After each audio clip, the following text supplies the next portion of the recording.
The Jeff Meacham Network's Multiverse of Media. For over 15 years, the recognized symbol of excellence and the standard bearer in coverage of sports and entertainment.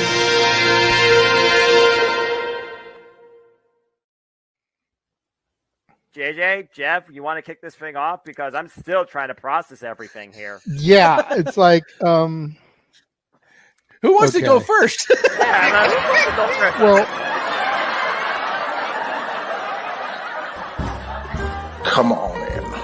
It's open mic night with your host. you could maybe say there's really 4 topics, but it's split into 6.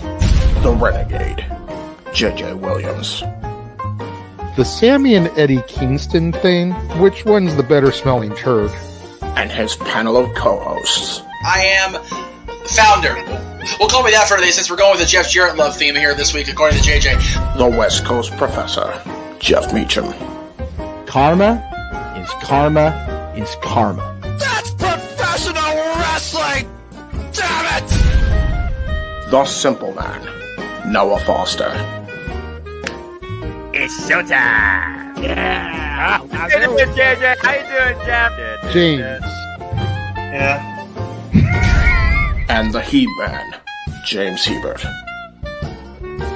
Imagine Bill Burr, Joe Rogan, Paul White, the Baldies. There you go. It sells itself. Get in there. Short his ass and shit the bed. He's not Amber Heard. Give it time, JJ. Give it time. Now, I'm sure Jeff has some stuff that... Dumb move. Just don't pull this bullshit again. You get one. Tony needs to stop caring about the ratings. Bradshaw said as long as the ads are in place, we're not going to lose that third hour. Real Honor does not have to be AEW Live. They don't necessarily have to coexist with each other. We kind of saw that tonight to a degree. Along with a panel of guests. He is no longer glorious. Don't you bring that up. You want me to rant about what my NXT used to... No, we are done here for the night. I swear, James.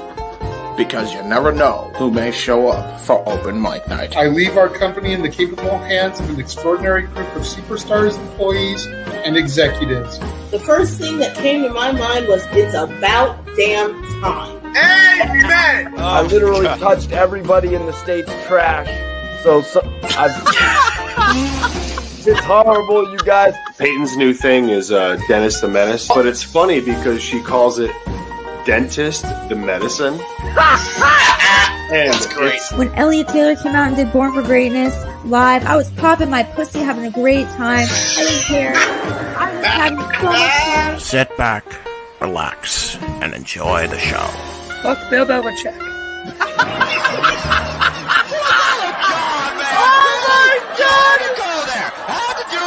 Football thing. We got it on wrestling, and then you bring in that shit. That just how the fan goes off the damn rails. Brilliant, brilliant.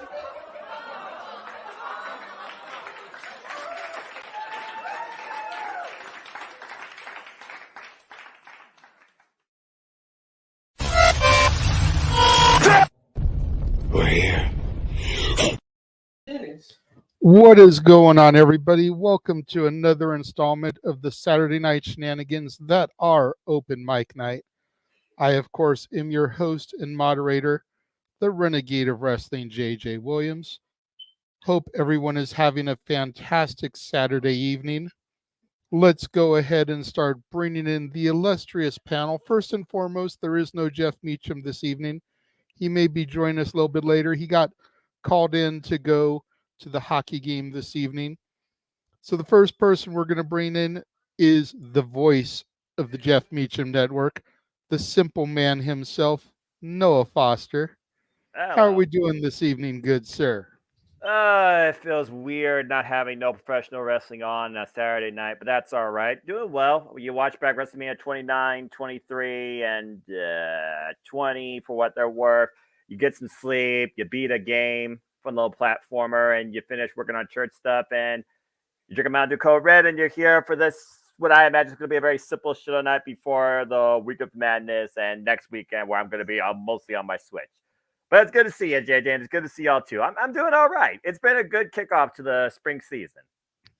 Yeah, the WrestleMania week is definitely going to be bonkers. That's why I was a little bit late sending the link out to everybody. I've been legitimately working on a WrestleMania week trailer for everybody. And it is just looking at all the graphics of all the content, and it doesn't even count whether or not you're going to have an ATW view go up that week. It doesn't count if James is going to have anything. It doesn't count Datilla's reviews or anything like that. Just the stuff that regularly broadcasts between myself, Jeff, Mikey, and Greg. Holy crap. It's going to be a fun week. And again, you never know with me. I might do something impromptu from out of nowhere, but that's my own choice. And up to the family. Shout out to the ATW crew. Absolutely. Going to go ahead and bring in Color Man Extraordinaire for Reign of Honor and AEW, and the man who's going to be calling GCW Bloodsport X with Walter that week, the He-Man James Hebert. What is going on, good sir? I'm having I am doing well. Apparently my connection is not, because I might come in choppy at some point, so my apologies in advance on that. But otherwise, I'm doing pretty good.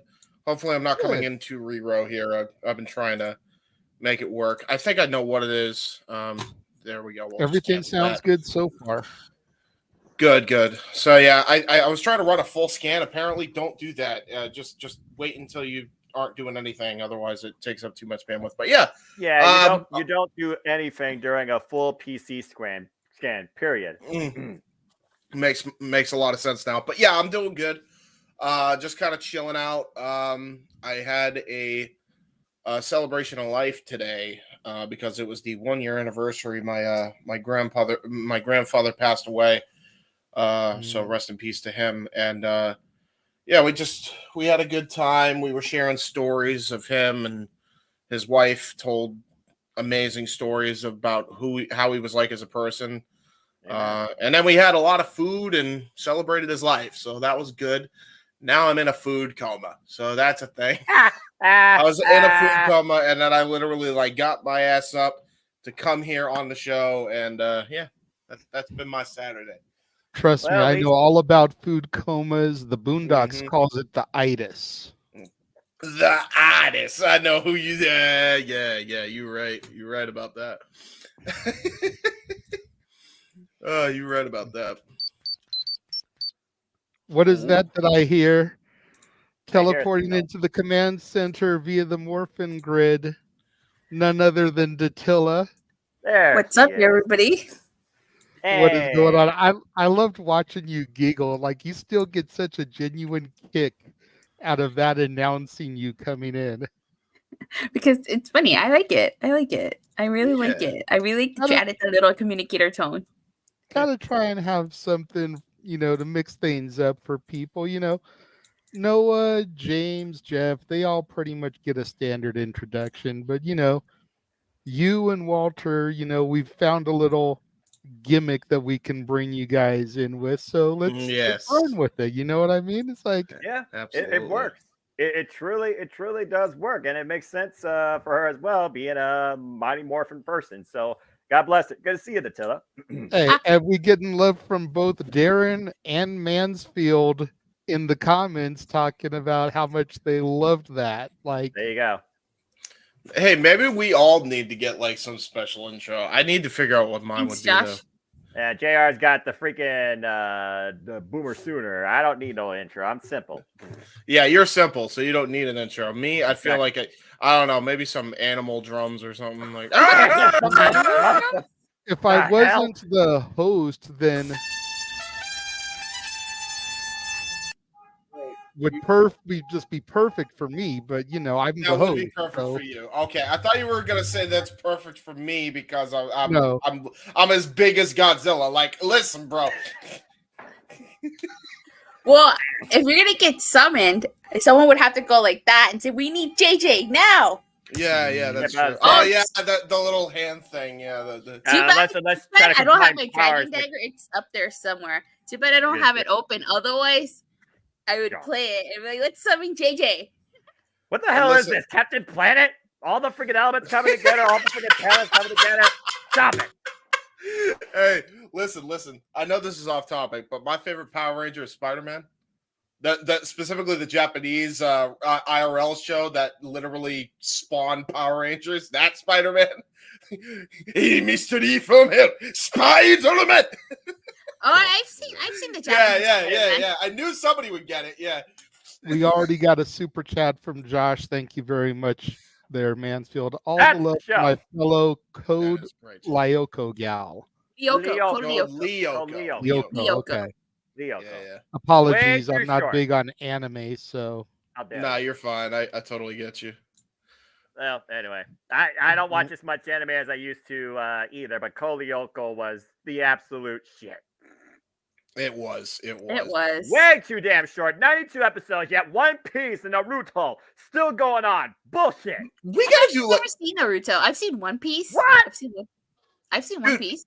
Legitimately, like the three of us and like who else like got into that whole debate. I remember there was like a whole debate on the Christmas show. His daughter, Natalie. It wasn't. It might have been my daughter. Like She's we all need to get on like some podcast, even if it's just a one-off, to talk about like our favorite cartoon shows from back in the day. Hamtaro? Anybody watch Hamtaro? I remember Hamtaro for a little bit. My sister and I used to enjoy that. No, sing it. Not copyright. All right. Well, we still have somebody waiting. Yeah, we do have somebody waiting. Yeah. Okay, sorry. Yeah, from Connecticut, Mr. Reliable. Wait for it. Reliable. There it is. There he is. Yeah. There we go. And our residential MMA UFC expert, and I'm gonna be home while working, so I'll be watching you. You best have done all your work and do a great job. And I just got done watching Cruiserweight Classic called by Daniel Bryan and Marvinello. So Walter, this is your greatest test. Good luck. Yeah, I'm gonna need it, but I'm doing well. I think you'll do as I always say. Well, think of it like this, because like you got the best show to start out with, because you got an MMA crossbreed type show, and I think you do the best when it comes to MMA commentary for sure. So, like, you add that element, you're the play-by-play man just as a result of that, and the fact that you're like, for those who don't know, right?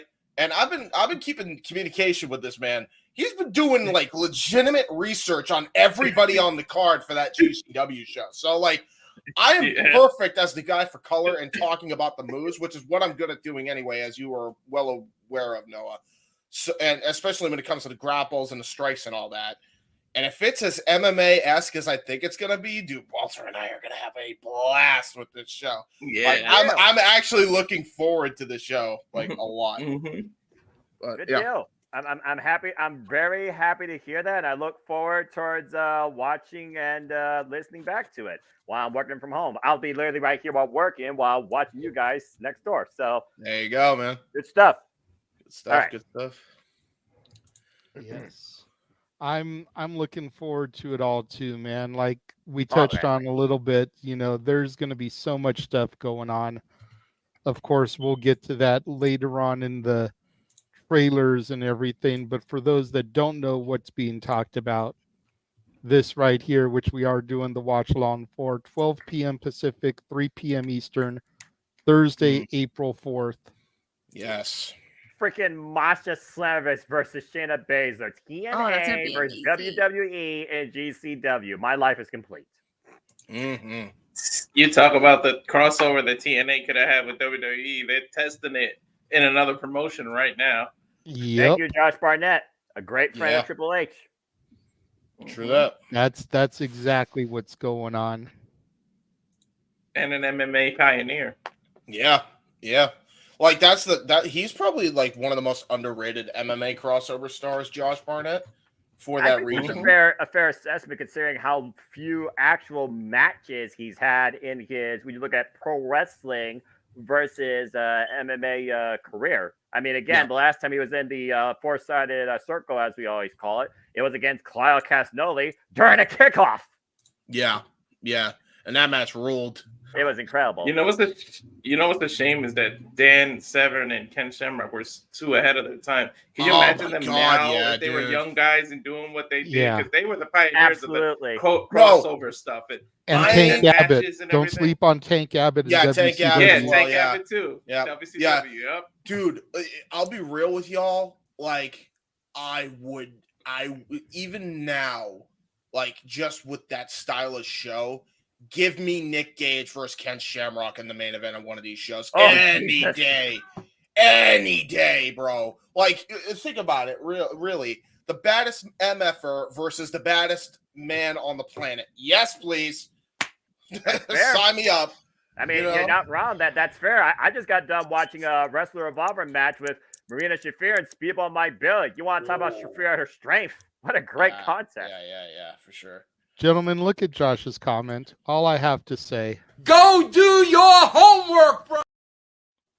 Oh, my God. To be young again. The residential young boy. Dan Severn. You should know Ken Shamrock. And Tank Abbott.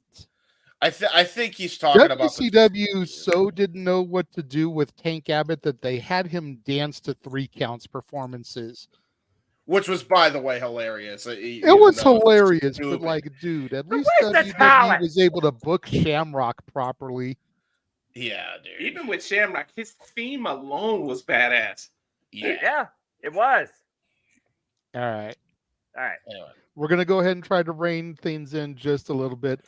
I've been allowing it to be a little bit more lax today because we really don't have that much to talk about. So figure, if we let a little bit of bullshit go, if we get off the rails a little bit today, not a huge deal.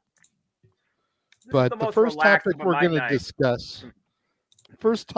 discuss, is something I know that Noah's going to be happy to get into, as there wasn't just one, but there were 2 brand new champions crowned on Dynamite.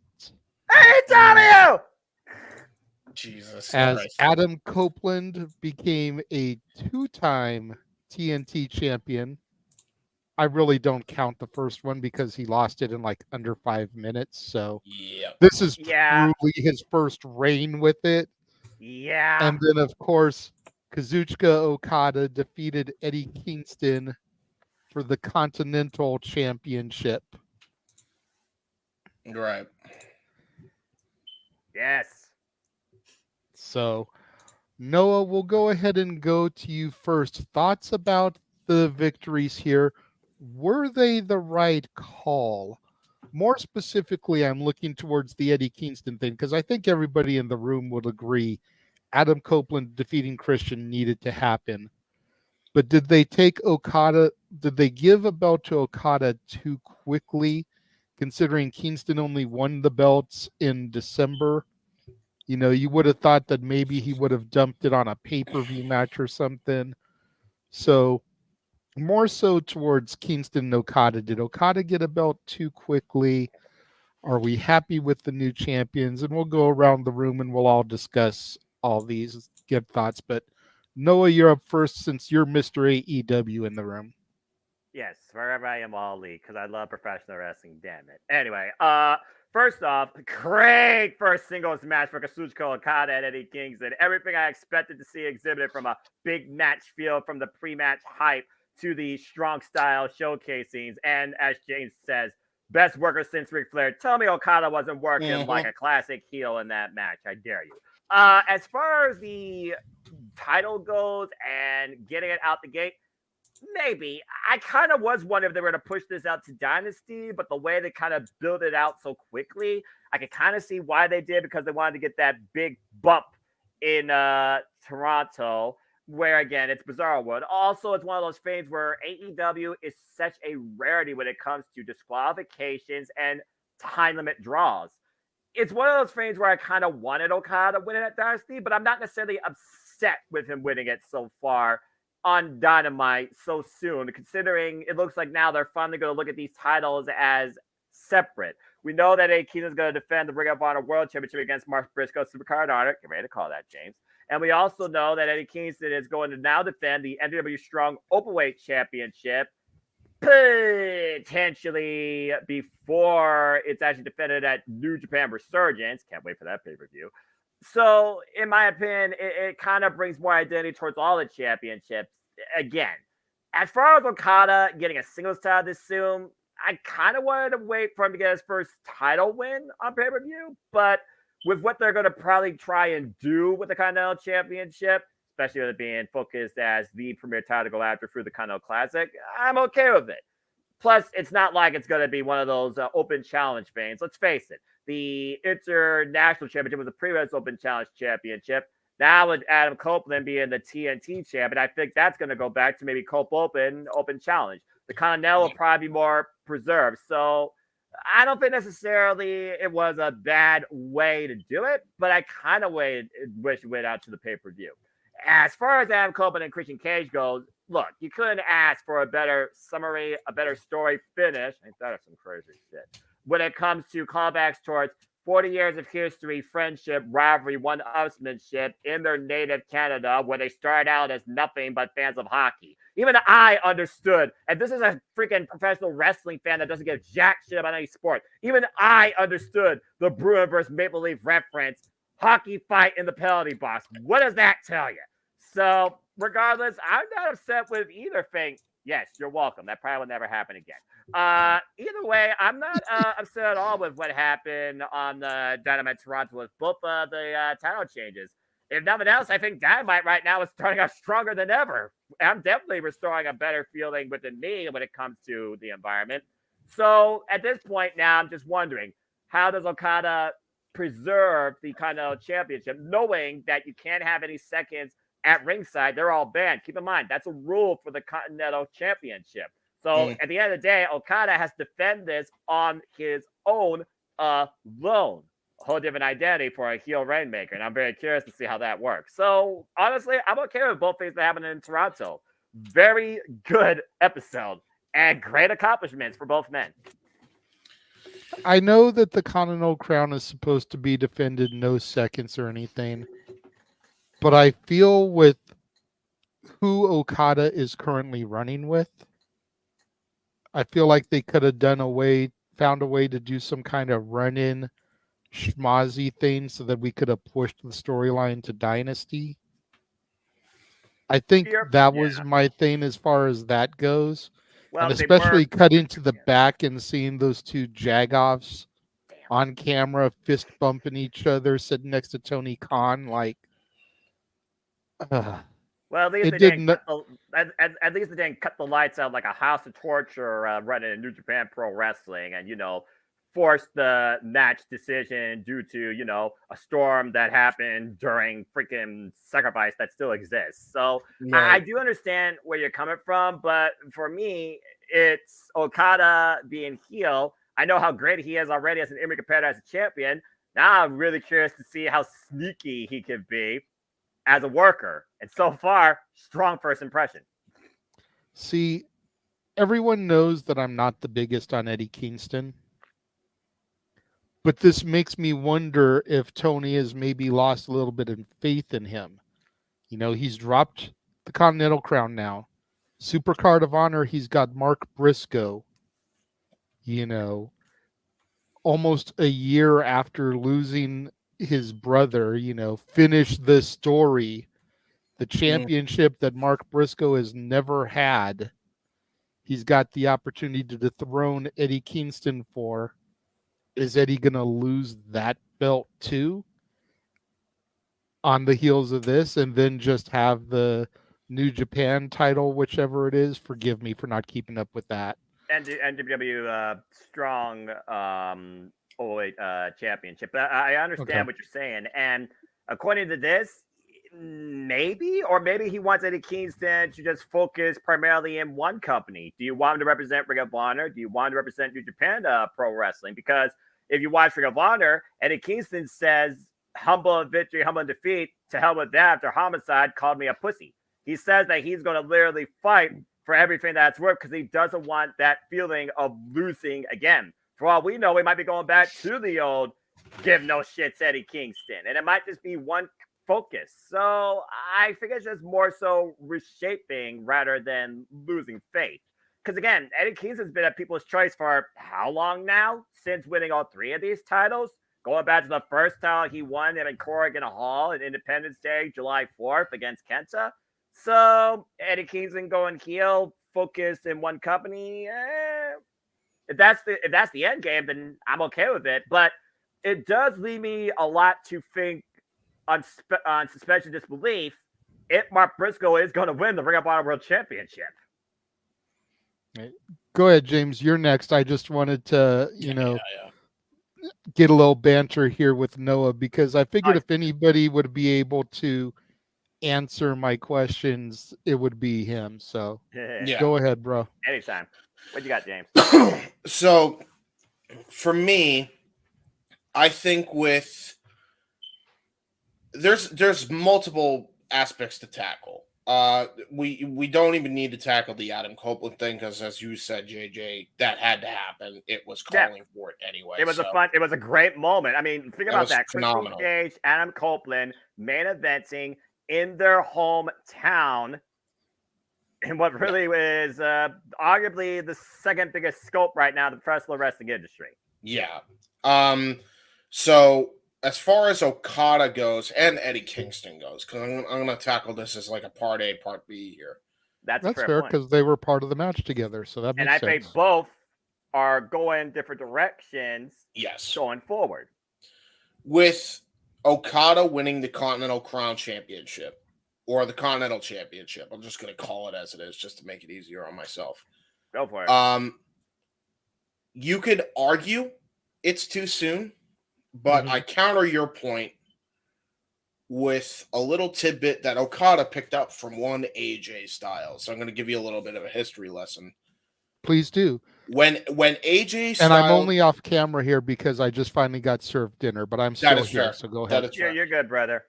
So AJ Styles came into New Japan Pro Wrestling literally, and I mean right out of the gate.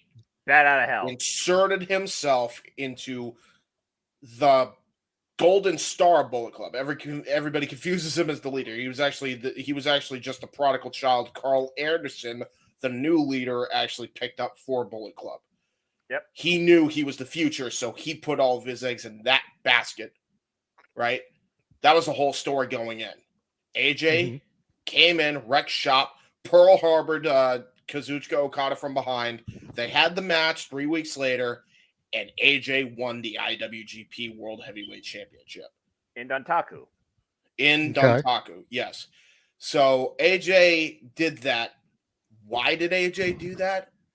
Because AJ Styles, outside of WWE and even within WWE, at that time in 2014, there was nobody better on the planet than AJ Styles.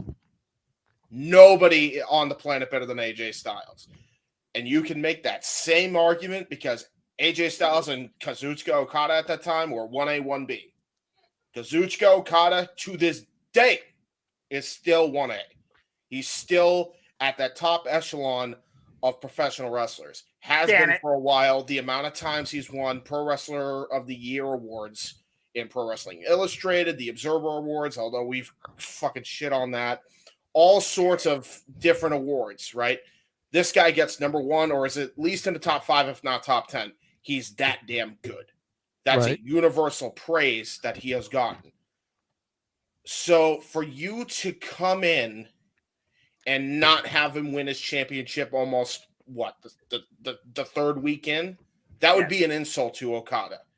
It absolutely made the most sense to give Okada the first championship. In fact, much like how Christian Cage put prestige back into the TNT championship, I think this is going to add a great layer and great prestige to the Continental Championship in AEW. And, the fact that, you had 2 major title changes that really completely shaped the face of AEW like overnight, the way they did. And they did it in such a way where it made Okada look strong. It didn't make him look weak. It made Eddie Kingston look strong in defeat. And Okada can prove that not only can this guy work face, he can work like a prick heel too. Yep. If you like Kazuchika Okada, if Kazuchika Okada and MJF does not happen at some point during this run, I will be shocked. Because like we're talking 1A, 1B of AEW here, you know. Take my money. Seriously, you know, look at the champions you have as a result of that. Just look at the championships in AEW as a result of these 2 wins, right? The world champion, Samoa Joe. The TNT champion, Adam Copeland. The Continental champion, Kazuchika Okada. The international champion, Roderick Strong. The AEW World Tag Team Champions. To be determined.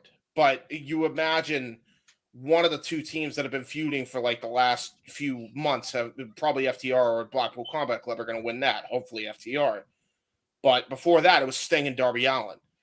I'm going to say it right now, bro. Don't say it. I know I'm going to say it. I would bet every penny. Let's hold off. Let's hold off on it. I'm just going to say it. I would bet every dollar in my bank account that the Massey brothers are going to get it. No, if I was a gambler, they had the title shot anytime they wanted. They lost it to Jericho and Omega, only for Omega to go out with diverticulitis. You rewind it back and you get it back to them. I hate it, but it's fact. If you don't think now that they're leaning into this heel EVP bullshit, that the EVPs aren't going to give themselves that gold with Okada with his championship, you're crazy. No, I agree, but I would rather FTR at this point. Like, dude, it's been over with them. I'd rather Private Party at this point. Yeah, let's be real. They're getting their win back over Private Party. I'm just going to put that out there right now. It's the first team that the Young Bucks lost to when AEW. Hey, well, here's where I say this is the dumbest thing if they do that. If you had Okada win a singles championship, you didn't even have them go for the trios titles. You got so much flack for putting him with the fucking Messi brothers, right? Yes. That you didn't have a choice. And let me reiterate that. You didn't even have a choice but to make Okada a single star and give him the Continental Championship. So let's just nip that out of the bud right away. So I think raising enough stake, they may actually freaking listen. Shocked to say about AEW, I know, but they already did it once when it came to Okada. Now, technically, yes, he's still with the Messi brothers, but now he's got a championship where he cannot have help. At least that's so to be believed. Which is good, by the way. I think that's a great way to book Okada because it makes him look strong, even if he does have a group of hooligans with him. So that works out. And I can watch Okada matches without having to turn my back because the Young Bucks are on. But yeah, no. I mean, you look at those champions, just singles championships. Like, take the tag team and the trios out of it. That's a hell of a lineup for championships. Yeah. That's crazy good. You know what I mean? Like, that shows to you, like, not only do we have our established stars, but we have our new stars coming up. And I mean, you look at some of the talent they have, like Will Ospreay, Swerve Strickland, Konosuke Takeshita, you know, all these Daniel Garcia, all these new guys that are coming through, they're going to make a big splash there. So I think Okada winning the title was the right call because I think whoever gets the belt off of him is going to look better in the long run, just like they booked him in New Japan. So that was a very smart move the way they went about that.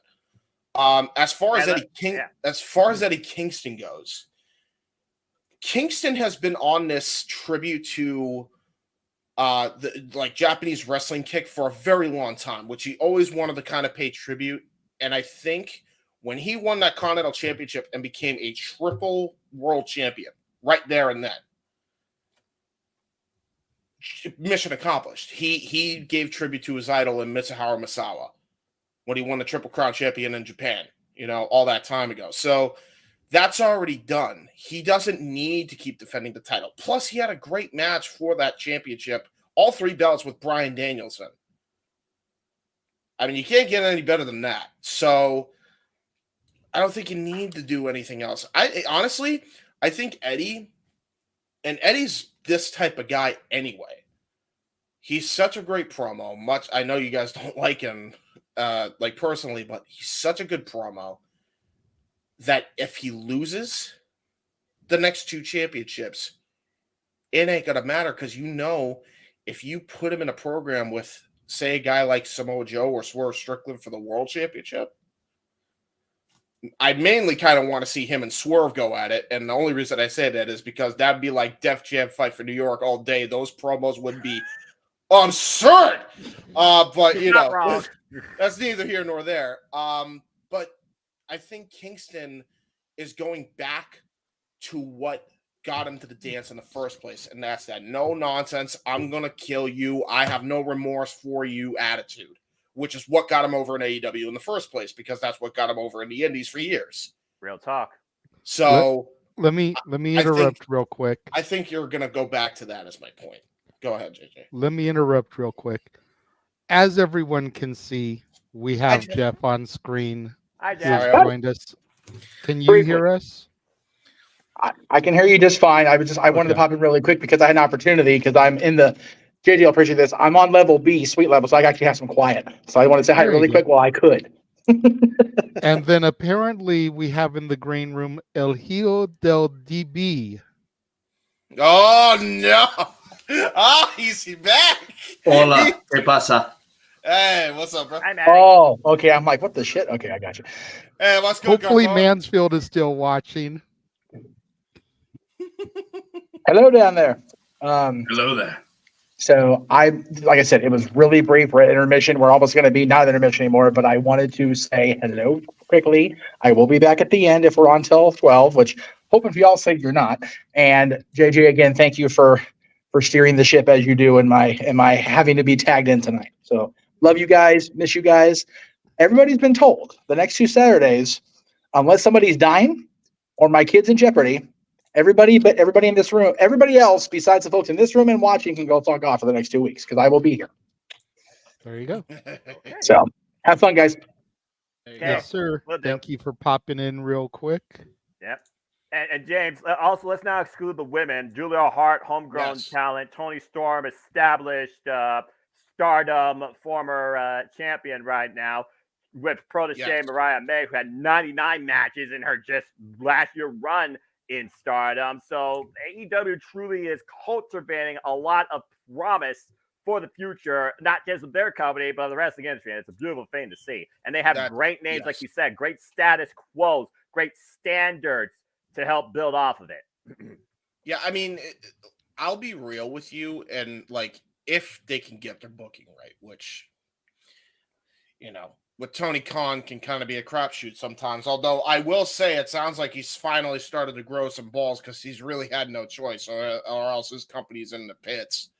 So I think he really has to now. I think Okada winning the title, the Continental title by himself, was gives me a little bit of hope that that's actually the case. Literally everybody but the Messi brothers. Let's not even kid ourselves. If you don't believe me, by the way, look at WrestleNomics, folks.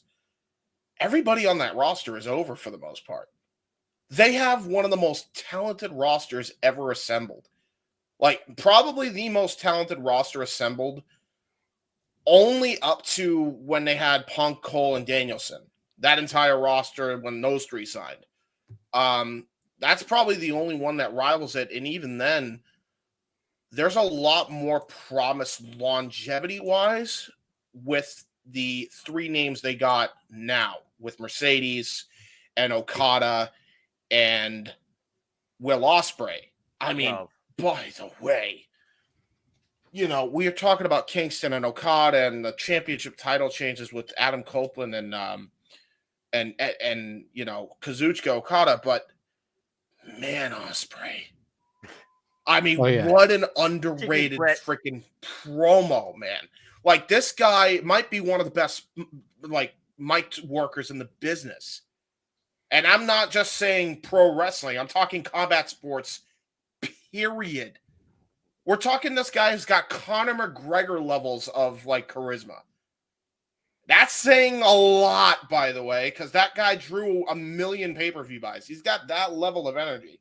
Now, I'm not saying he's going to, like, draw 1 million pay-per-view buys right out of the gate because of his promos, but, like, just him alone.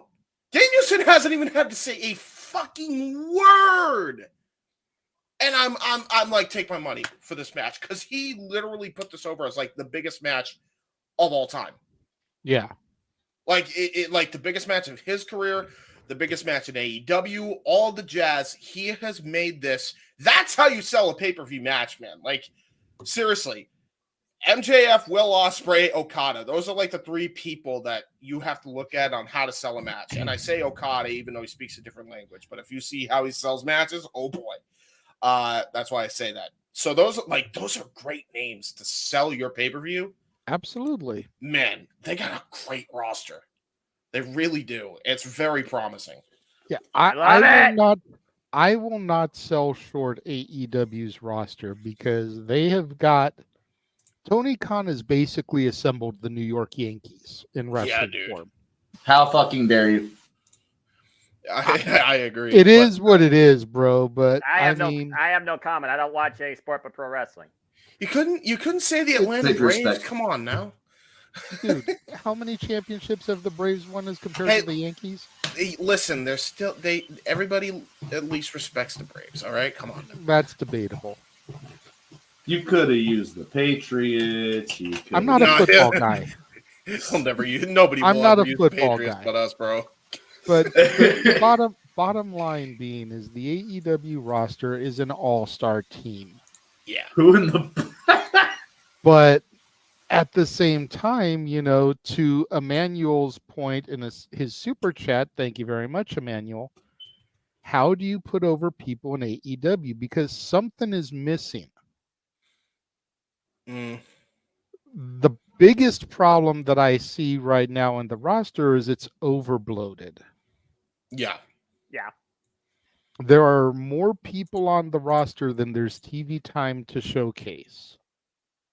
And that's one of the things I'm going to get into when I do my next Inside the Mind of the Renegade. I'm trying to wait until after Dynasty to see how that plays out before I pull the trigger on that show. But I'm going to be talking very directly to Tony Khan about what he can do to right the ship.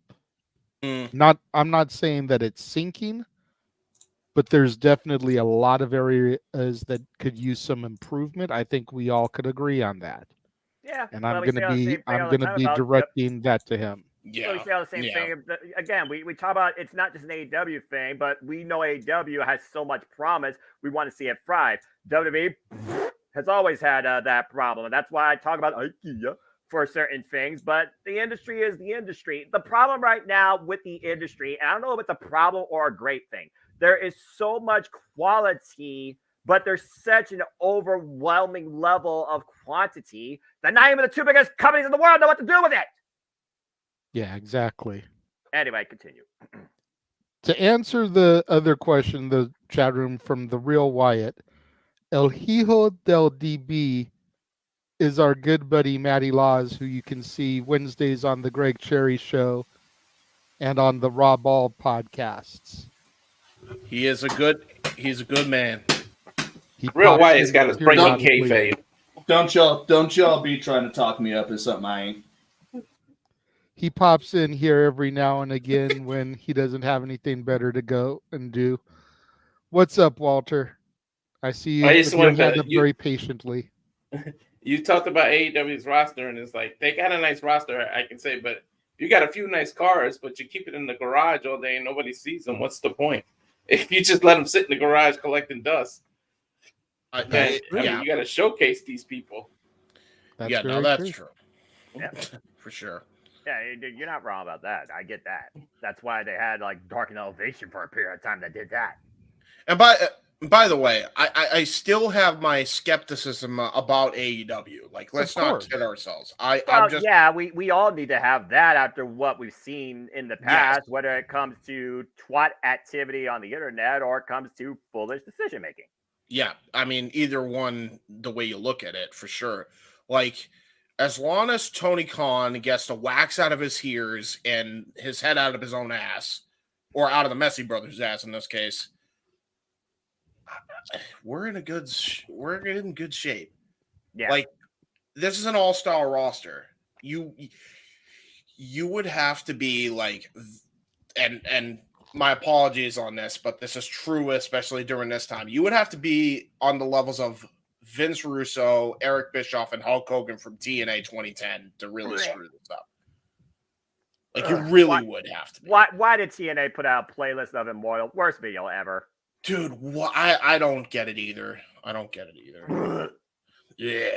Put out Bobby Roode It Factor. That's when you actually had some damn light put back in the app. Yeah, well, that light was just dim. hear and off the too chains, late. Bobby Roode? Yeah, right, you did. Right. Goddamn right. Before Josh Alexander became the longest reigning TNA, I can say TNA now, damn it, TNA heavyweight champion of all time. Shoot. It may be our NXT, damn it. Before Bobby Roode was freaking glorious. I was gonna say, I know it's our NXT, damn it, but It Factor was better than Glorious. I stand by that statement. You're not going to at me on that. James. Look, James, I understand that, but I'm just saying it was a truly glorious time when that did happen on NXT. Because when Bobby Roode was signed, I was like, this is fucking awesome because that's such an incredible talent. Yeah. And I'm glad he got to where he wants to be now, finally. A producer. Let's all be 100% honest here, though, and say that Beer Money Bobby Roode was the best version of Bobby Roode. That I agree with.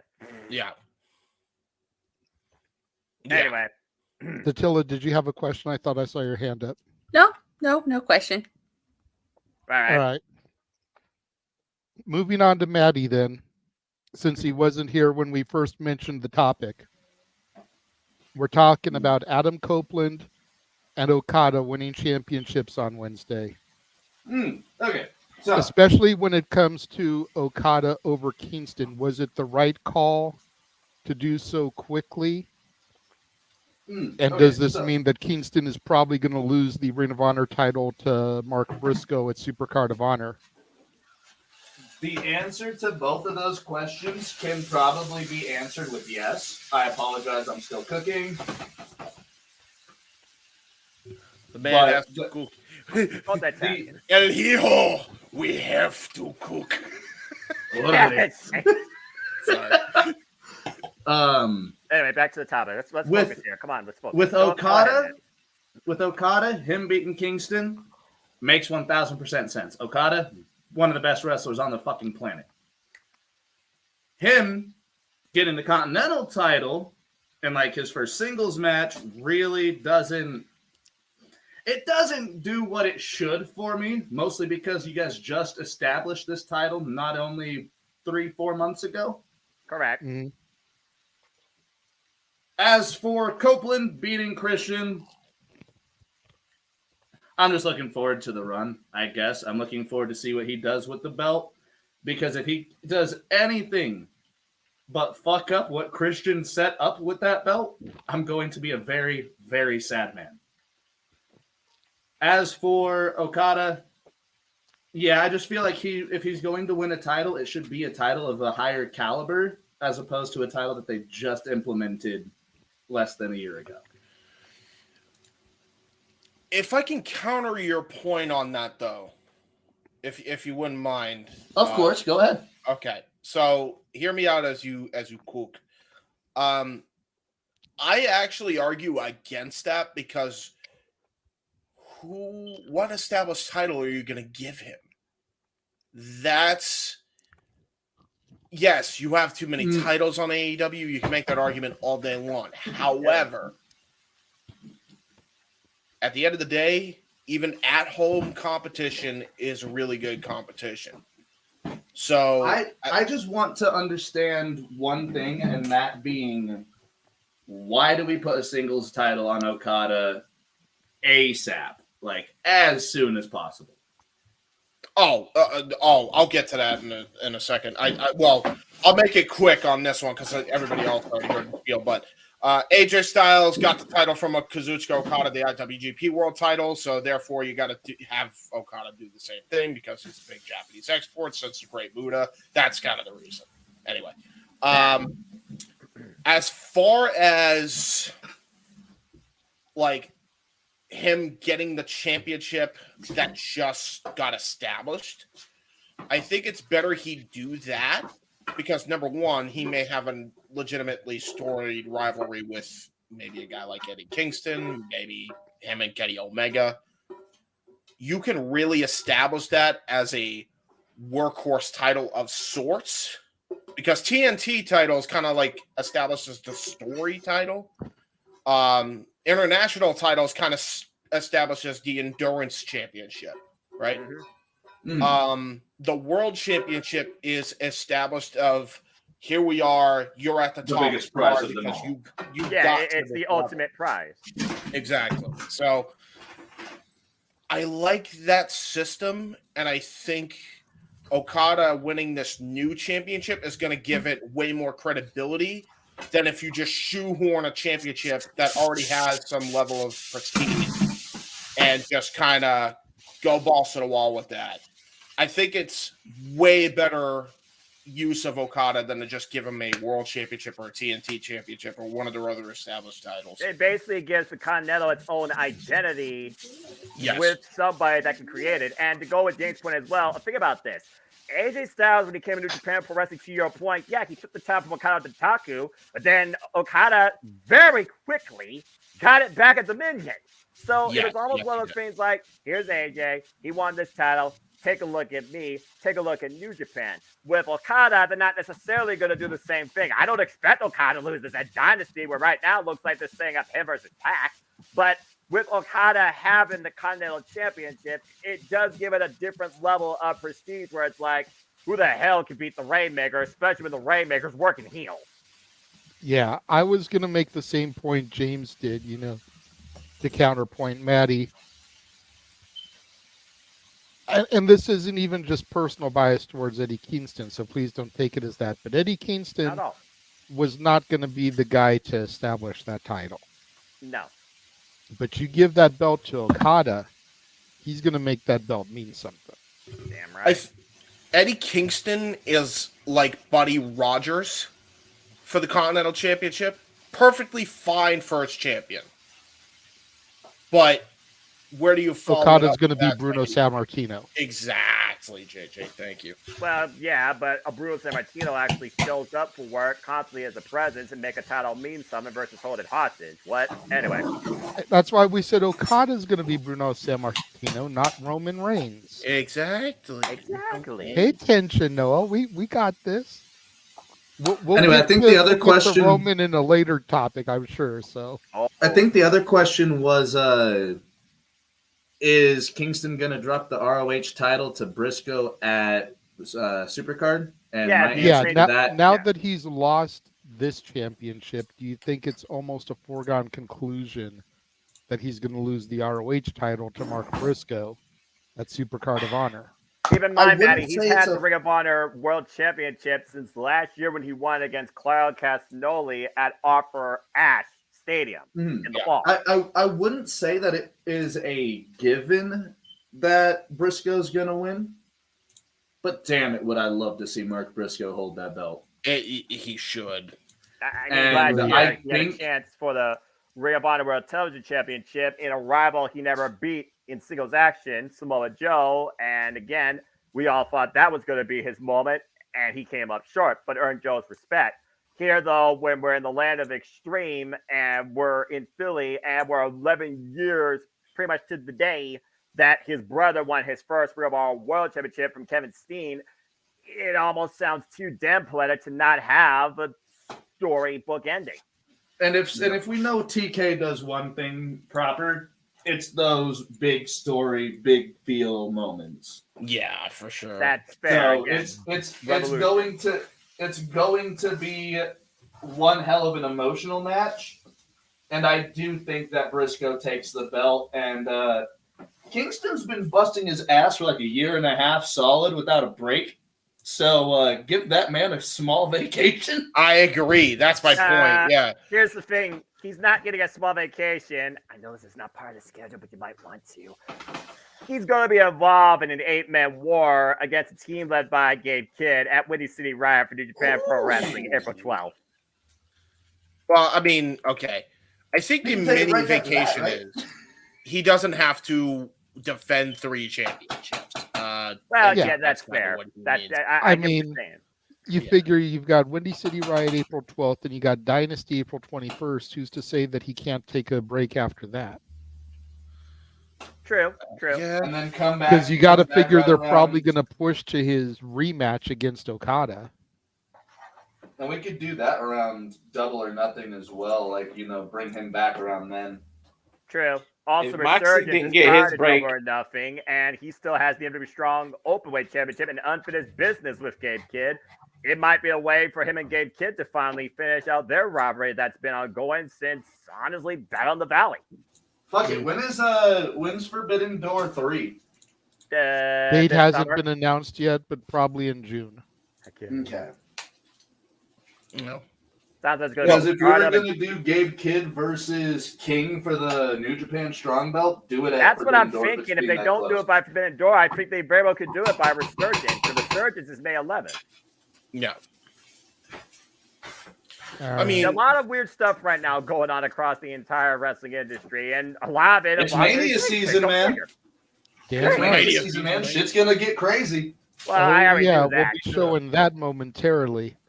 Let's keep moving though, because Walter and Attila still have to speak on this topic. So go ahead, Walter. In terms of Adam Copeland, yeah, you know what this was set up for that, and I love that they did the penalty box thing in the hockey. You if you know the history, then you know everything. So they did that perfect.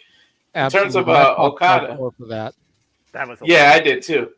In terms of Okada, I mean, you paid out the ass for him. Why not fast track him to some title? And you know damn well you can't fast track him to the AEW title for Samoa Joe and Swerve are about to battle over that. You can't fast track him to the TNT title because Adam Copeland and Christian Cage. So what else can you do? Fast track him to the Continental Championship and now establish that as a major title under Okada and establish that under your AEW brand and make that maybe top 3 to 3rd best title, or make it surpass the TNT if you book it right.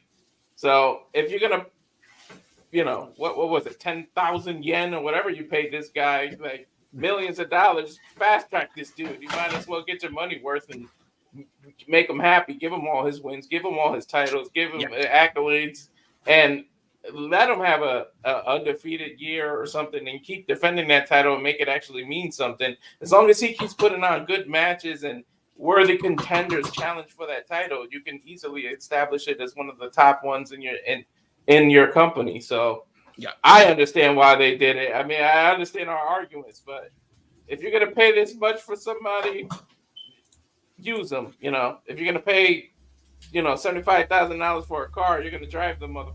You're not going to leave it in your garage. Like, how much did Okada pay for that Ferrari? What the fuck? Yeah, I'm just saying. Yeah, I mean, the only other title you could have really fast-tracked him to would have been the international title, and that would have killed the momentum of Roderick Strong. Yeah, exactly. And what little bit of momentum the Undisputed Kingdom has going, which is already on fucking life support with the way they did Wardlow. It's hanging on by a thread. Yeah. Which is why... Honestly, I won't go off on a rant, but they should have never pulled the trigger on that story if Adam Cole wasn't healthy, because we all said that this was going to happen. Yeah, I agree. Honestly, I think I would have been happier if they had given Okada and the Dingledork twins the fucking trio title. That way you keep them the fuck away from the tag division, and you give the 3 of them gold together. Because we all know that's what they're building towards anyway. Well, I also want to point out the fact that Walter brought up Okada's contract. Okada's getting paid more this year in Jacksonville than a majority of the Jacksonville Jaguars for this year. Jesus Christ. Yeah. Travis Etienne is making almost $3 million less this year than Okada is for Jacksonville. Dude. Well, there you go. Wow. Jacksonville, get your shit together. Maybe you'll be worth something more. Anyway. But JJ, also to your point as well, he's coming off an incredible trios run in New Japan. So, again, one of his goals was when he pursued a new territory, becoming singles champion, consider both accomplished. And I'm loving heel Okada right now. This is one of my favorite fans right now in the industry. It's so damn good. Yeah, that's fair. That's fair. I'm not opposed to heel Okada. I think heel Okada has been amazing. It's just his choice of associates that I think everyone has an issue with. Well, and we discussed that in the past. We don't need to go down that rabbit hole to Wonderland. Attila, can you bring us home, please, on this topic? Oh. I had no issue with Adam Copeland winning the TNT title, like everybody much said. That was a given. The penalty spot, which all you guys keep talking about, it flew over in my head because I'm not a hockey person, so I didn't get the reference until you guys explained it to me. How did I, a guy that's never seen a hockey game in his life, understood that? Like, tell me you've at least watched the Mighty Ducks movies or something, girl. Come on. Never seen the Mighty Ducks. Miracle? Huh? Nope. Miracle? Mike Bennett? I got that reference. Have you seen Mr. Deeds? Mr. Deeds? Happy Gilmore? Happy Gilmore I haven't seen, but Mr. Deeds I have seen. Didn't they skate? Didn't they do any ice skating, hockey, and Mr. Deeds, or am I getting those mixed up with another Sandler film? I don't remember. I don't remember. I've only seen Mr. Deeds like once. I know he got his foot stuck in a pond. I know he got hypothermia or something in his foot. Yeah, but if I remember correctly, the jersey Happy Gilmore wears is a Boston Bruins jersey. It is, in fact. It absolutely is, because I remember he used to play with a hockey stick. But anyway, his golf swing is taken off of the holy HE double hockey stick. So, anyway, like I was saying, it flew over my head. I didn't get it, but I did. I did think it was a pretty cool spot. As far as Okada is concerned, I was a little surprised that he did challenge and win a title so early. I didn't think it was going to happen this quick. Like everybody else said, I kind of thought it was going to happen like at a major pay-per-view. But I mean, what other title, like how you said, JJ, could you have fast-tracked him for? Every other title has something going on. And the Continental title was like the only one that didn't really have much going on. So I don't mind it. And like you mentioned earlier, I do think that it might lead to the elite having all the gold. I so hope they don't do it, but it's like it's written on the wall, like for real. If that happens, or should we say, it's written in the stars, just like that one year's WrestleMania theme? Martini Tempa. Let's not talk about WrestleMania 27 because that pay-per-view was good. Hey, it had a good intro music, damn it. It's one of the worst WrestleManias ever, and I stand by that. Okay. Hey. The main event was awesome, okay? The Miz defeated John Cena clean in the middle of the ring. There was no outside interference. There was no shenanigans. Superstar and a fucking beard. Dude, Mike Mizanin was greener than goose shit that he hit his head on the concrete and he saw stars. What do you mean? That shit sucked. We had Undertaker versus Triple H. Okay. Hold on. Here are the two positives of WrestleMania 27. Okay? Here's the two positives of this fucking pay-per-view. Okay? I'm going full Matt Menard with this shit. Okay? The two positives with this fucking pay-per-view. Okay? Were the goddamn theme song that you just mentioned and the lowest common denominator of the best trilogy in wrestling. The worst match of the three matches that they had. Oh, great. Fucking, I hate that pay-per-view. All right. Accurate. You want a taste? Got me mad. Any future rants by anyone will cost super chats, please, people. Yeah, for real. Hey, I had that was your free sample. If you want more Matt Menard rants from me or James, super chat. As simple as that. Otherwise, I'm going to try and make tranquilo.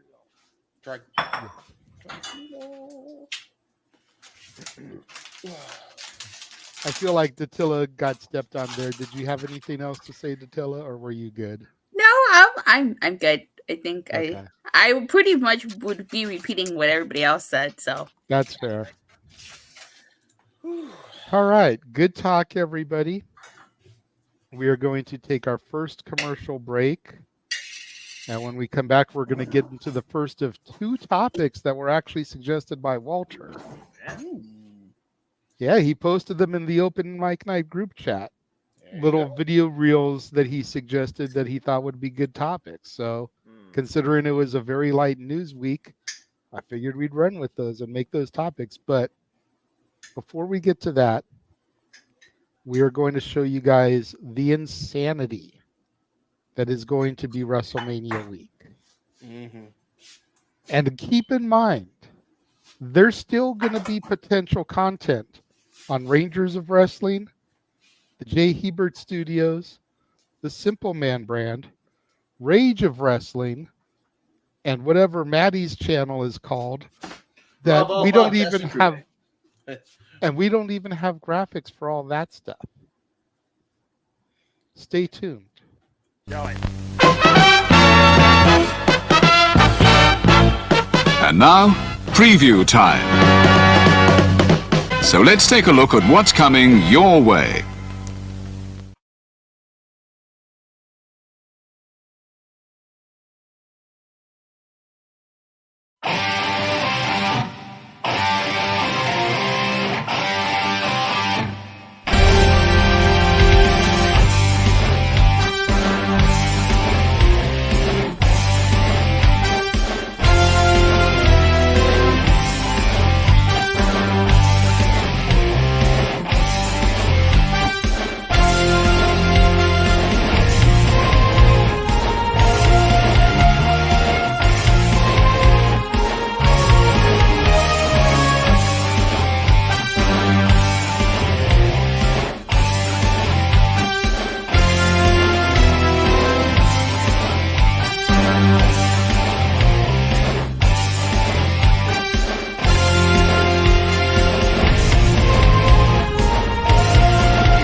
And we are back. That's a lot of content for a single damn week, and who knows what else we're all doing. Dig him. Right? Oof. It's a lot of stuff. That's a lot. Well, also, if you're following anything else, professional football, the week after is the draft, so no rest for the wicked. Well, yeah, and this weekend is the kickoff of the UFL, the USFL XFL combination. Let's know more things for me to gamble on. Some men don't gamble. Also, yeah, 26.2. Thank you for your support. I'm not monetized. I'm just happy to be part of the fun and support friends that are. So there you go. I'm not monetized yet either. I have got a long way to go. You're very close. You got the subscriber milestone. Now you just need the time. The watch hours. I'm gonna let you know these raw ball boys. We ain't never getting monetized. The raw ball. I got to get on one of those shows. By the way, I heard those are knuckin' futs. Oh, depending on the week, yeah, we go off the rails. Yeah. Well, I mean that's typical with open mic night, but you know. Yeah, not always. All right. So yeah, to say Wisa gonna die is an understatement. Survive. All I'm doing is calling 1, 2, 3, 4, 5 shows across 4 days, and then 2 panels, maybe 3.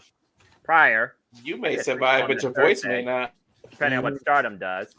Stardom, of course, already has AEW and CMLL and TNA talent involved. I just need a card. Sounds like Micah might defend the World of Stardom Championship against Megan Bain. So I'm very curious, and some Stardom talent might be leaving. So very curious to see what's ahead for that show. I'm really sad we're not getting multiverse. The last 2 that we got were actually really good. So. I really do hope it means more knockouts involvement in that Stardom show. Because so far, the only name confirmed is Brookside, and of course, she was part of Venus with Mina Shirakawa. So that actually right. Yeah. Wait, so I missed it. We're not getting a multiverse through TNA this year? No, it doesn't seem like it.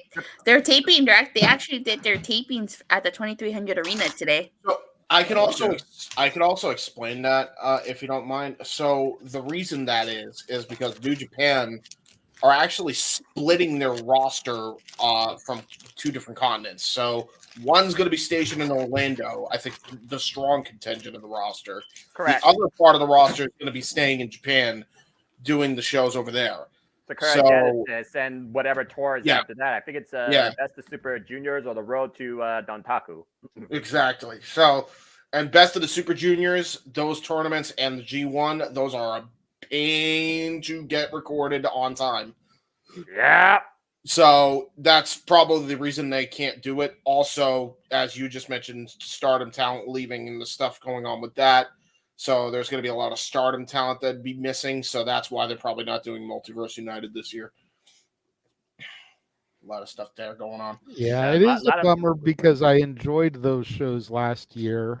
So much fun. I think with the Jordan Grace's appearance in the Rumble, I think with Masha Slamovich versus Shayna Baszler, we could be working towards maybe a Worlds Collide WWE TNA type of offering, which I would not mind. Me neither, honestly, because I trust Triple H is going to treat and do it right. I do. I really do. I mean, I'm just saying. I mean, you know, the Decay versus Isla Dawn and Alpha Fire. James, stop it. Well, I mean, we're just waiting at this. We're going to see what happens right now with MK Ultra and Decay in an 8-4-1 match. And I don't even know how the hell that works. Oh, actually, I would like that match too. Damn. Well, watch TNA Impact. That's true. Yeah, I still need to watch this week's episode. I've been slipping. Not even. I'm waiting to hear JJ's rant on Ash by Elegance' 3rd match. Oh God. or as I like to call her, Dimeless Dana Brooke. Damn. It's a really good name. I love that. Poor Dana. All right. I actually like your gimmick. It's well, again, the knockouts, the alternative. Every one of them stands their own. Well, there's no knockout on that roster like her right now. Ooh, is that accurate? What you just posted, Datilla? What? PWI insiders reporting it. You know, we got a little impromptu thing I'm going to bring up here because of what Datilla just put in our Let's see if I can find the article. private chat. But she says it's being reported that the Motor City Machine Guns had their send-off today, and as of April 1st, they become free agents. Oh, my. Now, correct me if I'm wrong, but in the same city that they just had their send-off, there's going to be an event happening on April 6th and 7th with a tag team ladder match to boot. Yes, but I thought all the teams... What are the odds we'll get the machine guns thrown in there? Never say never, Noah. I mean... With Triple H, I actually do believe there is more potential in tag team wrestling. I'll give you that. Okay. We'll see. Dude, we'll see. If the machine guns go in and win the tag team straps, I will may just about shit a brick. I'm not gonna lie. I'm with you. Dude, I would be marking out so much. Hell would have guessed the Motor City Machine Guns win the WWE Tag Team Championship. Dude. Well, to be fair, I never thought I'd see Alex Shelley around WWE, and then we saw the Time Splitters do the Dusty Classic not too long ago. That is true. That's fair. You're right. That's fair. Which, by the way, can we get Kushida back too, please? I want the time. Can we get Kushida and Kevin Knight over there? Just yes. Just get the Time Splitters. My just God. All the time machine. Get all time machine together. Do it. Do it. Do it. Do it. One of those things. It seems like everybody here would be in favor of it. Yeah. Before we get to the next topic, we did get a off-topic $5 super chat for Datilla here from 26.2 miles outside Parts Unknown. So thank you very much for that. Question for Datilla: have you seen the Family Matters episode where Jason David Frank makes an appearance? I actually haven't seen the full episodes in its entirety, but I've seen that clip. I haven't seen that one either. I didn't know about that one. I did not know about that either. I'm uncultured when it comes to TV. Same. Welcome to the club. I'll tell you what, 26.2 miles outside Parts Unknown. Give me a couple days. I will watch the episode, and then I'll tell you my thoughts on it next open mic night. It's on Max if you have it. Yeah. By any chance, 26.2 miles. Do you know what season and episode number it was? You know, like season 7, episode 3, or whatever it was. Just Googling the man. Because it may be easier for her to find it, and then maybe you can do a review of it on your channel, since it does have Jason David Frank. Granted, it's not a Power Rangers review, but he will forever be our green, white, red, black Ranger. So, you know. He'll be the multicolored Rainbow Ranger, as far as I'm concerned. Yeah. That's where that name sounds familiar. He was the Power Ranger guy. Yeah. He was the Green Ranger. He will always be the Green Ranger for me. I don't care what other colors he had. He's the reason I like the Green Ranger. That's because you didn't see the epicness of the Black Dino Thunder Ranger. He was really good as Black Dino Thunder. That's fair, but what I always loved about the Green Ranger, especially the way he was brought in, is he was one of their own. Yeah. And that's what made him a bigger threat than Rita, Zed, the Flavor of the Week monsters. He was one of them. He had the power. He was able to go into the command center. He was able to infiltrate their Zords. That's what made him so dangerous and why I loved him so much. Fun fact. I don't know if you guys know this. But in the Japanese version, Zyuranger, Tommy's Japanese counterpart, Borai, he actually dies. So the storyline, his story, that's why the green candle, when it was disappearing. Yeah. That was mean that he died. Yeah. He actually Dude, died. I love that episode where the White Ranger and Green Ranger fight. That was so dope, dude. I love that episode. So in Jew Ranger, the Green Ranger actually dies. They weren't gonna kill off Tommy Oliver, obviously, because of his popularity. So because they had no more footage for the Green Ranger, they had to make they chose to use the White Ranger footage from the other season, Dia Ranger. Mm-hmm. The more you know. Akira Toriyama, creator, of course, and writer for so many incredible animes, including Dragon Ball Z. Great name. Oh yeah, for sure. But no, that name I could talk about all day. Yeah, dude. By the way, 26.2 miles outside of parts unknown rather is a funny ass name. Like marathon outside of parts unknown. Jeff has had him pop into his chats before, and he said that's like his favorite name. Dude, it's a great name. It's a great name. I love that. But name. anyways, that's hard. Let's get back on track here. All right. The first topic that was suggested by Walter from a reel that he shared in the group chat: who is the most overrated wrestler? And I went ahead and made it male and female. That way you don't have to just pick one overall. If I may go first. Oh, go ahead, Maddie. I see your hand there. Go ahead. I was just going to say the man called Gorg. The who? The man called Gorg. Who's Gorg? The man that kicked Bret Hart into retirement. Oh, I was so confused. What's Gorg? He doesn't even deserve the full name.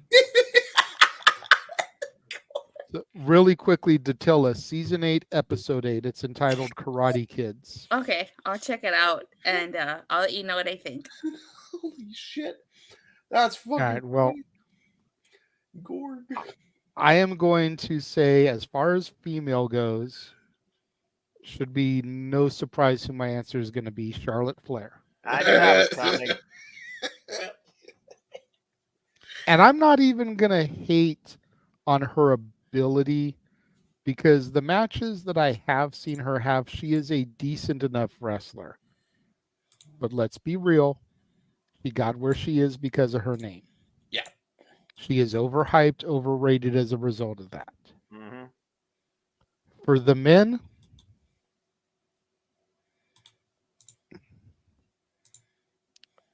I'm going to take a cop out. It's the Massey brothers. I'm not surprised either. I mean, you kind of stole my pick, but yeah. I mean, again, if they had never hooked up with Kenny Omega, would they be where they are today?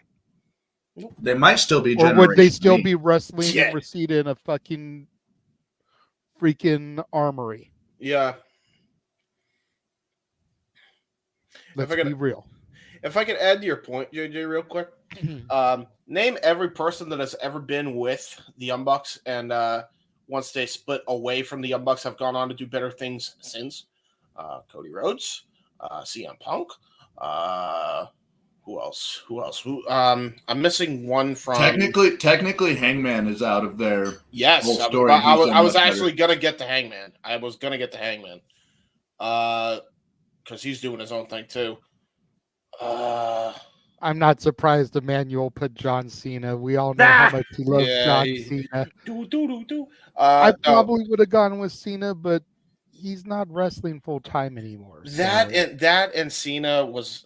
I'll get to Cena another time, but he was a victim of the system at the time. Let's get the order going. Yeah, let's pass it over to Datilla, and we'll go back around. Have Noah be last. Anyway, point being also, JJ, every person that ever paired up with the Young Bucks went on to do bigger and better things, whether they were feuding with them or whether they were teaming with them. So, yeah, there was that.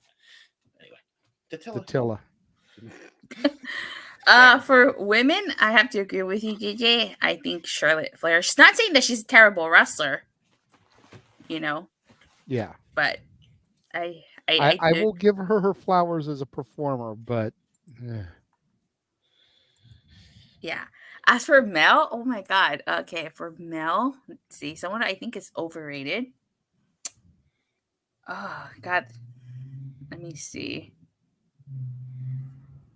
I don't know. That's a tough one, honestly. For me, anyways. Can I get back to you on the male one? Yeah, Why I think we can about it a come little bit back more. to you after Noah. Okay. Or if you come up with one, just raise your hand and we'll come back to you. Go ahead, Walter. Okay, so in terms of females, I say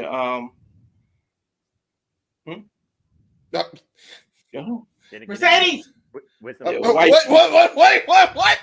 Wife is just yelling at next to me. Oh, damn. I will admit, I was torn between Charlotte and Mercedes. Damn. Okay. Well, go ahead, Walter. Happy life, happy wife. I'm just gonna agree with her. No, but okay, all right. Well, what is yours? Because you can make that as like a thing you mutually. It's 2 feet away from me. I'm gonna agree and just say Mercedes. That's fair. He doesn't want to sleep on that couch he's sitting on tonight. Well, okay. Other than Mercedes, how about that? There you go. I saved you. Other than Mercedes, I gotta go with the other two with Charlotte Flair, and then I've got Matty took mine. With men, I was gonna say damn Goldberg, man. He's just so overrated. He was nothing but a football player that got muscles, and then they let him loose, and it was a bunch of bullcrap matches that he really didn't have skills. He dropped the Undertaker when he went on too long. He just did too much, and for him to be the BS that took the Universal title from Bray Wyatt and all that, is just Goldberg's the most overrated dude ever, man. Like, I can't take it, man. He was WCW's answer to Stone Cold. He was just a bootleg Stone Cold. Can I also say, to add to your point, Walter and Maddie, since you said the same answer, not that I agree. I'll have a different answer anyway, just to make it fun.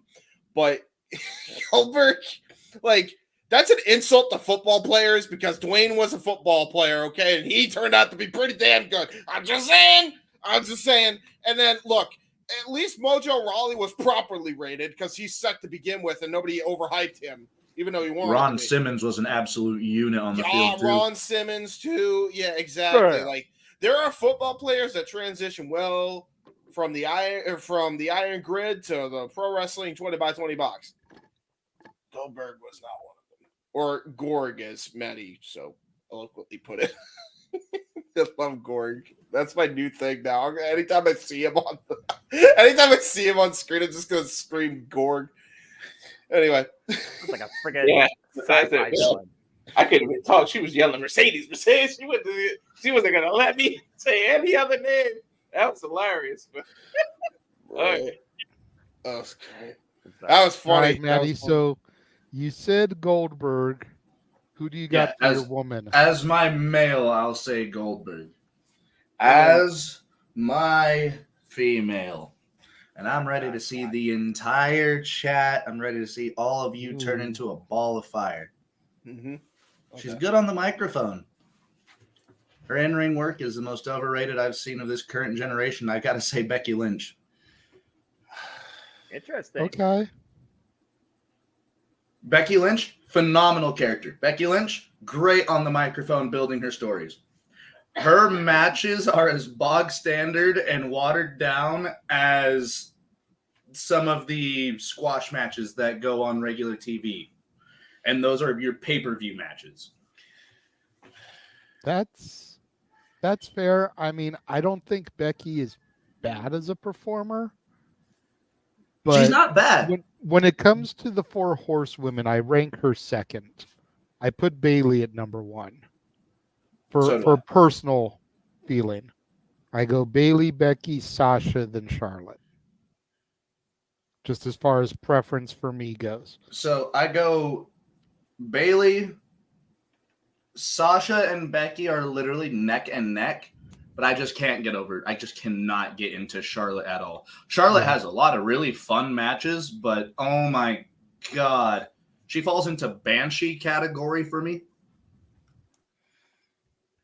Yeah, I think I'd rather hear Vicky Guerrero on the microphone than Charlotte Flair. And that says a lot. Yeah, it does. At least Vicky had personality when she got on the mic. Charlotte Flair Exactly. just, I'm going to beat you at WrestleMania. All right, Robot. And in terms of like a modern male overrated superstar, wrestler, period, end, Sammy Guevara. All he can do is flippy shit. That's it. It took me a long time to soften on Sammy. When I first started watching was like right after the whole thing went down with him and his longtime girlfriend who he proposed to in the ring, whatever. And then all of a sudden the Ty Mello shit started. It's not even the person. It's not even him as the person. I mean, I want him to get hit by a bus as a person, but that's what started my hatred for me because that's the real dude. That's not an in-ring character. That's Sammy the man. So as a man, he already lost respect to me to where I didn't even want to see him perform. But over time, the shit with him and Ty got deeper, married, she got pregnant, it was like, okay, clearly this is something, both of them are happy, let me just be happy for them. Started to soften on him, his matches were decent, but then, the backstage shenanigans, him and the thing with Jeff Hardy in the ring, him and who was it, Andrade or Miro backstage? I believe he was the one involved in the Matt Hardy incident off of a scaffolding as well. So like, right. But was it Andrade or Miro that he had shit with backstage? It was Andrade.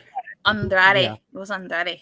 So like all that stuff started to circle, and it was just like, True that. But so I can kind of get where you're coming from when it comes to Sammy Guevara. Go ahead, James. I will say, just to kind of defend Sammy a little bit, on the Jeff Hardy thing, and I just realized this now, and they bring up a good point because I saw it on Twitter. Like, even though I don't like going on there much, but man, who was the referee of that match? Because I forget.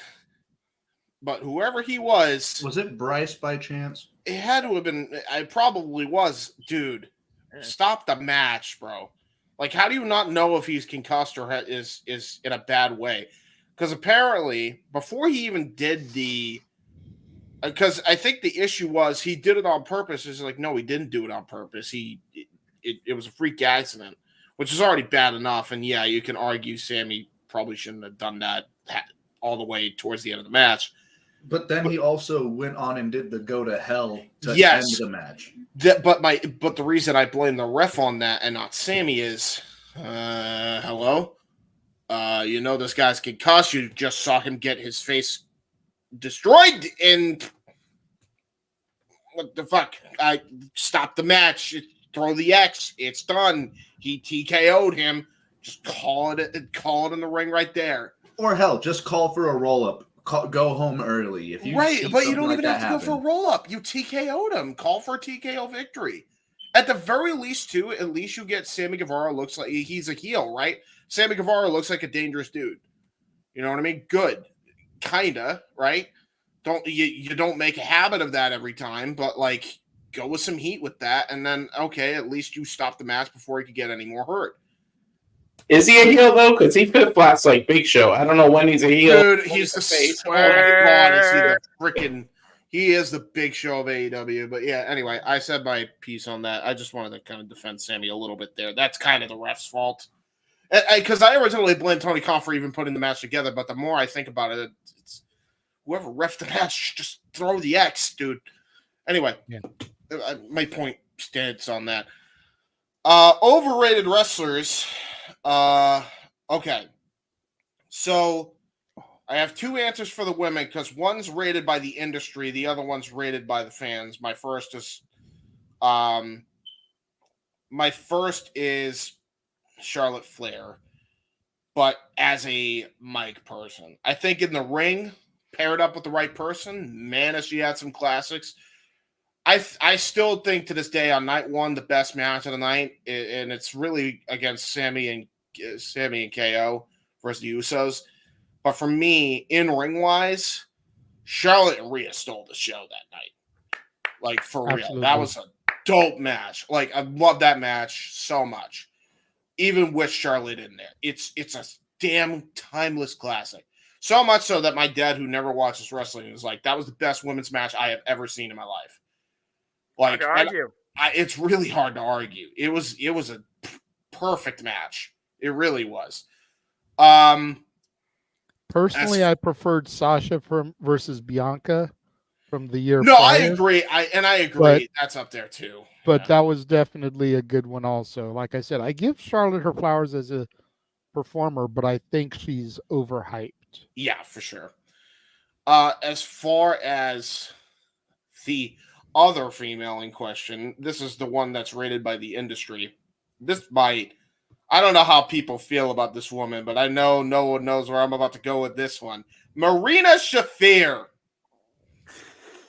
Jesus almighty Christ. You got people in the industry saying that this woman is like, she's gonna be the next female Dean Malenko. Bro, dude, this is her grapple game that everybody raves about. She stands there, doesn't know how to chain wrestle, and just apply submissions. That's all she knows how to do is apply submission holds. She doesn't know how to chain into them. Like, nothing clicks in her head somehow of throw a suplex, then go into the Gucci Katami. Nothing like clicks to chain wrestle like Dean Malenko. And people are calling her the Dean Malenko. The industry people are calling her a Dean Malenko. No, she's not. What? What are you doing? This is the same promotion that employs Dean Malenko. Right? Like, that's an insult to him. And you got people on not just AEW saying that, but you had WWE people saying that and Impact people saying that. I'm like, what are you smoking and where can I get some? Like, what are you talking about? You smoking some of Walter's shit over at Cal Fire Ferns? What the hell? Cheap plug. There you go. Dude, it doesn't make any sense to me. So that's my overrated woman done. Overrated men. Gorg, love Gorg. That's my favorite overrated wrestler of all time, brother. Okay.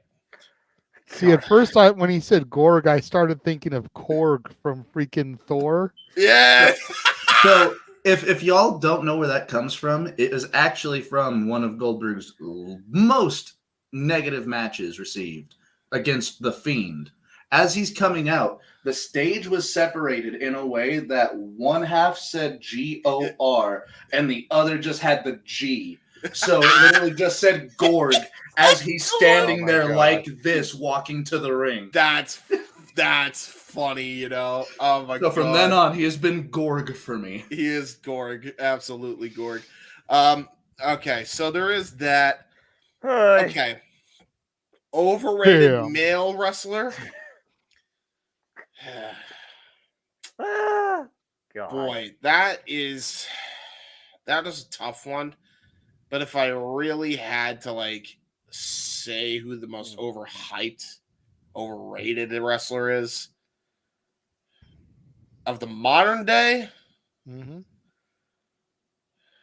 probably Damian Priest. And that pains me to say it.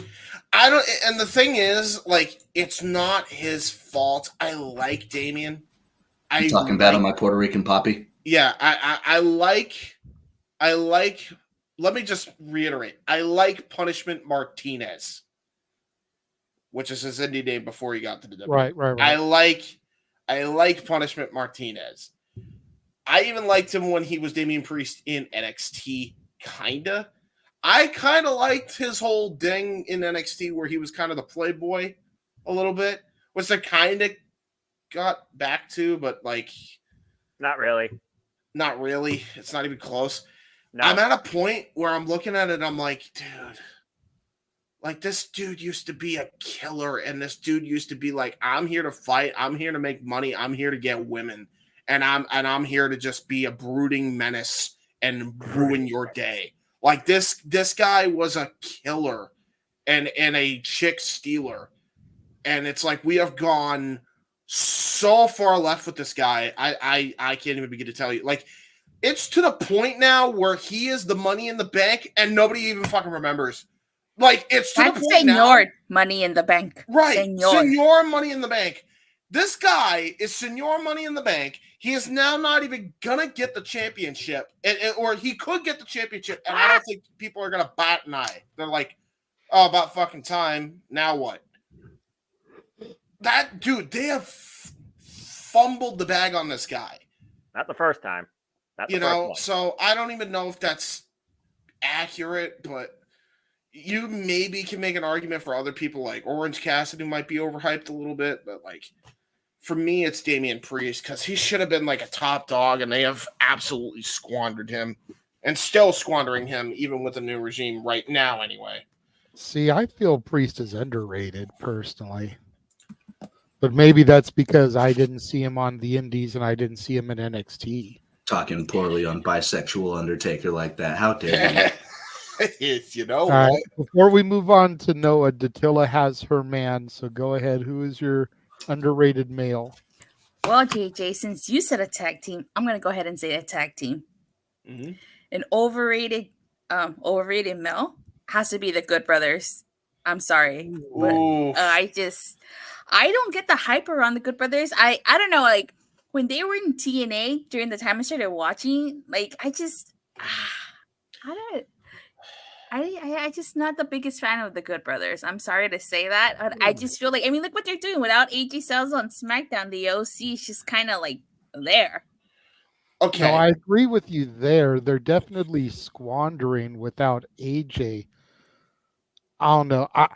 For me, I feel like it's kind of a similar situation to the way James just explained Damian Priest. Yes. Punishment Martinez, because like yes. For Luke Gallows, I go back and remember that fucker as Festus. Whoa. And you look at how he's grown and improved since that bullshit. Yeah. And then Carl Anderson, I actually saw in the indie scene. I've got a picture with him as one half of the NWA World Tag Team Champions when he was in the Real American Heroes team with Joey Ryan. You know, belts in hand, you know. Carl, there's something about Carl that I never really thought got over with the fans on a mainstream level, but like if you see it, you realize he's special. He's just got that little something about him, that je ne sais quoi. And especially when he hits that Anderson spine buster that all Andersons seem to have, whether you're an Anderson by birth or just by taking the last name. You know, that spine buster is an Anderson signature. There's something special about Carl Anderson, though. And again, going back to Festus with Gallows and watching how he's improved and watching the way they work as a team. Yeah. I think they're criminally underrated, and that's why they're floundering without AJs, because we have been conditioned to believe that they ain't shit without the phenomenal one. And also, just want to point this out. That's just my personal feeling on it. I get it. I'm not trying to say you're wrong. It's your opinion. Everyone's entitled to their opinion. But for me, they're criminally underrated. Can we to add to your point, JJ, also, and to tell it, do your homework on this, because I'm going to direct you to a place that you will absolutely have a different tune similar to what we have. You have not seen the peak of this tag team until you watch their first run as IWGP Tag Team Champions in New Japan. That was fire. They were the best team at that point. There was a reason why they were so touted to come to WWE. And the funny thing is, too, they originally, New Japan wanted to give that spot, the main event spot, to Carl Anderson. That's how good they see him.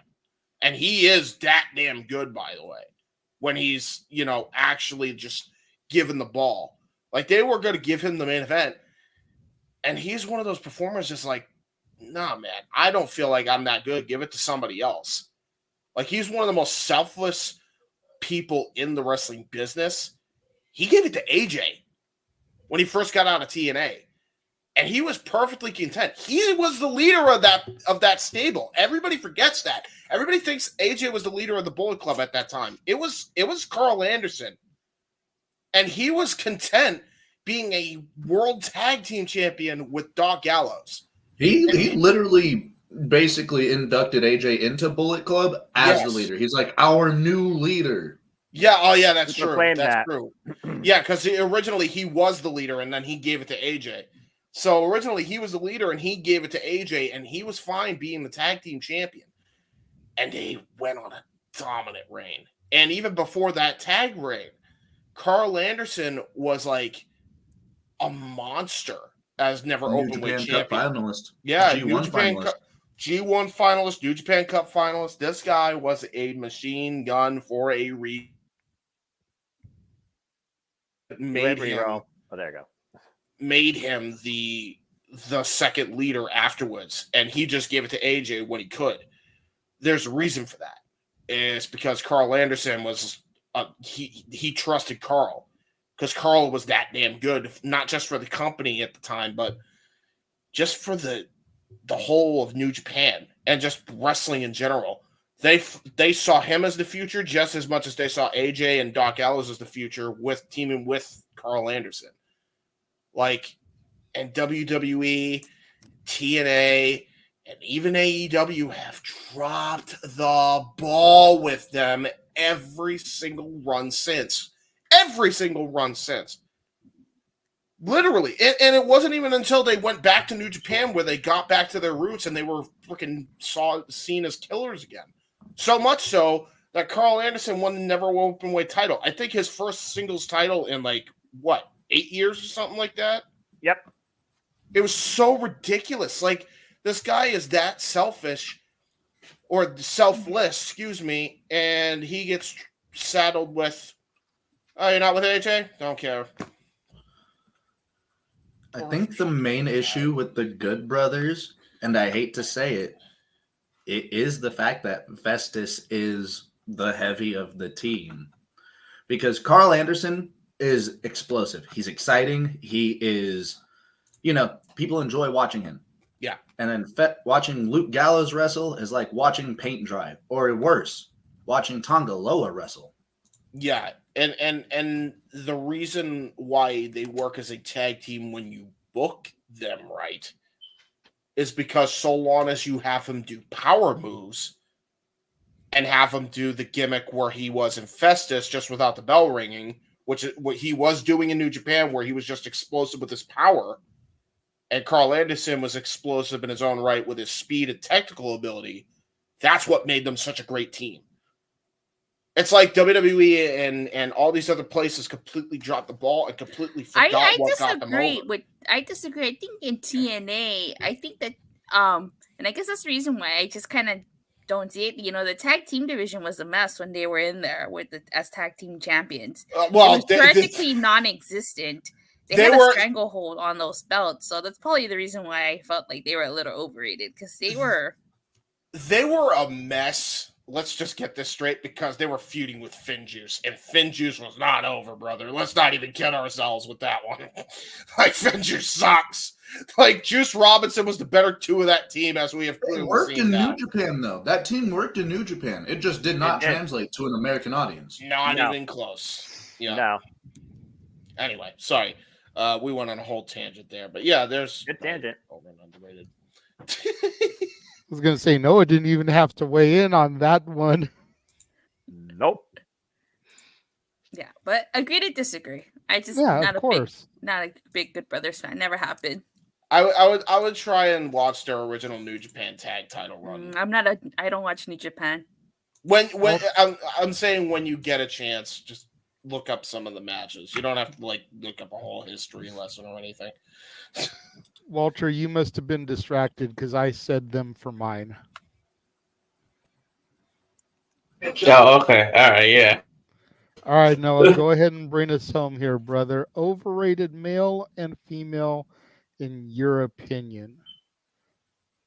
Now, I'm just a simple man and a lifelong fan of professional wrestling, damn it! But here's my take.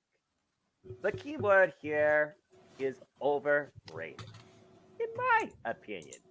Now, we could talk about the Messy Brothers, as you call them. We could talk about the My Chemical Romance Evanescent cosplay players, as people like to call them. We could talk about Gorg Borg, or whatever the hell you want to call him. Gorg Borg! Gorg Borg! That's better than just Gorg. I like that. It's game Continue, over. It's Noah. Gorg Borg. Gorg Borg.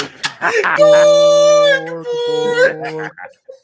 Oh, fuck. That's good. I'm waiting to see if he's going to acknowledge somebody as his male overrated. Damn right I am! It's Roman Reigns! Oh, The 1 year of overrated nonsense holding the damn WWE hostage! You're damn right I'm gonna say that fucking man!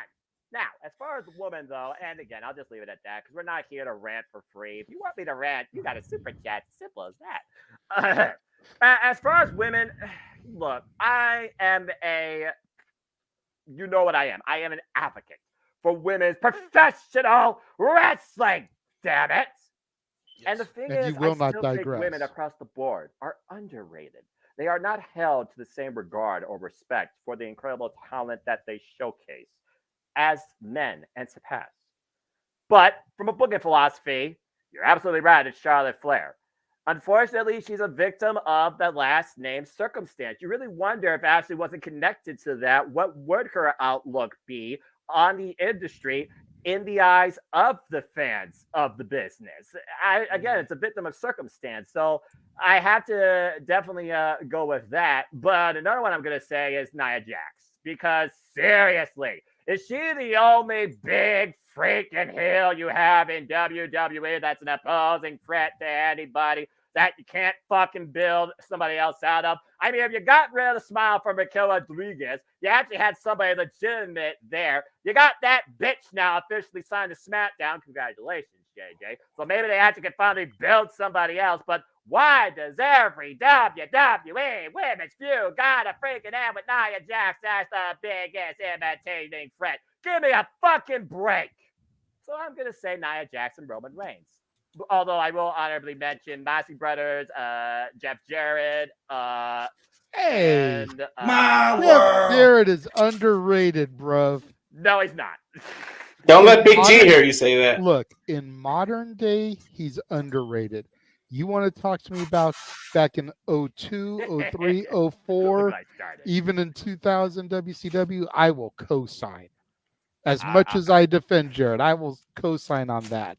You talking about modern, he's underrated. Well, hey, that's JJ. okay. Conversation another day. And another one I'm going to say, too, because it's amazing what he did with the title, but it's like, okay, and Naito won it. Sonata. I think Sonata had an incredible year last year, but it goes way underneath everybody else in this industry. So point. So he lost the title to Naito at Wrestle Kingdom this year, and his whole last year has kind of been an afterthought. He even lost to Goto in the New Japan Cup. So that's my take. He may have been a world champion, but Evil was properly rated by the fans in that he sucked. So, yeah. Okay. And House Sports is the worst fucking thing in the industry. Dude, it's hey, so hey, bad. JJ. Hold on I'll get to that story in a minute, Maddie. Don't trip. Walter's got his hand up. I just want to throw another one out there that I just thought of, but JBL, he's overrated. That's fair. Yes. That's fair. That's a fair take. That's a fair Little take. to no substance for him. No, not even once. And everybody's like, "Well, JBL, he like people want." No, he got cheap heat because he was racist. That's true. And there's also he's not wrong. Let's be honest. There was also that time where here's the thing, though. I will say this: everybody harps on that, and I hate JBL. Right? That was Eddie's idea. People forget that a lot of those skits with him. Just look at the outcome afterwards. I will say that. I'm just going to say this. When I hear wrestling god, there's only one wrestling god, and that's Nature Boy Ric Flair before I learned Moose called himself that in TNA. Yeah, that's true. How did you not know Moose called himself that? Because Ric Flair was here in the industry before Moose was a freaking thing outside the football, Tatilla. Remember, I know, but like Moose has been calling I himself had a to wrestling survive Immortal. You did not. Oh, Immortal and Fortune. Those are dark times, my friend. Tell me about it. Please don't go back to 2010 today. Yeah, I was yeah, literally you weren't watching about Bill that. and Doug Yeah, reviews it's as on simple how as that. bad that time was. Since I started watching in 2020, Moose has been calling himself a wrestling god.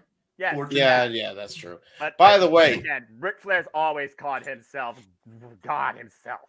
I will say also, if they stuck with the Cold Skull gimmick, I think Sonata could have been over and not 100%. Like, I don't know why they just Cold Skull worked better than just a day.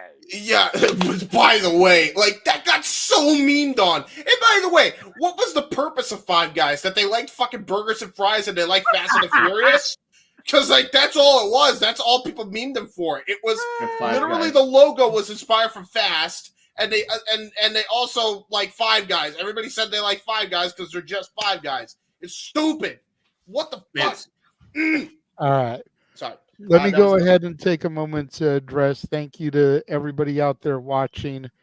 We have people watching on every channel we're streaming on right now. Almost 30 viewers currently. There you go. So thank you to everybody out there. And then we are going to go off topic a little bit because Maddie shared this news story with me, and it's too rich to not discuss. Yeah. It's somewhat wrestling related because it took place at Ford Field, home of WrestleMania 23. Mm-hmm. So apparently Ford Field is going to remain closed until the end of the month following a partially eaten corpse being found in the facility's water filtration system last night. Now hold on. We ain't done yet. The second weekend in a row, a body has been found on the premises and has forced Detroit PD to launch an investigation into the mysterious incident.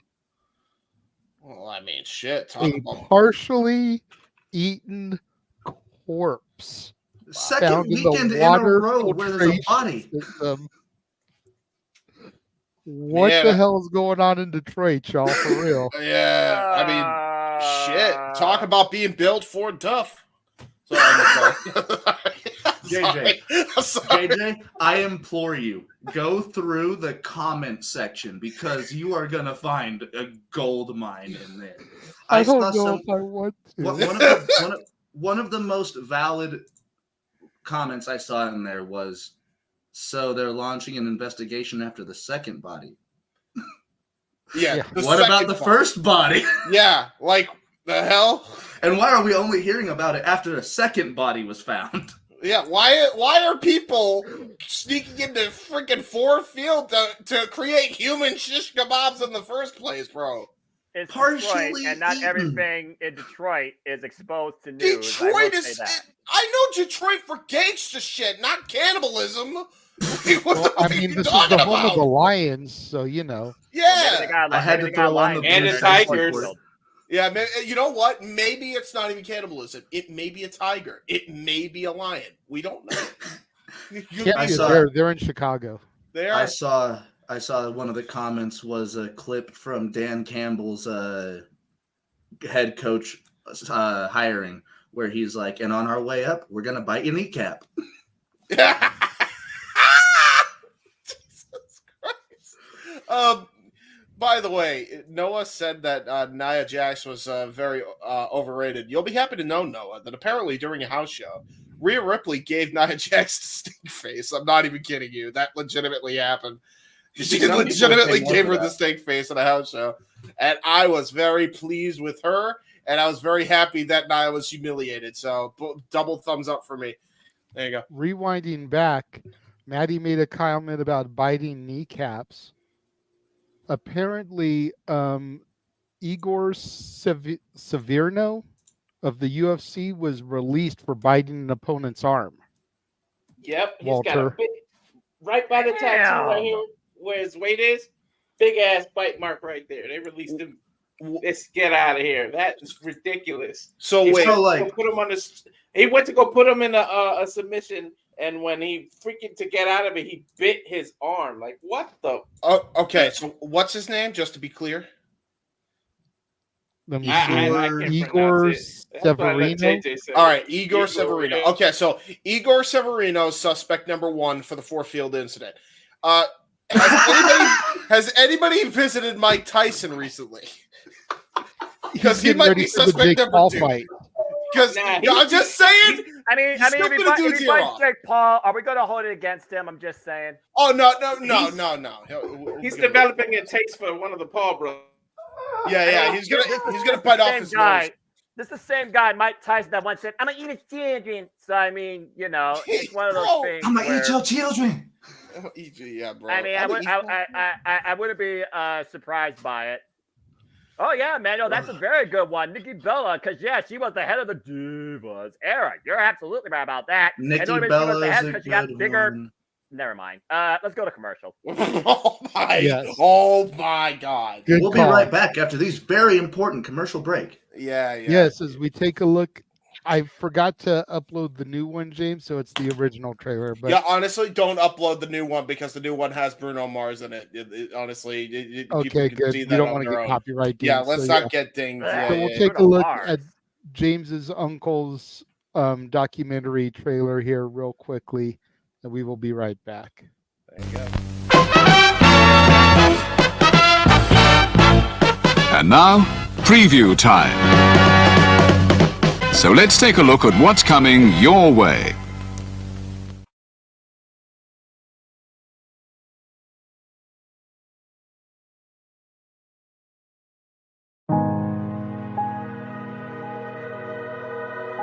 Gary Hebert, the man, the myth, the legend.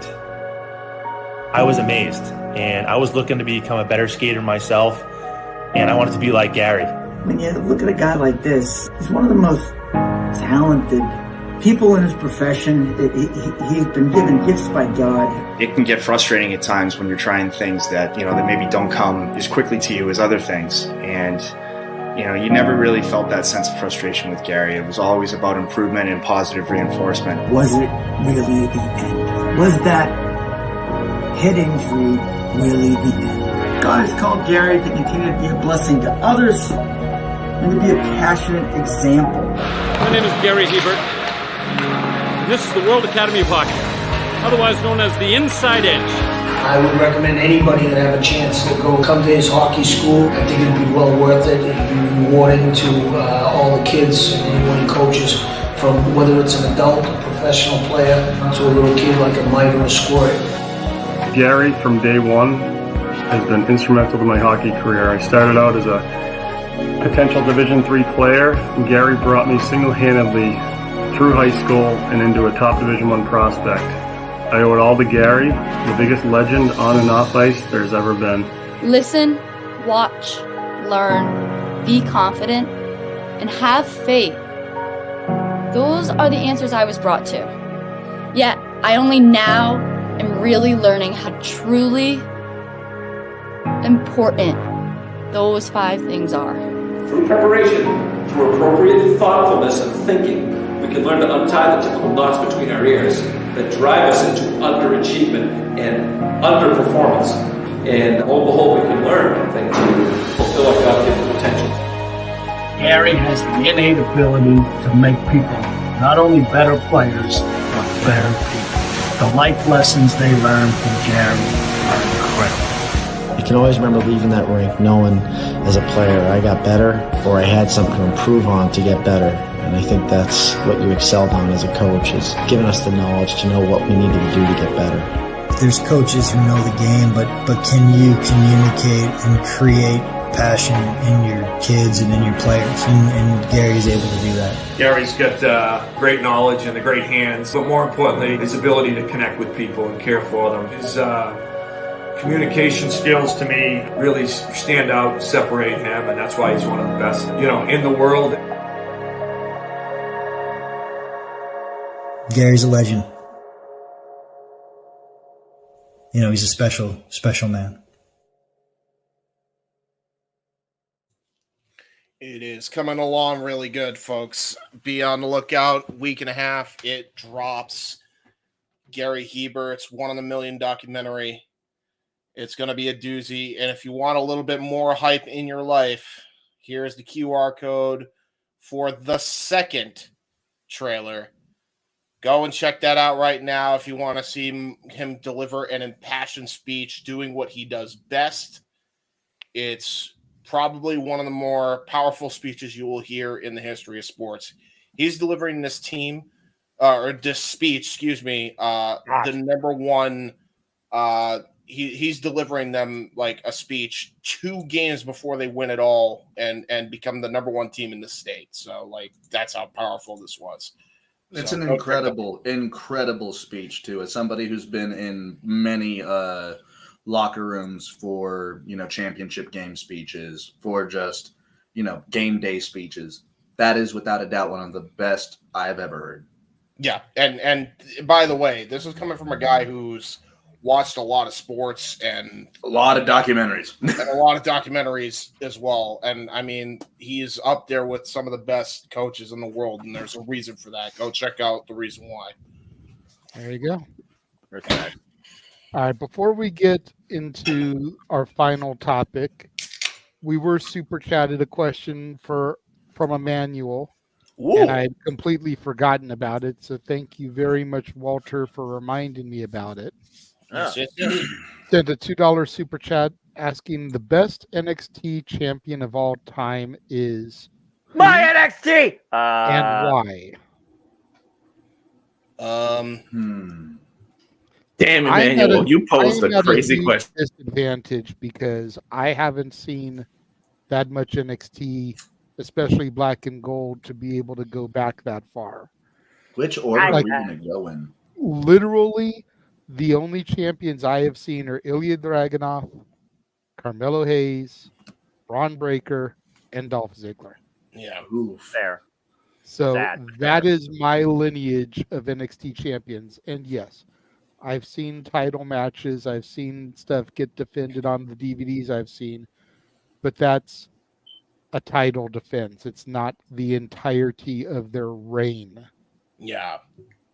Out of the I've seen, I've probably got to go with Braun because he had it the longest out of all of them. He had a really good run, that second run, when he took it from Dolph the night after Raw until he lost it to Melo at Stand and Deliver virtually a year to the day later. Like, that was a solid, he was a fighting champion. Unlike our tribal chief who freaking defends the title and disappears for 7 months and then defends the title again. Overrated. And yet you want him to retain at WrestleMania. I'm just saying. I'm gonna chew your ass out during instead of predicting in our call. I'm telling you that right now. And I welcome it, good sir. I welcome it. I enjoy our witty banter back and forth. I know you and your passionate rants, and you know me and my business-minded booking. The fact, going to Datilla's point, the fact that Cody Rhodes is paying more attention to The Rock than he is to Roman Reigns is all Roman needs to be able to defeat him on night 2. Because he is so focused on The Rock, he's forgetting all about the end game. But my answer would have to be Braun Breaker. Did you have a question, Maddie? More of just like a surprise update coming from the world of New Japan, as I am wearing a Bullet Club shirt. Alex Coughlin has just announced that he is retiring from professional wrestling. What? I believe he's 26 years old? Yeah, he's one of the youngest. Yeah, he literally was a young lion 2-3 years ago, and he is announcing that he is retiring. Wow. I knew he was going for some family stuff prior to going into New Japan and being part of Bullet Club War Dogs, but man, I hope that for whatever reason he's okay. And yeah, nothing but the best to Alex Coughlin. Yeah, one of the most insane physiques I've seen in professional wrestling. Dude. Coughlin Open Challenge prior to freaking Excursion. That's such a shame, man. Seriously, if you people don't know Alex Coughlin, you gotta watch a match. That's a huge blow for the future because he had a killer match on DPW with Calvin Tankman where and I'm not shitting you. Like, if you've seen Calvin Tankman, he's a big boy. Big boy.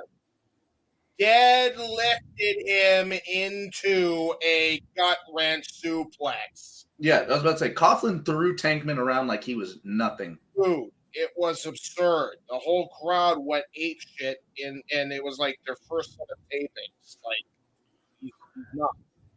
That's crazy, man. Seriously, nothing but the best to Alex Coughlin. Because I remember still to this day when it's very similar to when Marcus Gorfon retired, and like it was very similar reasons. You know what I mean? That was a good blow too, man. Because he was a star. He was a star in the business, man. No doubt. He had a huge upside. By the way, you're going in and out a little bit on your mic, and oh no, sorry. It's all right. And with that being said, wish the best Alex Coughlin, but let's go ahead and get back to the super chat. We could probably talk more about the future of that young. Let's call it is young prospect of the business, done before he really got started. It seems like. Man, that sucks. But anyway, back to NXT. So JJ, Pip, Brom Breaker. The till I believe next, but I see Walter has his hand up. But let's go ahead and let the moderator moderate his show. Yes, go ahead, Datella. Oh, best champion? There's only one. The longest reigning NXT champion of all time. Adam Cole, baby. Baby, you pick mine! For my NXT, our NXT, Noah. My NXT! Well, our NXT. I'll talk at our NXT champions. Don't worry. I'll still have something when it comes to me. But thank you, Datella. Yeah. Adam Cole, baby, and the Undisputed Era. Oh my God, such an incredible run. And I feel like they tried so hard to replicate the Undisputed Era, and it just didn't work out. So there's only one. Baby. Yeah, to be fair as well, I mean, Kyle O'Reilly, like, that guy went through the ringer, like, the last year and a half, poor guy. I mean, it really is just kind of a victim of circumstance thing. True that, and now he's got a second chance when he thought he wasn't even going to have it. And he's already been endorsed by Katsuyori Shibata backstage, who, again, another wrestler that came back from the brink of death in the business. All right. Go ahead, Walter. All right. Well, first of all, damn you, Emmanuel, for this question, because this is hard to think about it. Because if you go back to the original NXT, I'm going to sound like Noah with the history lessons. You got Seth Rollins, who was the inaugural champion. Correct. Then I think it was Big E. Correct. Bo Dallas. Then you had Neville. Correct. Who's that? Sammy. KO. You got all these people. And I think KO really put it on the map because when he went up to the main roster as the NXT champion to go up against John Cena, a lot of people got to see that big gold NXT title and got curious as to what that is and maybe followed after that. So you could go good KO. But I'm going to go with Shinsuke Nakamura because that feud Nakamura had with Bobby Roode, who's another great NXT champion, over the NXT champion, that glorious guy with the back and forth that they went and that, with the best theme song and everything. But Nakamura really did that title justice. Not renting for free. Yeah, don't rent. But I mean, you also got to give Finn Balor his credit. He went back down to NXT and got it again. So I'm gonna go with Nakamura. That's a very good one, by the way. I wasn't even thinking about that one. Yeah. I'm gonna go with Nakamura though, because people keep confusing his main roster run. Go back and look at that NXT run. Nakamura was like the effing man in NXT back when it was Noah's NXT and my NXT. It was all about Nakamura from the fucked song. Him up in 2017 when they said Gender. Noah, save the rants. Save the rants. Yes.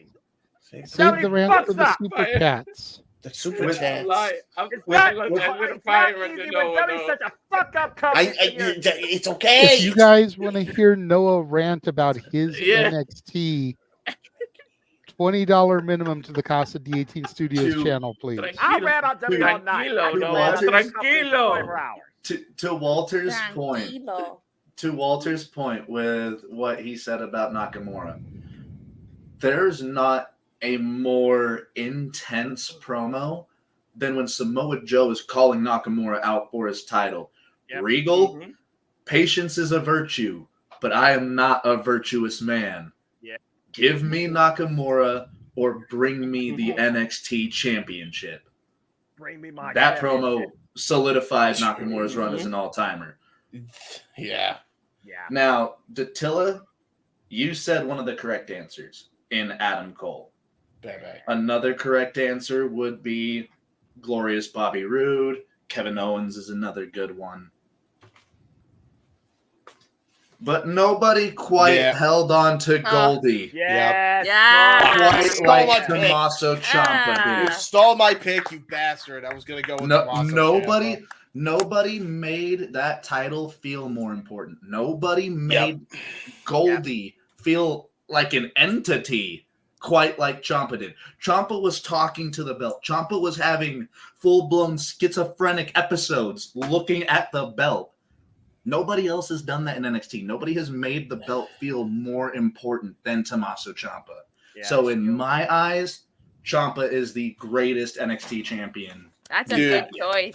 Good one. I honestly, greatest heel NXT champion. Mm-hmm. You know 1000%. you are genuine when the crowd boos you in as your entrance.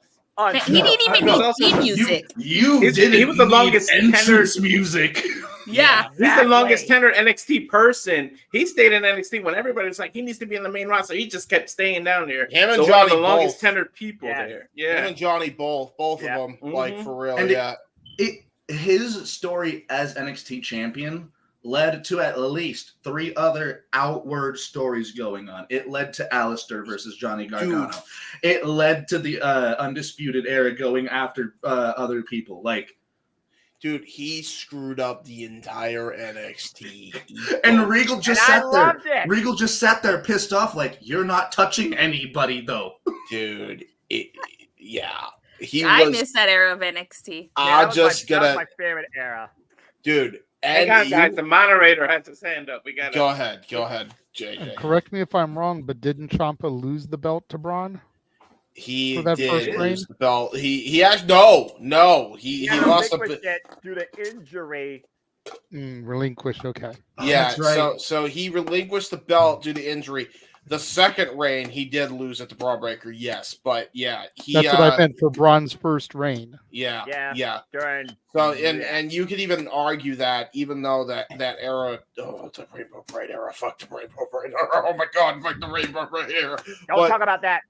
You can make the argument that he is and I say seriously, the most important period, the best NXT champion of all time. Because not only did he have the best heel run of all time with that belt, bar none. Before MJF, there was Tommaso Ciampa. That's how damn good he was. Accurate. Before MJF got mainstream, that is, by the way, because he was around when Ciampa was around. Tommaso Ciampa is the greatest because he also held the belt twice. And he ushered in the new era of NXT that we have seen today. He has been around that the entirety of the eras, pretty much. He was there in the Dusty Cup. He trusted the process. He trusted it. Yes. Even up to the bitter end, he trusted that process. He is the most important NXT champion of all time. The best NXT champion of all time. And I include his second reign in that as well. Because, again, it's this guy he's a workhorse, dude. He really is. He's a freaking workhorse. Yeah. So you two are in agreement then with Ciampa? Yeah. Oh my God. Yeah. Yeah. Now Ciampa all the way. Before Noah goes, we got a $2 super chat from Keen Mike. Thank you, Keen Mike. Said the limitless one. Wouldn't even include. Keith Lee. I will say I liked him I'd say his North American title run. That's yes, what I was thinking. Great. His NXT run, no, we can't even count it. It sucked so much. It was a ass. window. It was literally like it was here, and then TikTok, he lost Dude, like Karrion Kross. There was no reason, especially at the prime of Keith Lee's career at that point, where Keith Lee and Transitional Champion should have even been in the same booking. Let alone him winning both belts. Yes. Yep. Two-strap Lee. Yep. Adam Cole. I think that was the point I stopped watching. Yeah, because you knew it was all Vince. You knew Vince was already getting his grubby paws on this shit. That's all it was. Yep. I mean, I knew that when they brought NXT to USA anyway, but like, God damn, it was over after the pandemic. Then there was Survivor Series 2019, and then there was NXT Summer 2020, where we got here, and the rest is unfortunate history. Don't get me started on Super Tuesday too. By the way, that whole Survivor debacle with the Iron Man 2019. Yeah. Which by the way, we loved the NXT, and we all of us criticized.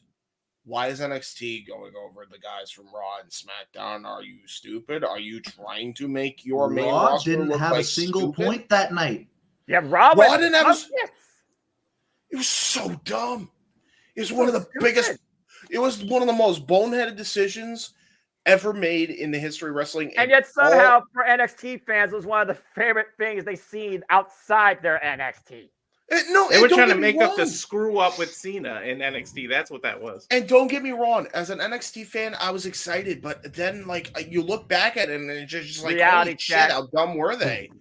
Yep. You know, I have to say one of the thing that I did like about the NXT kind of being on the main roster was we got Brian I was just calling Brian Danielson, Daniel Bryan at that time versus Adam Cole, which I believe was the first time they had ever wrestled. That was a fantastic match. That was a great match. There was that.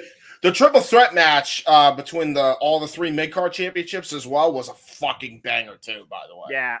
But part of that reason was because all three champions came from NXT. So do you guys remember when they did halftime heat during the Super Bowl? Yes, absolutely. It was the first time I cared about actually something associated with Super Bowl that wasn't football.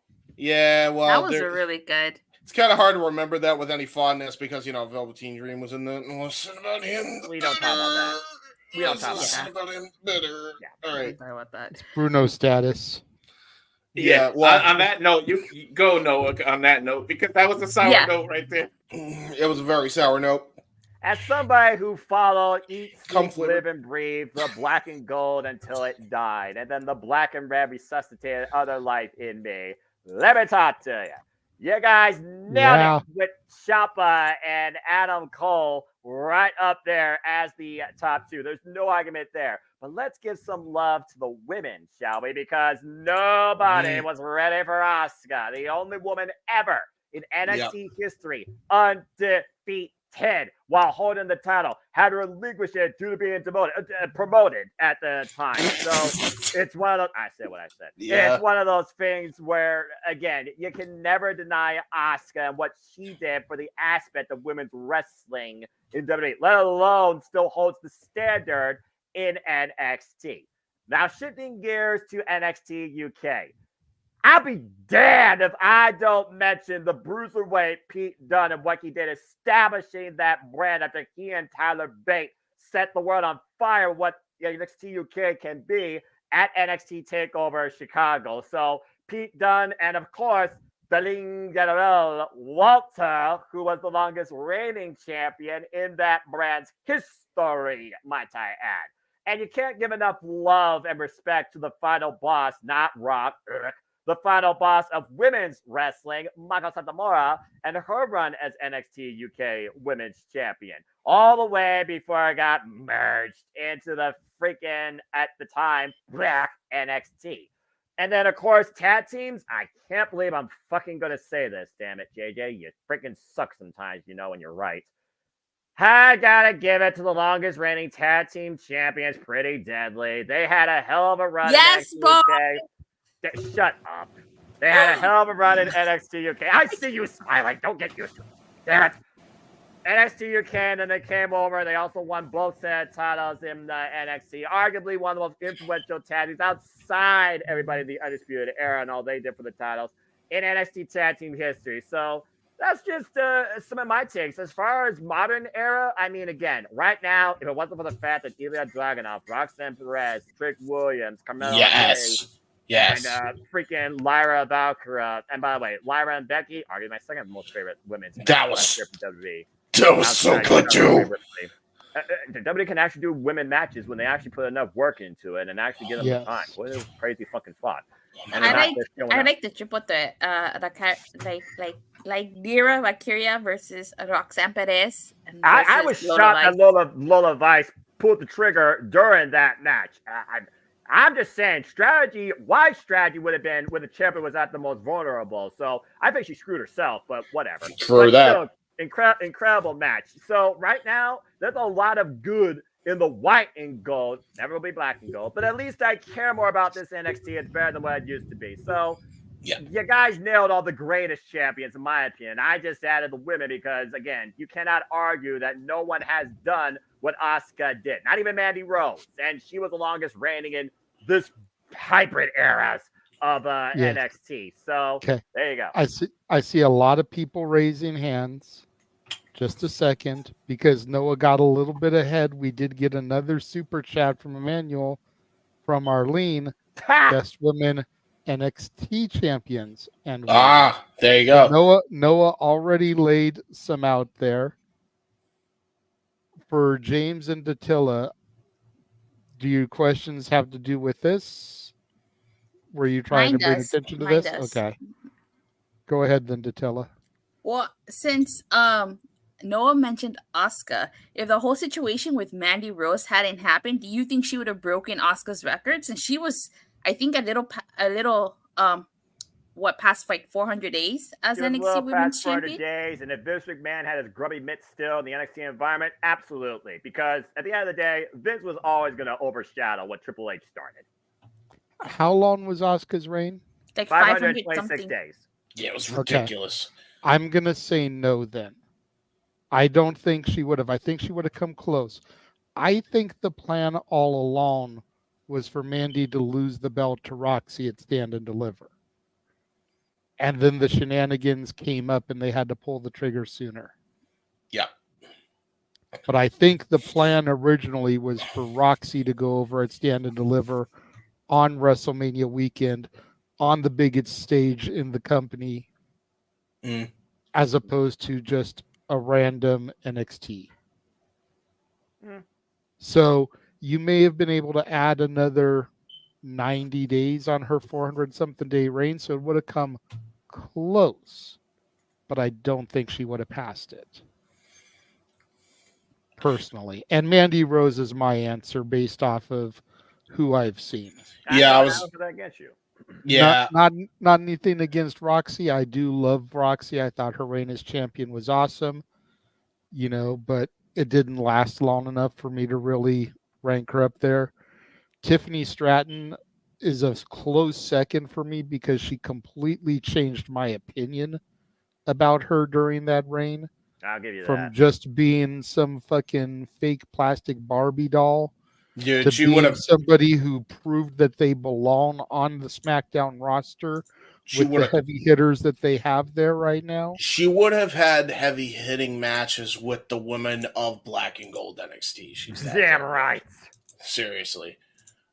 If they don't go with Naomi, Bianca, and Jade versus Damage Control, then I can definitely see Bianca versus Tiffany at Mania as being something that they do. True. Yeah, and that's going to be major for her, considering just a year ago she was someone who wasn't taken seriously and wasn't even champion yet. Yeah. Yeah. Also, Mandy Rose, I will say Mandy should.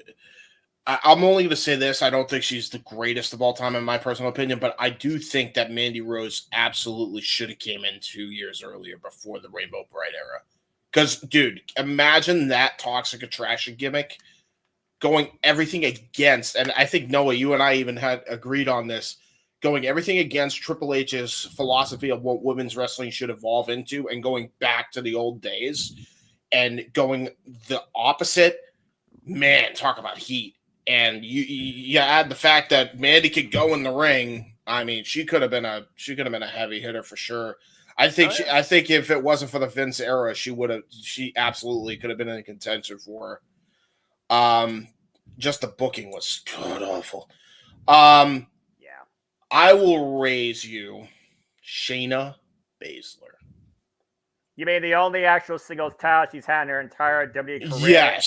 Yes. The thing that should have put her on the map, but Vince did not see anything in her. So much so that I think there has been irreparable freaking damage now. So much so that she's in a random tag team with, what's her damn name? That team Zoe Stark.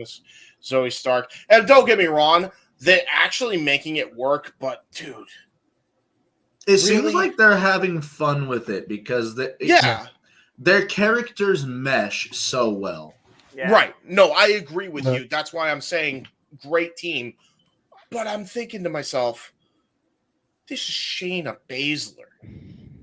Like, this woman, when she was in NXT, like, was a menace, dude. Like, so much of a menace. Like, I put her up there with Ciampa.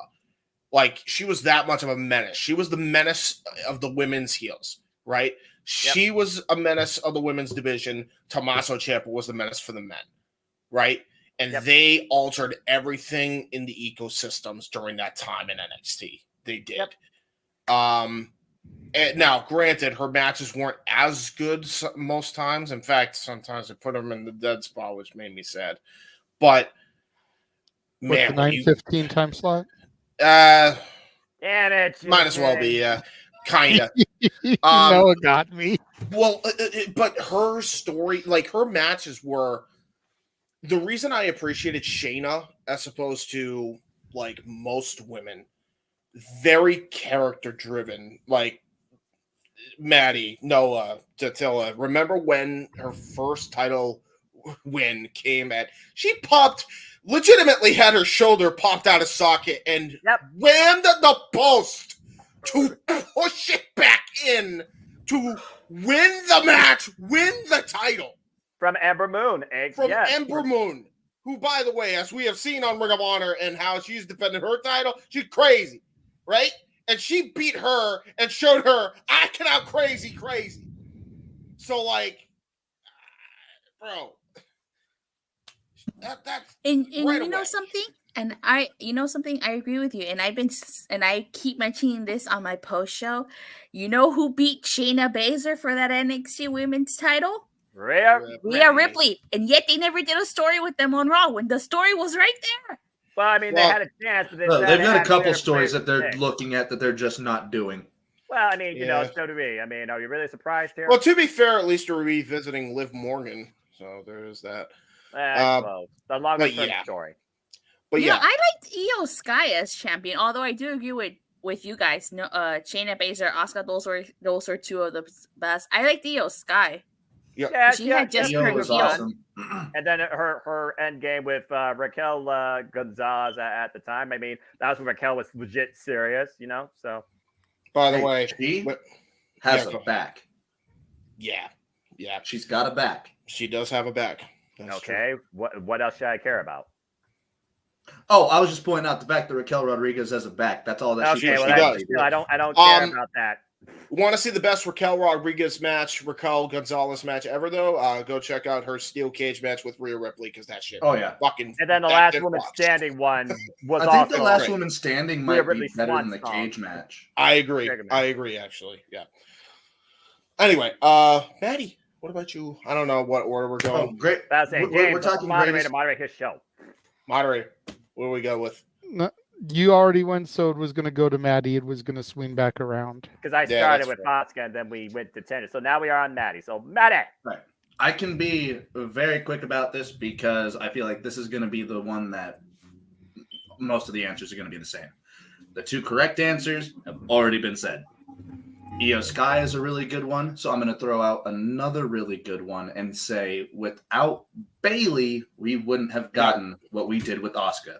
and we also wouldn't have gotten the Iron Woman match with Sasha. So Bayley, in terms of importance, is up there. I will say Asuka is my pick.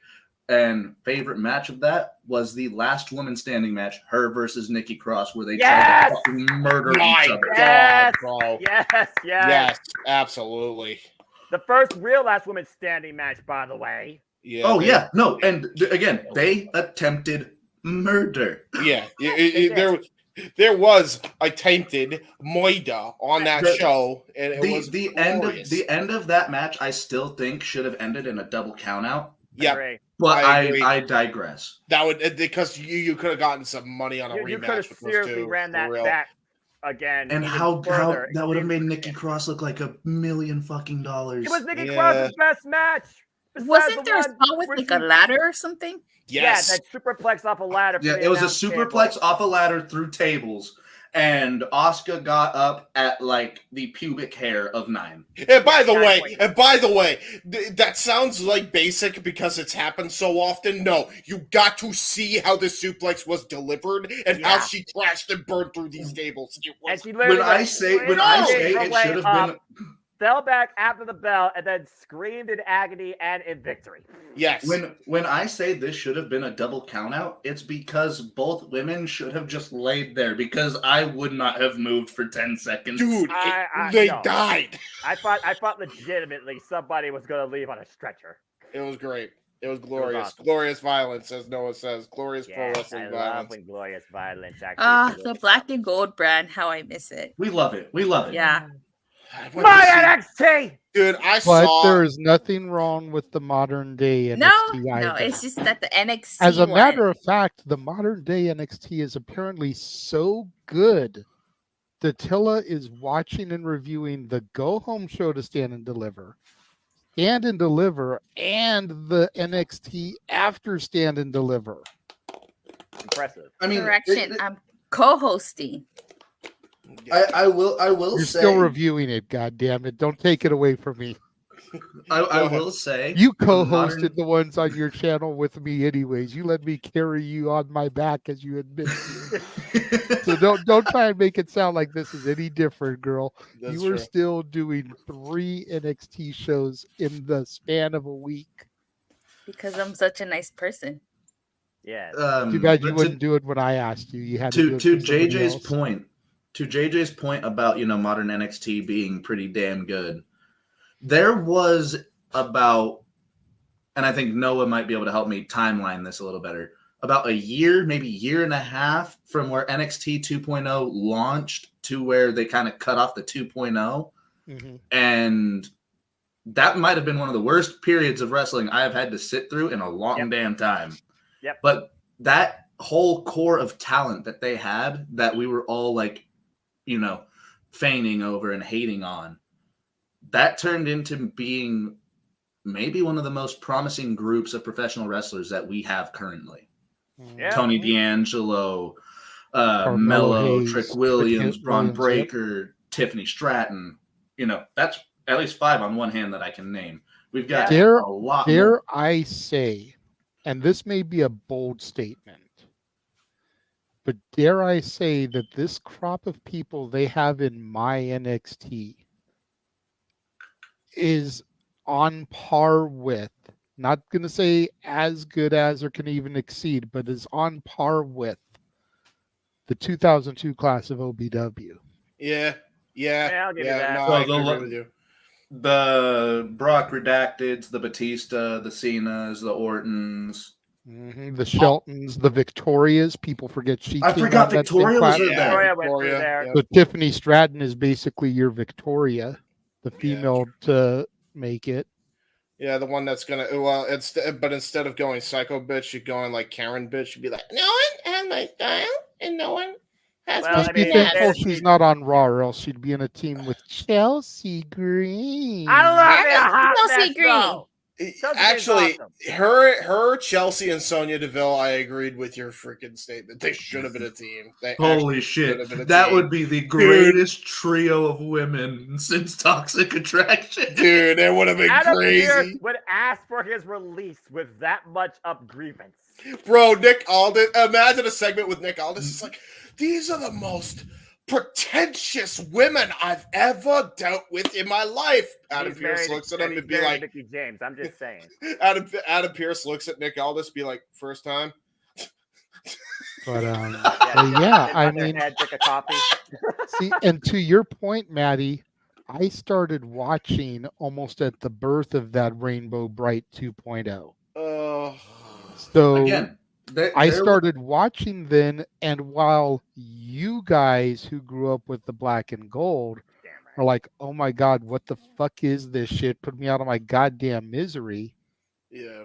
I'm like, okay, this is entertaining. It keeps me coming back for more. And to the point that I made with Noah a few weeks ago, who would have ever thought that the Tony D'Angelo that was on at that point would be a legitimate threat contender to someone like Ilya Dragunov? It's the same thing with the Tiffany Stratton there as well. Who would have thought that the mommy's girl or the daddy's girl, billionaire coming in would have turned into what we got with Tiffany Stratton after her enhancements?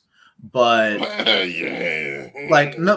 ever since she got those, she put forth the amount of work in the ring that was expected of someone who was supposed to take forward that Trish Stratus mantle. So what you're saying is she put in just as much work as the doctors did with her breasts. Yeah. Yeah. And let's her doctors put the same amount of. That's true. Let's not overlook Noah's favorite tag team of my NXT. Chase University, baby. I love Chase U. Thank you. Thank you. Boom. Okay. And your NXT has like one of the best women's rosters like NXT has ever had. Aside from the Horsemen, this I is will it. give Shawn Michaels, Triple H, and this NXT that much credit on the potential of their women's division. It is certainly up there, higher than I've seen since the Black and Gold's death, and arguably rivaling what Ring of Honor has and what TNA has been. But TNA still is the standard. Yeah. NXT is the second best women's division in the States. Fight me. Yeah. True. I from what I saw, I will agree. I will second that. TNA is still number one, but NXT has the second best women's division. Yeah, for sure. Now, if we could I'm not taking anything away from TNA's, that's why I adamantly say number two. Dude, now, if we could just take away Shawn Michaels' access to Instagram models, that would be fantastic. Yeah, I don't know, man. Well, I don't know, man, because that's how we found Tiffany Stratton, and she became a pretty good wrestler. So there is that. Yeah, but it's not gonna translate that way every time. No, not every time, but as long as Tiffany Stratton goes the way of Trish Stratus and not Stacy the Cat Carter, we're good. I don't think Jerry Lawler's around to make that happen. So they got Corey Graves though to be the guy that talks. Oh, about son of a bitch! Oh no! Oh yeah, that's true. Because then again, he has to now try and be the head play-by-play guy. Or excuse me, he has to be the play-by-play guy now in SmackDown because they got nobody else, bro. I'm sorry, but I could be wrong, but I heard that a while back Corey has actually been cleared to where he can compete if he wants to. He just is choosing not to and to stay on commentary. Can somebody please give me fucking Graves and Sean Spears as a tag team? Yeah. Oh, that would be awesome. I think they would be fucking amazing together. Yeah, let Gravy go back to NXT team, hook up with Tilla's perfect Ken, Sean Spears, and let them wreck shit down there. Dude, that would be cool. Let Nick Joseph finally be promoted and go to freaking SmackDown. I honestly, when I first saw Corey Graves in NXT when he was a wrestler, I always thought that he and Baron Corbin should have been a tag team. Same. But that's just me. Anyway, hold on. So real quick, I agree with the AEW or the NXT and the TNA women's divisions. NXT is number 2, TNA number 1. But man, if they did a Worlds Collide show and you put that women's division neck and neck, oh boy, yeah, sign me up. Yes, definitely. Yes, I will vouch for that. I will call that with absolute pleasure. Dude, give me Lyra Valkyra versus versus Jordan Grace. Yes, please. Oh God. Yes, please. Juggernaut Driver versus the friggin' top rope scissor kick. All right, moderator, I believe we're on Walter now. After that subject, great conversation. Yeah, go for it, Walter. Sorry, buddy. I'm with Noah 100%. Asuka. Yeah, damn right. Datilla? I said Oscar. I said Io Sky. Oh yeah, that's right. You did say Io Sky. Yeah. Okay. Io Shirai. And JJ said Mandy Rose. I think that clears everything. There we go. That does. Yeah. And again, all right. all it did. That impromptu topic went a little bit longer than I expected, so we'll take a quick commercial break and then we'll come back with the other topic that Walter suggested. Woohoo! Noah, get ready. This is everything you're using your voice for.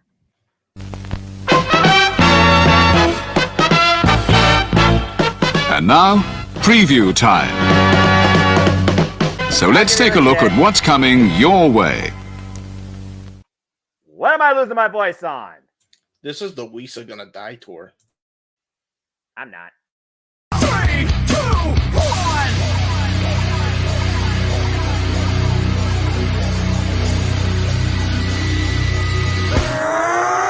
Here we go again. Right now, let's go. Me and you, toe to toe. We can rock, we can roll. Here we go again. Right now, let's go. Me and you, toe to toe. We can rock, we can roll. You see it.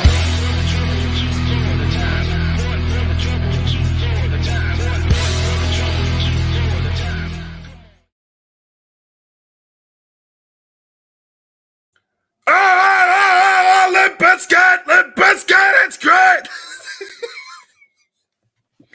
And as always, as you folks know, we still don't know when Double or Nothing is going to happen. We still don't know if we're going to do Winning Seat Right. We still don't know if we're going to do NJPW Resurgence. And we still don't know if I'm even going to do the Stardom Show during WrestleMania week. But it doesn't matter if they're involved or not, because I'm still going to watch them because I am all about all the wrestling, all the wrestling, all the wrestling, all the wrestling, all the wrestling, all the wrestling, all the wrestling, all the wrestling, all the professional wrestling. Damn it! And sports entertainment. But I will say sports entertainment definitely has more of my intrigue this year than previously. Amen. Although that could very well change if the tribal chief retains at WrestleMania. Please, not a second year in a row. Please. No, why are you putting that evil out there with Bobby? I'm letting you guys know I've been dealing with this with my co-host since last year's Mania. Yeah, I will literally ghost this room with a destruction wall of debris if that happens, and I will not come back on screen.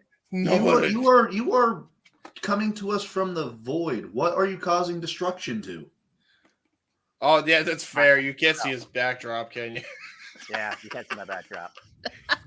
Oh, you'll find out. You'll find out if that overrated son of a. Noah does look like he's coming from like Bray Wyatt's campground. I will say, like it's just in the void. I've survived many a century. Well, jinx something's finishers into the void of the WWE. I've seen tyranny. I've seen dictatorship.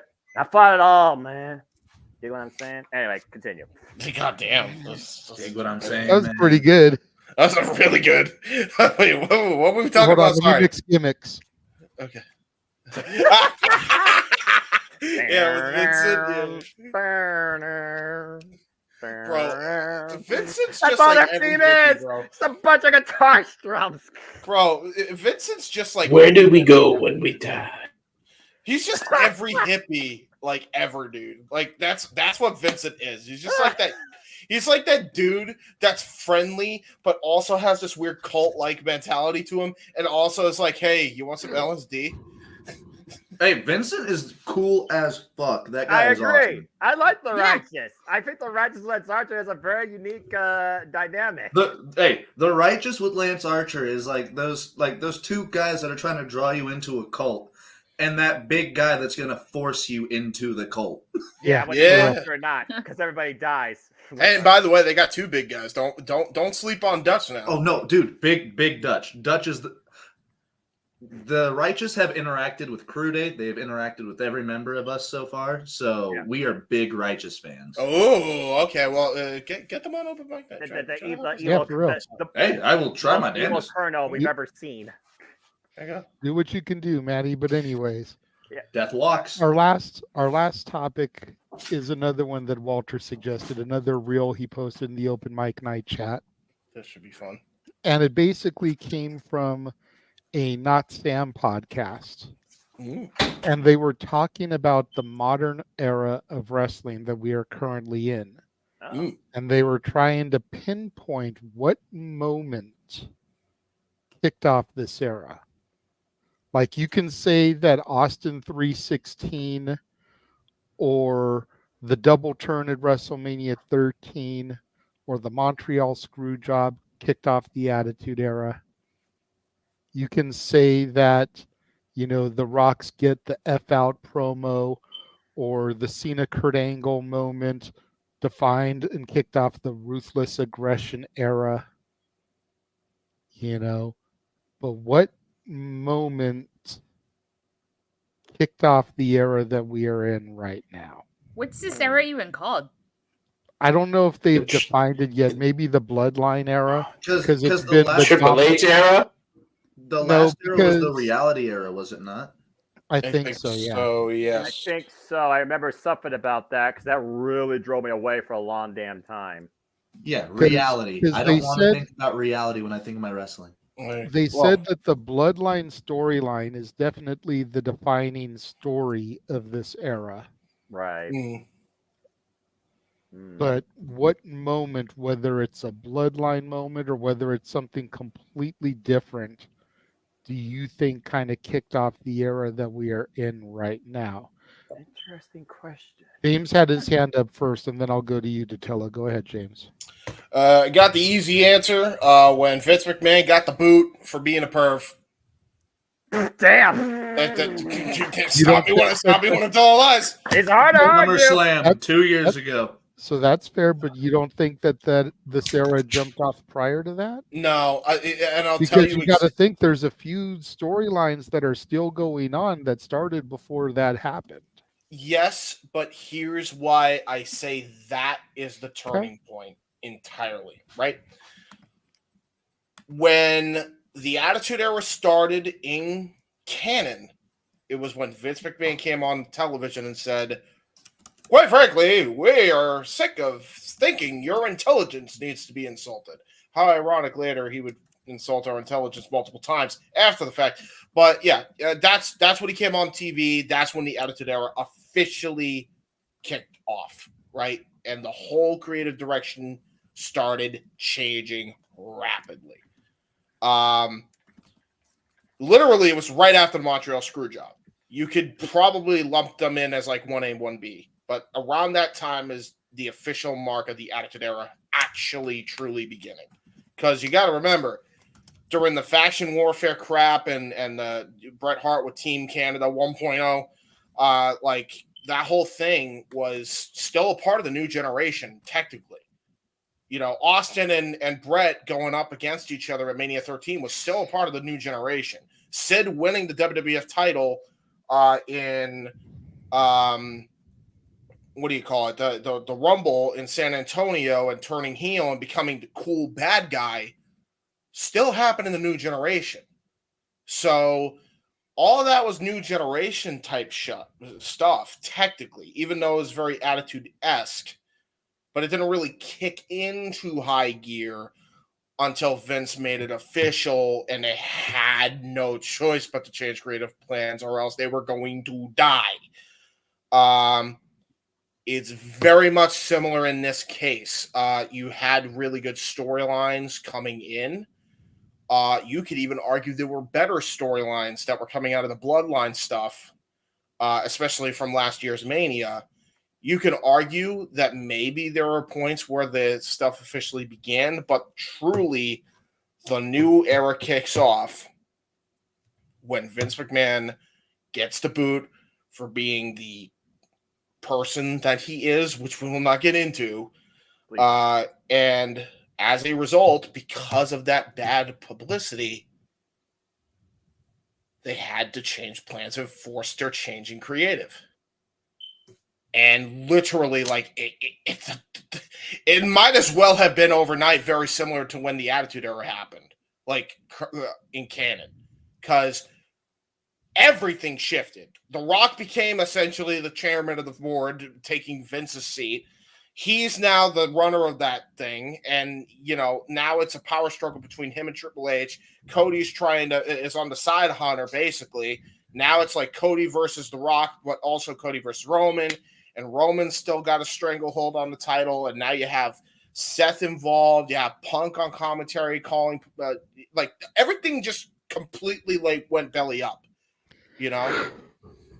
And what's ironic about it is you can even lend CM Punk coming back to Survivor Series as like the final thing of the reality era. Realistically. Because the reality era started pretty much when Punk left. And then he came back right when the reality era ended. So I think right when that happened. But yeah, there you go. That's my rant. There you go. All right. So Vince McMahon leaving. Datilla? Yeah. Definitively. I would say Roman Reigns turning heel. I say that was the moment that really defined this era that we're in, because like he needed a character change, because the whole, Roman Reigns, babyface Roman Reigns wasn't cutting it, and so him turning heel and basically doing this whole bloodline storyline, I think that's what kicked off the era, specifically in WWE. Okay. Walter?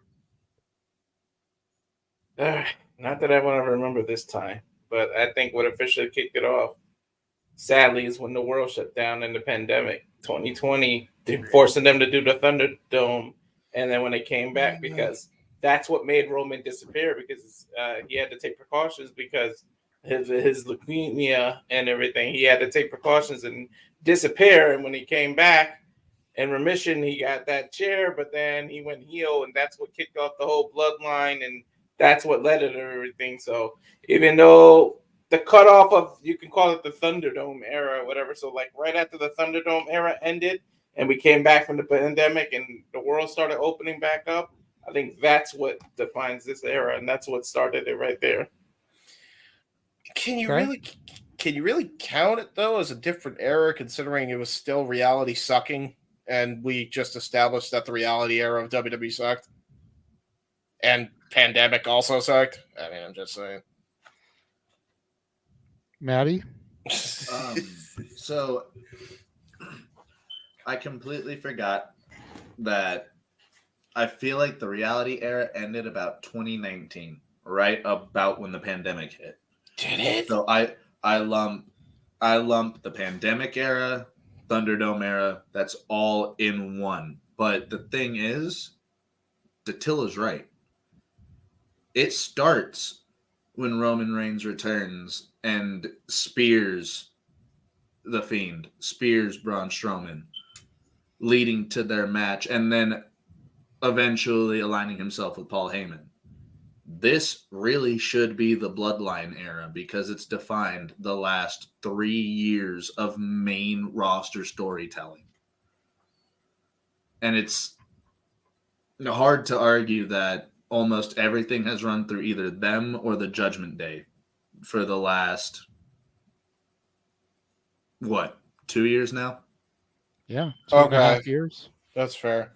So I'm 100% with Dattilla here. Even though it happens during the pandemic era, you can say the Bloodline era starts with the Roman Reigns heel turn. If you really want to pinpoint it to Hell in a Cell match with Jay Uso and Roman Reigns.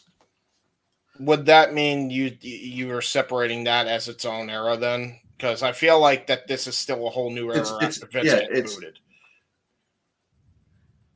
Yeah, Vince getting... I do feel like we did hit a completely new era, like about that. The minute he got booted, like, officially gone. Yeah.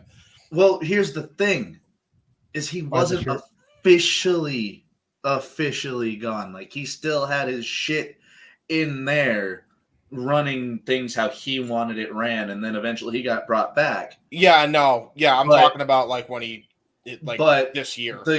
The Triple H era, if you want to call it that.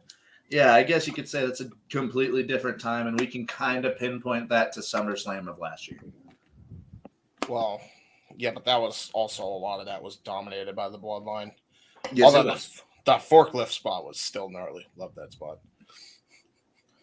Farmer Redacted was one of the craziest things I've ever seen.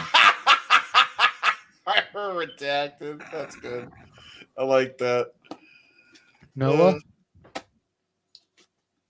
If you're talking about what we're facing right now, just in WWE, I can't argue. It's the fact that Vince may not be as much of a presence, if not a presence at all. Again, who would have funkin' at this point? The last time you saw The Rock and Triple H go face to face, it was subtly just a humorous tension reflection down memory lane, and then they went to go grab dinner. But I guess he wanted Triple H to pick up the bill because he thought he was a cheap bastard. So yeah, I would say that definitely since we no longer have men presence involved in anything, it seems from the creative standpoint, even the WWE operations, that this new era of WWE that we're in has definitely reached its own force. Where at the end of the day now, it's the Anali family versus WWE, where The Rock usurps Triple H. So I would say that's definitely a real kicker as far as WWE goes, because the Bloodline thing, it's had its different layers, more layers than an onion. And again, I still argue it should have ended last year, and I still stand by that. And I will die on that mountain. But there's no arguing, without that crony behind the chair, it is a whole different era. And it's probably the reason why, JJ, I care about calling WWE WrestleMania with you truly this year. Last year, it was all right. But honestly, besides Charlotte Flair and Rhea Ripley and Gunther and Sheamus and Drew McIntyre, get the fuck off commentary, Tyus O'Neil. Honestly, that WrestleMania to me was just... Ugh. And then, of course, don't get me started on what happened with Cody and Roman that year, because, again, I almost wanted to destroy everything. I might destroy everything this year. So, yeah, I got to agree with this tidbit that we no longer have to deal with Vince McMahon influence, it seems. And it's a beautiful thing, honestly. It makes me almost believe in WWE again as a fan. We'll see. I will agree with you so long as Roman loses the title. I will say... Yeah, exactly. Noah, we should say, though, that the way I separate Mania is like night 1, night 2. I'm always going to do that. They're different. I don't blame you, because night 1 was nearly flawless for me. Dude, night 1 of WrestleMania was the best WrestleMania card since 28.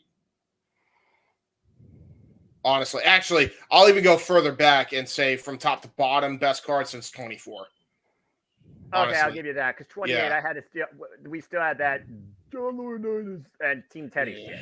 Yeah, that was although that was entertaining for its own reasons, to be fair. Kevin Owens and Sami Zayn winning the tag team titles together in California, where PWG is located. Yeah, was one of the greatest moments. I cried. That was the greatest. So did this, man. Yeah, that was the greatest feel-good moment ever. Yeah, it was so good. That Charlotte Rhea, the 4-way tag match, even though Titus was on commentary, that was a banger. How did y'all not like Titus on commentary? Because he reminds us all. To the match, he just yelled indiscriminately. Yeah, I was gonna just say because he reminds everybody of Booker T. That's why. That's exactly why. Oh, shuck it, ducky, quack, quack, shuck it, ducky, quack, quack. And I ain't talking about. Yeah. Although I will say the best part about Booker T on commentary, and only the best part about Booker T on commentary is Black Snow. Booker T is about to hit this. This is kick. No.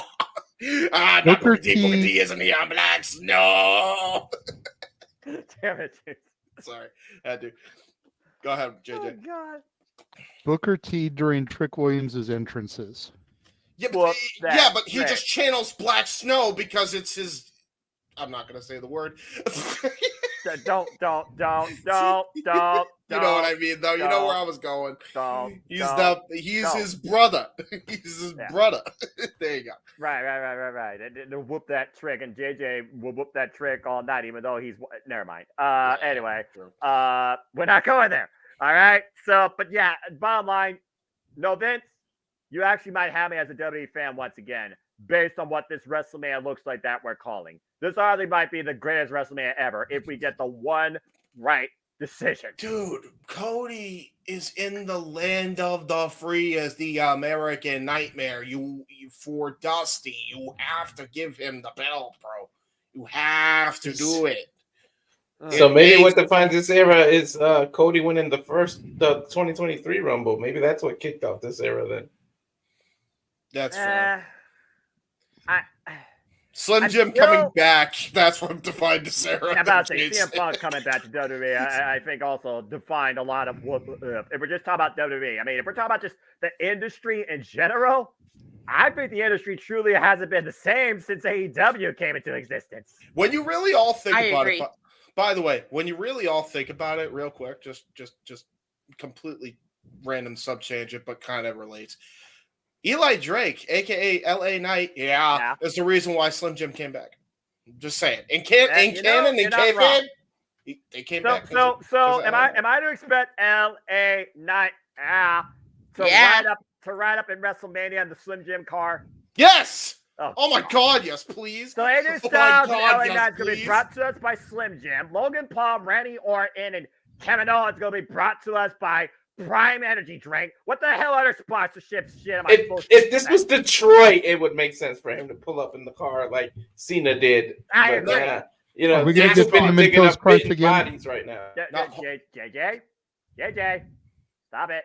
Here's a good cross-promoting opportunity, NASCAR. And here's why I say that. You do a Slim Jim car and a WWE sponsorship car for one of the NASCARs as return investment. Do that. Isn't that what Naomi's outfit was? Wasn't that NASCAR inspired? Yeah, but I mean, like, actually do a NASCAR inspired thing. Mm-hmm. They're not in Indianapolis. They could be. Shush. They were on SmackDown. That's why she dressed like that. Exactly. There you go. They're making a left turn for 500 laps. What the fuck's gonna happen next? By the way, I still maintain that at some damn point, WrestleMania has to be hosted in the Food City. It has to happen. That's the biggest arena. I don't know why you haven't done it yet. That you know what? That's fair. I'll give you that. That's fair. Bristol, Tennessee, make it happen, damn it, for Stat Boy. So, when are we getting a pay-per-view to Denver again? Asking for a friend. I'm sorry, Maddie. It's Tim. He's the friend. He's the friend. He's the quote unquote friend. He is. Actually, no. It's his other friend, El Hijo del Douchebag, who's not on camera right now. He's asking for Eric Cartman. In fact, I believe we might be seeing him make a return. I'm not sure yet, though. Oh God! I see a mask. There he is. Imagine us having to call WrestleMania London. So when are we getting a pay-per-view in Denver? Yeah, it's been since Vengeance 2003. It's been 21 damn years. Aren't you all the Mile High City? Listen, El Hijo del Douchebag, I'll do what I can, bro. I'll do what I can. I think the WWE... We've got indoor arenas. They don't have to be wrestling outside. True. To be fair, whenever I first moved up here and I tried to wrestle with my brother, I damn near had an asthma attack, and I don't even have asthma. That's true. Can I just be honest? And Maddie's going to absolutely say yes to this, by the way. Just wrestle outside. Make it like freaking Woodstock, bro. Like, the fans would go crazy for that shit. You kidding me? Give me WrestleMania at Invesco Field where the Broncos play. Yeah! That'll be the greatest fucking thing ever. WWE home is here in Connecticut. We haven't had a WrestleMania since 95, 99. WrestleMania 9. You guys had Money in the Bank not too long ago. You're fine. Yeah, just tear down old Titan Towers and make that the arena location. You know what? They might do that. You might as well make an arena. There you go. I still think they should use the old Titan Towers to make a physical Hall of Fame. Yes. Actually, build the arena on top of the old Titan Towers and make that the Physical Hall of Fame and call it the WWE Arena, like the actual WWE. No. Arena. Here's what you do: you make it the American WWE experience, like they did in Saudi Arabia. You just build all around it, include Titan Towers with it. Exactly. And then on top of that, you could host other sporting events inside the WWE Arena, like basketball, football, all that shit. Because then you're making money. Oh my God, we just came up with a great business idea. We demand royalties this time because that's actually $1 million. Get them. No, that is a $1 billion idea. We're getting our royalties. No, you're not. If you go through it. No, you're not. Give us the damn royalties. Give us some royalties because that's $1 million idea. You know it, you bastards. Give us money. They got more money than they'll ever give a damn to give back to somebody like you. That's fair. Because we need beer money. We do need beer and we do need money, so therefore beer money. I mean, I can use the money, but I'm 99.7% straight edge, so I'll stick to that. Listen, Baton Rouge does not count as beer. All right. Yeah, but that's 0.03%, Noah. Noah, in this situation, I will be your James Storm. A freaking vodka shot. Get off my case. Wait, Noah, in this case, I will be your James Storm. So you'll be James Storm. I'll be Bobby Roode because it pays to be rude, bro. That it does. And he has the long hair. And I will totally ride a fucking cooler down anywhere. You should have got beer money down in NXT, man. I don't know what James Storm was thinking.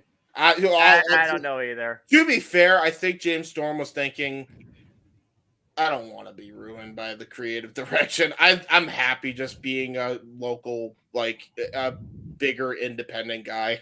I think he kind of made the right call, to be honest. You're not getting royalties. I don't even care about the royalties. I just want some acknowledgement that it wasn't their original idea. Yes! That they stole that shit from me. Yes! The Raw Ball podcast will never be monetized. Right, WWE acknowledge us. Yeah. Hey, WWE, acknowledge it. Listen to me. Acknowledge me.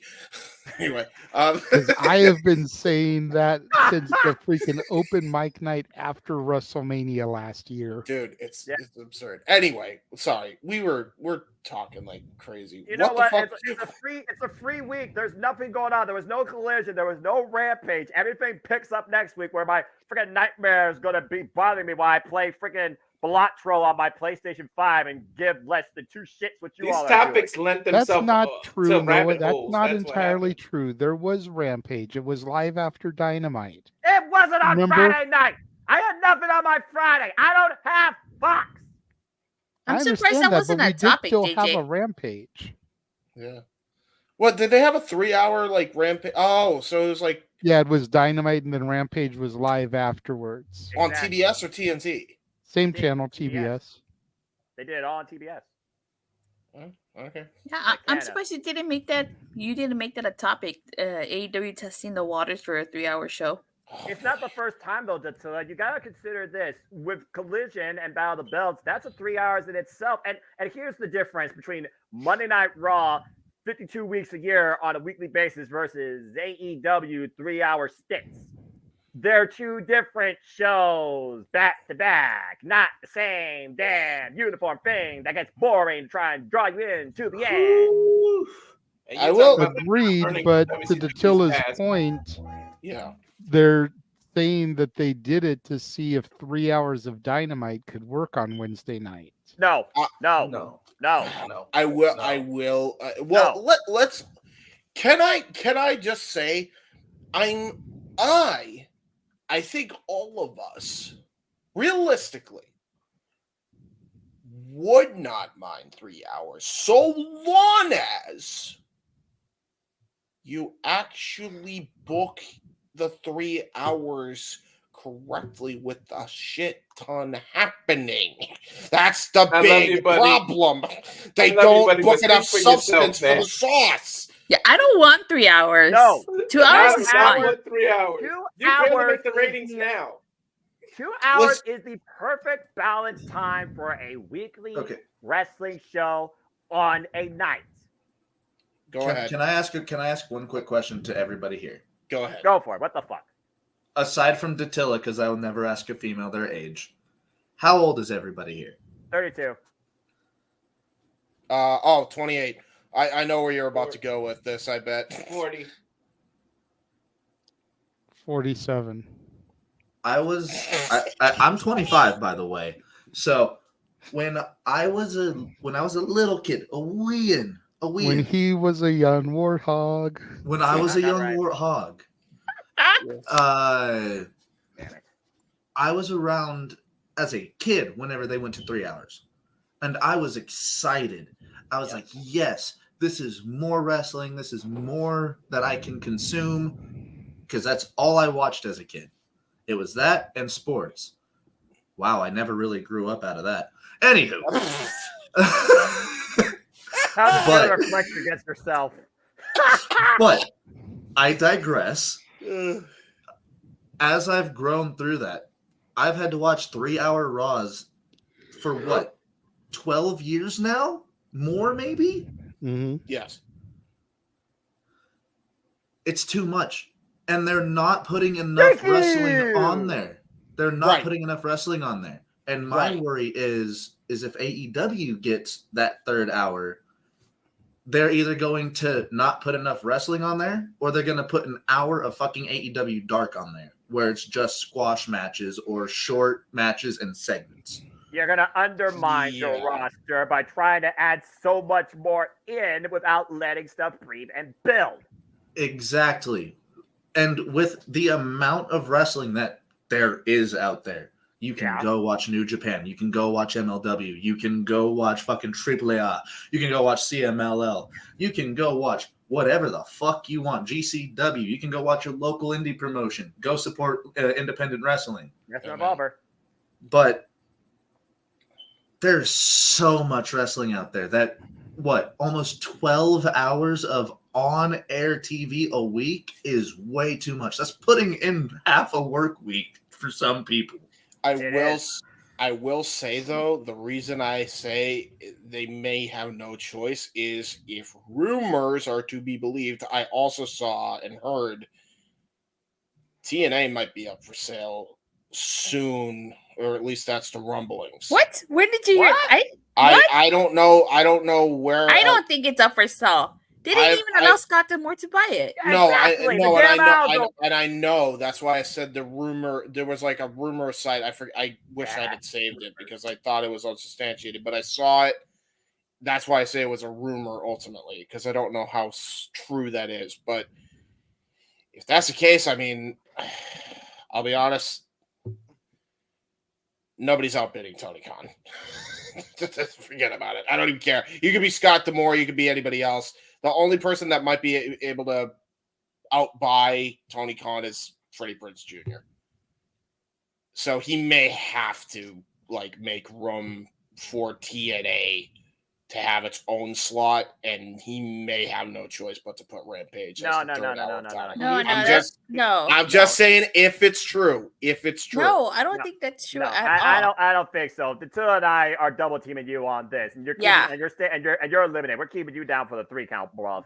Tony Khan's got to freaking focus on building Ring of Honor to something bigger. He's already making it more affordable by putting the pay-per-views on Outer Club. He needs to worry about his monthly now seem to be building pay-per-view agenda for AEW and getting that shit off Bleacher Report, put that on Max. That's what I'm saying. Keep grooming his women's division. If he especially is going to incorporate Stardom now, because I guarantee you, Stardom's not going to sell for that freaking pigeonholed slot. There's too much quality in that talent for them to do that. And Japanese wrestling is a higher standard. So right now, Tony Khan's got way too much going on for him and what feels like a renewed vision of the freaking company this year. No, I agree. But TNA in it.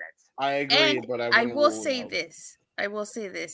If there was even the slightest truth to that, that would make Tony Khan and AEW a monopoly which is what everybody hated about WWE in the first place. No, exactly. I agree with that. That's why I said it's a rumor. I don't know. Ever bring that rumor up ever again. No, I hope it's not true either. For the record, I'm just pointing out.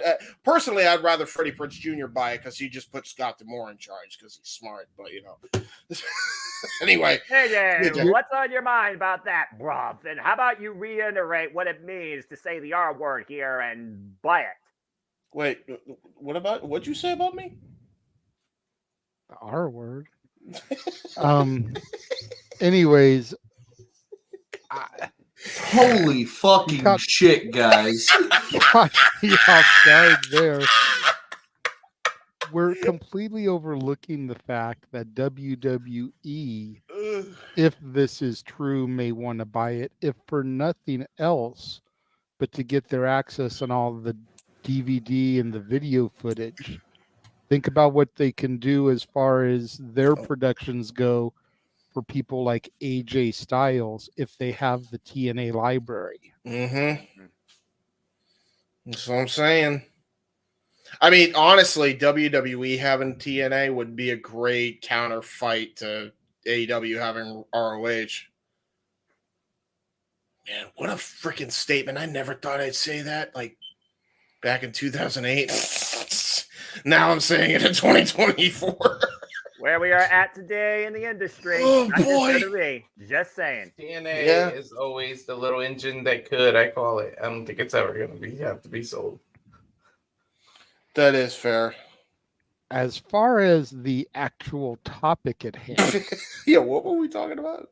That I never got to answer because we got completely sidetracked. Which is why we saved you for last. The last but not least. Say the best for last. JJ, take it away. Well, Attila gave an answer. Yeah, I said the Bloodlines. I said Roman Reigns turning heel. This whole thing has gone off the rails then. All right, go ahead, JJ. Thanks, James, you poor conductor. JJ, go ahead. That's why I'm the one that tries to run things, James. I know. I'm sorry. At least it was a slow week. Hey, at least it was a slow week. It's just a matter if I'm allowed to try to run it. Right? Yeah, that's true. But when I first heard the topic, the first thing I thought of was the reveal of Paul Heyman with Roman Reigns. Yeah, that's fair. I don't know if that's the same point as when he turned heel. Yep. Or if that would be different because he had already won the championship at Payback at that point. But that was the first thing I thought of. Yeah. The Vince McMahon thing I get. But as I was trying to point out when you brought it up, like there's things that are still going on that started before the Vince McMahon thing. So it would be kind of hard to pinpoint that because in theory, those things should have been ended by now. If they were strictly Vince McMahon things. Primary one being the bloodline. And not only may it not end this year, but it may go a whole other year. Whether Roman has the title or not, because we still have to get to Rock and Roman next year, thanks to the Cody Crybabies this year. Yeah, true. So whether Roman loses or he doesn't, we still have at least one more year of the Bloodline storyline. Yeah, that's true. That's true. You've also still got the Judgment Day angle for however long that may still hold around, especially if Priest cashes in successfully. Hopefully. And it actually means something. Yeah, right. But I kind of have to agree with what Sam said on his podcast. And that is WrestleMania 38. Cody Rhodes coming out of the ring for his debut. You mean the stage? Yeah. Yeah, I agree. Botch. But yeah. Because that was an AEW presentation, an indie presentation, a self-made presentation being brought to the WWE. Yep. No alterations, same music, same attire, same color scheme, everything. Yep. Same Homelander ripoff gear. I mean, what? Shit, the only thing that they did was add the whole wrestling has more than one royal family. Same name, same gimmick. No, they even brought that over from fucking AEW because that was there too. Yeah. I don't remember hearing it the couple times I saw him there, so. It was literally cut and copy what he was in AEW brought over to WWE. And what's insane is that it works. Yeah. Because as many people that criticized it while he was in AEW, it was a WWE style character in AEW. Yep. And it Which worked. Which, by the way, it wasn't even like that all the time. It just became that because the fans just turned. I don't like the fans in AEW sometimes. Anyway, no, tribalist fans are horrible. I agree. Sorry. And since that, Jade has come over. Yep. With her same gimmick. Sean Spears has come back with his same gimmick. I apologize. Yeah.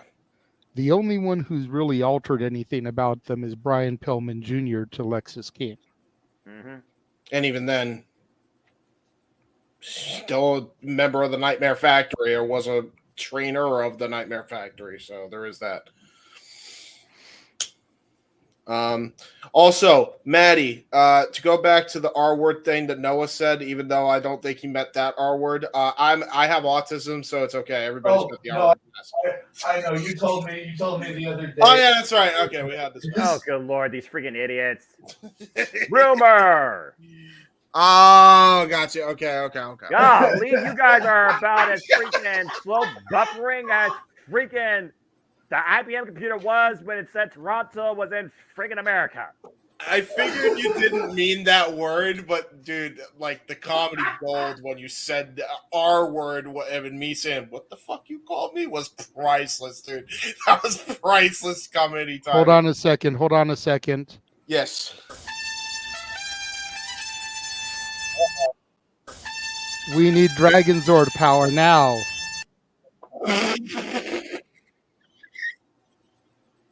All right. Hey, how you doing, Jeff? Hey, Jeff.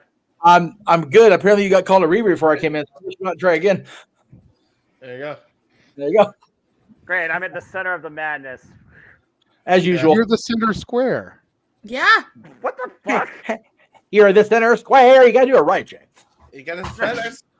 Center Jeff, square, Paul Lynn. You got here just in time for the main event topic. I always knew I was the bottom. I was the last one to go, and then you just got here. Like I said, it helps if I'm allowed to keep things on track, James. Go ahead, JJ. Don't mind me. I'm gonna mute. Hold on, JJ. Allow me to do it because I think it's been enough time of madness before you freaking give it back that he's finally earned it. He's reached that boiling point with us. Damn it, James! You freaking idiot! Sorry. So the main event topic, Jesus.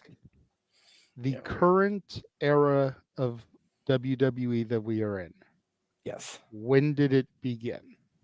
Yes. We've had All some right. people in the room say when Roman Reigns turned heel. Mm-hmm. We've had some people in the room say when Vince McMahon left. Mm-hmm. The reveal of Paul Heyman with Roman was mentioned. Kind of the same thing, yeah. As was Cody's return. Okay. You can agree with any of those if you think that that is the moment, or you can completely pull something else out. You can have to read the super chat though if you want, because that's great shit. $2 from Emmanuel. I'll take Noah for the win for Hollywood Squares. And Real Wyatt says we're looking like the Brady Bunch. Well, we need 2 more for that. So yeah, that's we need 2 more, and if we had 2 more, we would definitely have the Hollywood Squares going. And I'm definitely going in for the block here. So let me try. Okay. Christ, what did I walk into? You crazy people. Usual, Jeff. All the usual. That's it. Shit. So I was of the thought process when you introduced this, or actually when Walter introduced this topic to us. So thank you for that, Walter. Yes. Oh, there goes my little filter. Jeff, I'm ultra bright Jeff now. There you go. No filter whatsoever. Is there ever a filter on me though? I had Squirtle looking at me. That's right. Why not? Everybody needs to look at somebody sometimes. Anyway, now I agree with the Roman categorization without a doubt, but I was also of the thought process that it also is unfortunately a side. Well, not unfortunately, because we've actually got some really good stuff here the last 4 years. The pandemic. Yeah. I really think that the onset of the entire world changing necessitated WWE to change. And they did. And they did right away. They immediately went, okay, we're in an unprecedented situation. We have to change with and adapt. WWE has always been that company that adapts because, as Evolution taught us in 2003, you either adapt or you perish. Or get injured. I wasn't going to pick on Jeff. Randy and Dave. I wasn't going to pick on Randy and Dave this week. Anyway. Or you That fuck was my Melina in answer, the car in Jeff. the parking lot. Yeah, that's true. That too. I just got here, but check, please. Batista lost his virginity. Sorry. We'll let Jeff pick up the tab. I don't know about Dave losing virginity, but maybe Melina. Anyway, I love Melina. That was horrible. I apologize for that one for real. Like, I love Melina. Like, legitimately, she's a friend. That was fucked up of me. I'm sorry. My fault. It's my fault. It's totally your fault. Totally your fault. It's all my fault. Anyway, yeah, I would say the Roman Reigns head of the table era, the tribal chief era, Paul Heyman with him. As a result, if I'm being real, because I still feel that, thank you, King Mike, I still feel as though him getting to that point was a indirect result of the pandemic. If you think about it, he missed WrestleMania because of the high probability of him having an issue with the contamination intermixing with his leukemia, which was in remission, yes, but leukemia is not to be trifled with. So you don't want to get into a bubble Where you at, during Jeff? something like that. Give right? me some. That's exactly what I said. Where's your fist? Boom, there you go. There you go. Boom, there you go. Actually, no, wait, we're talking pandemic, so we'll do a fist bump instead of a high five because pandemic, bad. No. Keep 6 feet. Keep 6 feet. So I would say the last 4 years would be the current era of WWE, and whether you want to blame the pandemic or commend the heel turn of Roman Reigns and the pairing with Paul Heyman, which both of those things, WWE going into the Thunderdome and keeping going when a lot of businesses and genres weren't. Yeah. Like the guy and his personal shenanigans or not, those were both Vince-isms. Yeah. We all clamored for Roman Reigns to pull that trigger, and they finally did. Now, granted, the last 4 years, I would say the first 2.5, maybe 3, it was like, yeah. And then it's like, yeah, okay, now what? So I would say, yes, the current era of WWE, and by trickle down, because if we're being honest, WWE dictates the course of the entire industry. It always has. Yeah. Other than that, whatever it was, year and a half that the NWO was, cooking with gasoline, and they forced WWE to change the way they dictated the industry. That's been WWE. That's been what they've done. And if you look at, WWE kept in business, AEW kept going. They had their own football stadium at their disposal, so bally for them. But they did it. TNA went into the bubble and kept going. Impact went into the bubble. Gotta get my terminology straight for the moment. New Japan last holdout, but they went back to work at a fairly quick rate. Yeah. Not as quick as the American-based companies, because over there in Asia it was a little bit more crazy with the COVID. But but that's a whole other show, and we'll just leave that where it is on that other show. But the business was able to survive because WWE showed that it could. Yep. People were convinced that this is the end. We hit the point with Owen Hart's tragedy. Oh, that's the end of the business. We had the thing with Benoit. Oh, that's the end of the business. They kept going. WWE kept going because they knew they could, and they could get through it, and they could survive that. If they could survive the unprecedented, unfathomable tragedies that occurred with Owen Hart and Chris Benoit, they could get past a global pandemic, and they did it with gusto. Mm-hmm. So, yeah, that whole period of March through whatever it was, September for Payback 2020, August of 2020, I would say that period of time that WWE had to go. I will say the Thunderdome is still one of the worst things ever created, and it still hurts. Okay. Visually, it's a hot mess. And if you've got visual issues or you have issues with sight,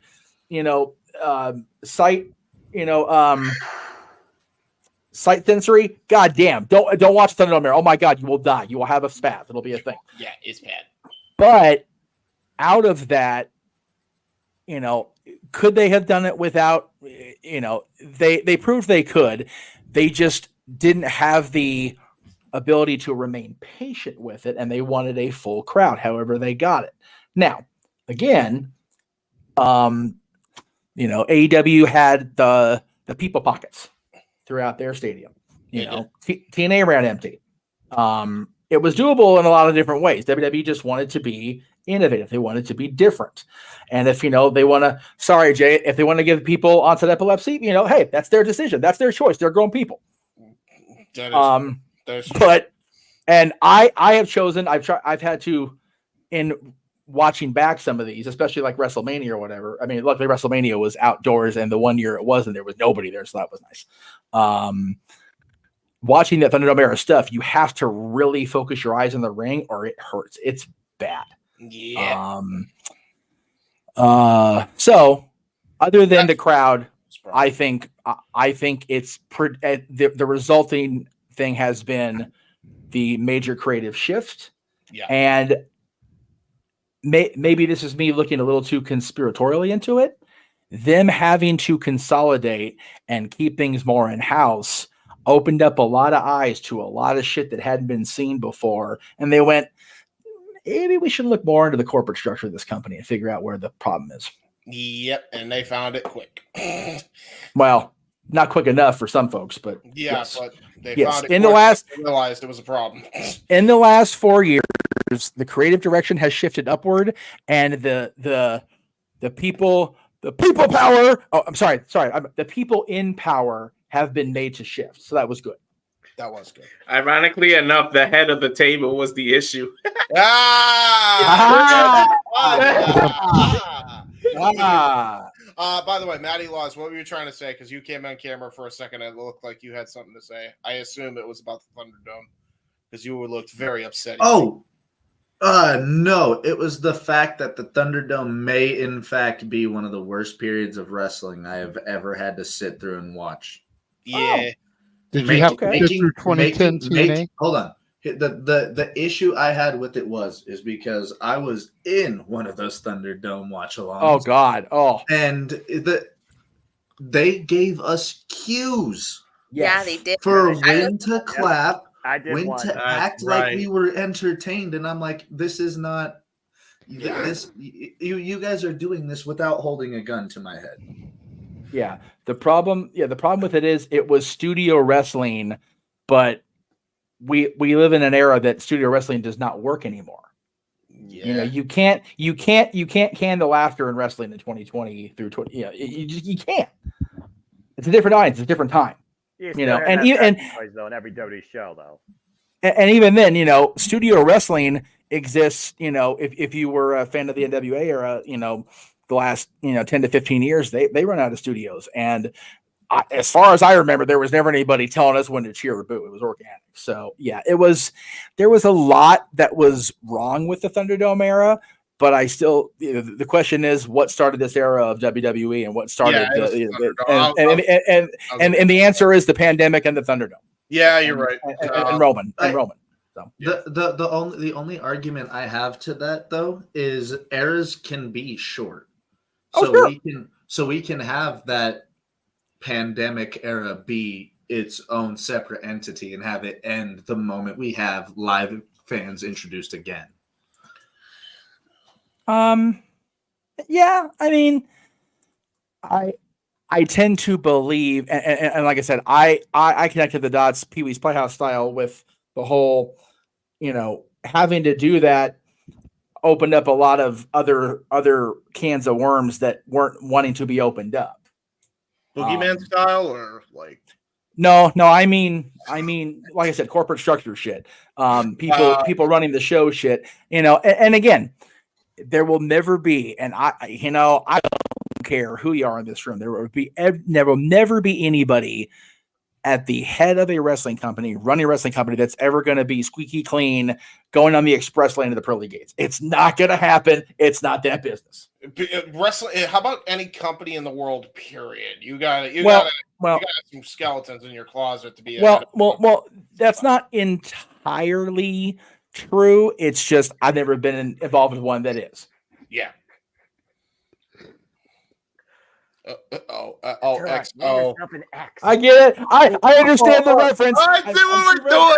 Okay. I'm Steve Rogers. It took me a minute. I looked down here in the green room because I'm looking I like, don't what know the if you up here. I looked down in the green room and I see Noah has an X, and I was like, "This motherfucker really went Hollywood Squares." It's like, okay, let me make it. Hey, he asked for it. I don't know. What do we want? I missed that game show. James, wrong letter. Oh, am I supposed to be an X? I don't know. I can change it. All right, Maddie Laws, you gotta be a letter. I don't know. Yeah, I went X, Noah. Unless someone takes the Jeff or Walter for the win and they become an O. All right. What is happening? We're playing tic-tac. Y'all ready? Mention that's over 7 squares. Is X gonna give it to us? X gonna give it to you. He's gonna give it to you. All right, then I'll do it again. Hey, there you go. 3 in a row. All right. Yeah, I deleted it. Yeah, W. Forgot that I deleted it. Oh, okay. Whoops. Oh, Jay for Jeff. Train has officially left the station. He got 100 uploads. Forgot to freaking cut that one. Damn it. Well, no, because me and Jeff went through and we cleaned out the room of stuff we don't use all the time, and we weren't using it, so we deleted it. Oh, bummer. Gotcha. Oh well. Freaking Sesame Street X. Oh well. Here. Well, I mean. There. Oh, you know. Oh my. Yeah, Okay. The yes, iPad. Yes. Okay. So I'm fixing my name. This is silly. See, what the hell's happening? Look at the heading. All right. Well, we received a chat from Arlene. Yes, I see that. Let's yes. go ahead and address that. Thank you very much, Arlene, for the $5 super chat. Do you guys think that Tiffany Stratton will be champion by the end of the year? And if so, which title do you think she wins? Ooh. So I'm going to say this right now because of the potential she's shown since last year when she won the vacated title from Lyra Valkyra and what she's done so far. I'm going to call it right now looking at the entire WWE. I think she wins Money in the Bank and cashes in for her first championship. That was actually going to be my pick when we do Money in the Bank predictions. Like, it was going to be Tiffany. If she gets in that match, she would be a good one. And if she defeats Rhea, I say have her cash in on Becky Lynch. Becky's the one that dethroned her for the NXT title. Yep, full circle. And let her cash the briefcase in and take the Raw Women's title. Yeah, I know that's not what it's called anymore, but goddamn it, that's what it is to me. First off, once again, fuck WWE name conventions. Secondly, Money in the Bank should allow you to cash in whatever the fuck you wish. So yeah, there you go. Exactly. My other pick would be Jade to take the briefcase, but that's just personal for me and Walter. Tiffany makes the most sense, I think, though. Yes. Oh yeah, by the way, and Jade could lose that match without taking a pinfall, so she still stays strong. Exactly. That's true. I feel a cough coming because she's debuting in my home state, but I got to work. But I might be getting sick. Yeah, easy there. Yeah, I mean, you might want to check your temperature the day before. Give them 24-hour notice. Yeah, true that. Tell them you caught a bout of the COVID. Yeah, might have got a bit of the itis. There's full circle for you since we mentioned that earlier. Which itis? Whatever itis. Whatever itis. Nah. Itis we don't If want to you've talk ever about. watched the Boondocks, Maddie, the itis is when you eat so much that you fall asleep into that food. That's the coma. first thing we It's brought up at itis. the beginning of the show. We've been calling it that before that. I remember the itis. Uncle Jay introduced me to Boondocks. I remember the itis. Damn right. Boondock Saints then stole it from the Boondocks and said, I think don't they know about did. that. I think Boondocks. I think the animated Boondocks series came long after the Boondocks Saints movie. Yeah. No. Well, no. I was talking about the anime show that was. Oh, on that I didn't know existed. So yeah.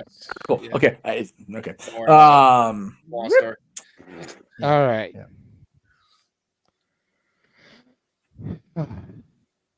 So that's time. going to just about wrap things up for this week.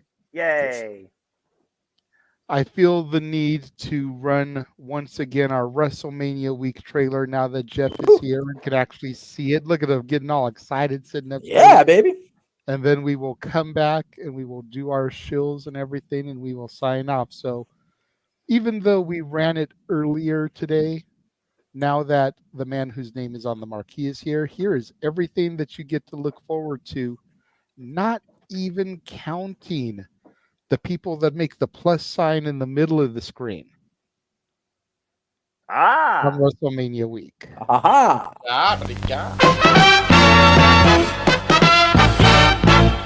And now, preview time. So let's take a look at what's coming your way.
Yeah, that's a lot. It By the is. way, Jeff, you're muted. Oh, there you go. No, he's not muted anymore. No, it's my favorite time of year, man. I love it. I love that we had both the themes that we talked about yesterday, which I think is super cool. Go to Raw. Whoever's debating going to Raw the next day, go to Raw. I know you have a better Raw than I did. That's for sure. I was gonna say I know last year's Raw for Mania was what it was, but it's still the Raw for Mania. The Wachovia Center or the Lincoln again? The Lincoln. No, everything but Mania is at the Wells Fargo Center. Okay. Well, I think it used to be called Wachovia. It's now Wells Fargo because that bank was bigger than the other bank. True. That is true. Corporate mergers. And I did take that day off. Shit, I might as well. I mean, that's why I'm taking the day off because you're probably gonna be stuck in traffic getting back to the hotel anyway. Right. Just throwing that shit out there. Learn from the folks in New Jersey. Learn from them, Walter. Learn from them. Freaking traumas. But yes, I love that. Nicely done, sir. You got a lot of shit on your own channel that I didn't even know was gonna be a thing, man. I'm gonna no sleep that whole week for us all. No sleep till Brooklyn. NXT Takeover Brooklyn, what? Well, no, because I was gonna say because Brooklyn's next week on Raw, is it not, or the week after? No, it's the go home to Raw. With The Rock. So April 1st with The Rock. Okay, so yeah, I'm probably not going to sleep till that Monday anyway, so she's not wrong. I was quoting the Beastie Boys, but hey, it worked out perfectly. No, quoting. The Beastie Boys was on tonight at the hockey game because we had to fight for right to party and we won in overtime. So there you go. Yeah. All right. Well, while that trailer ran, we got another super chat from Arlene for $5. Thank you, very much, Arlene. When the rematch between Dom and Ray happens, do you think Dom should win over him? Yes. Yep. Yes. Yeah. Absolutely. Yeah. Being real, he should have won last year. But I definitely think he'll get the rematch. Yeah. Absolutely should get the dub this time around. Overall, I think we're all in unanimous agreement. Although we do not see Matty Laws, so we do not know. I think he should retire his father, to be honest. Yeah, especially after Ray's performance on SmackDown. You know, the way he botched those moves in that match, Ray's finally really starting to show that he needs to hang it up. Yeah, Ray. We've known Ray has needed to hang it up for a minute. This last run that he's had has been insane because he's been able to do what he's been able to do. Yep. Yeah. And all of us have been able to retain that memory of, hey, Rey Mysterio is still as good as he was maybe whenever we first saw him. Maybe.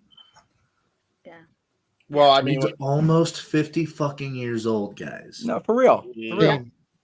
And he's been wrestling longer than I've been alive. That's fucking ridiculous.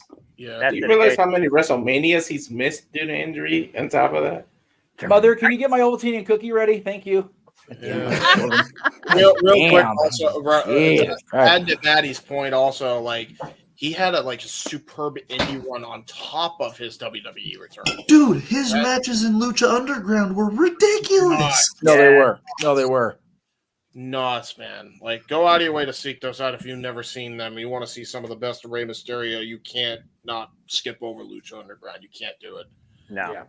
Yeah, I honestly think that when Rey Mysterio retires, he's gonna put over his own son, or he'll probably put over both Dominic and Santos Escobar. Yeah. No, he should say his name. Whose name? Rey Mysterio. Both of them. Rey Mysterio. Man, you got some gusto on that. Damn. I wish to God they were both going to be here for Mania and had the Spanish commentary. God damn it. Mysterio Jr. Damn you, Walter, having to go fuck it up and actually go to the show. Yeah. You know what could be hilarious is Walter comes in as a live correspondent, but he talks only in Spanish. Oh, Jesus. That would be hilarious. we talked to Walter in English. Hey, Walter, how's it going, man? Sí, problema. No speak English. So see, right now, I'm just pissed at you for fucking up the Spanish commentary thing. If you get to see Jade's WrestleMania debut, I'm gonna disown you, fucker. Oh my! Wow. I would. Yeah. I wouldn't go out JJ's way in June when you come out here. I would just go right through Victorville and just get straight here. Disown him. Do you know any Spanish? Walter knows. I took 1 year of Spanish back in 9th grade. I'm lucky to know any Same. Spanish. Taquito, burrito, dos cervezas, por favor. Taco Bell. Taco Bell, no. JJ, only dos. Only dos. No, but if you're young and you really want to see the best of Ray, go watch Halloween Havoc, Ray versus Eddie Guerrero. Hey, yes, Eddie Guerrero. Eddie. God damn. Right? Very good. Very good. I would say any Rey Mysterio prior to that first significant injury in early 1998, you got the good shit. Yeah.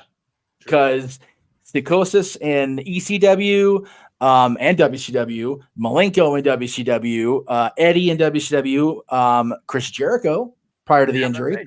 You know, like Rey Mysterio's first 3 to 4 years on mainstream American television, but other than the stuff in Mexico, because my God, obviously. But when he was brought to our global or American and then global attention from like 95 to early 98.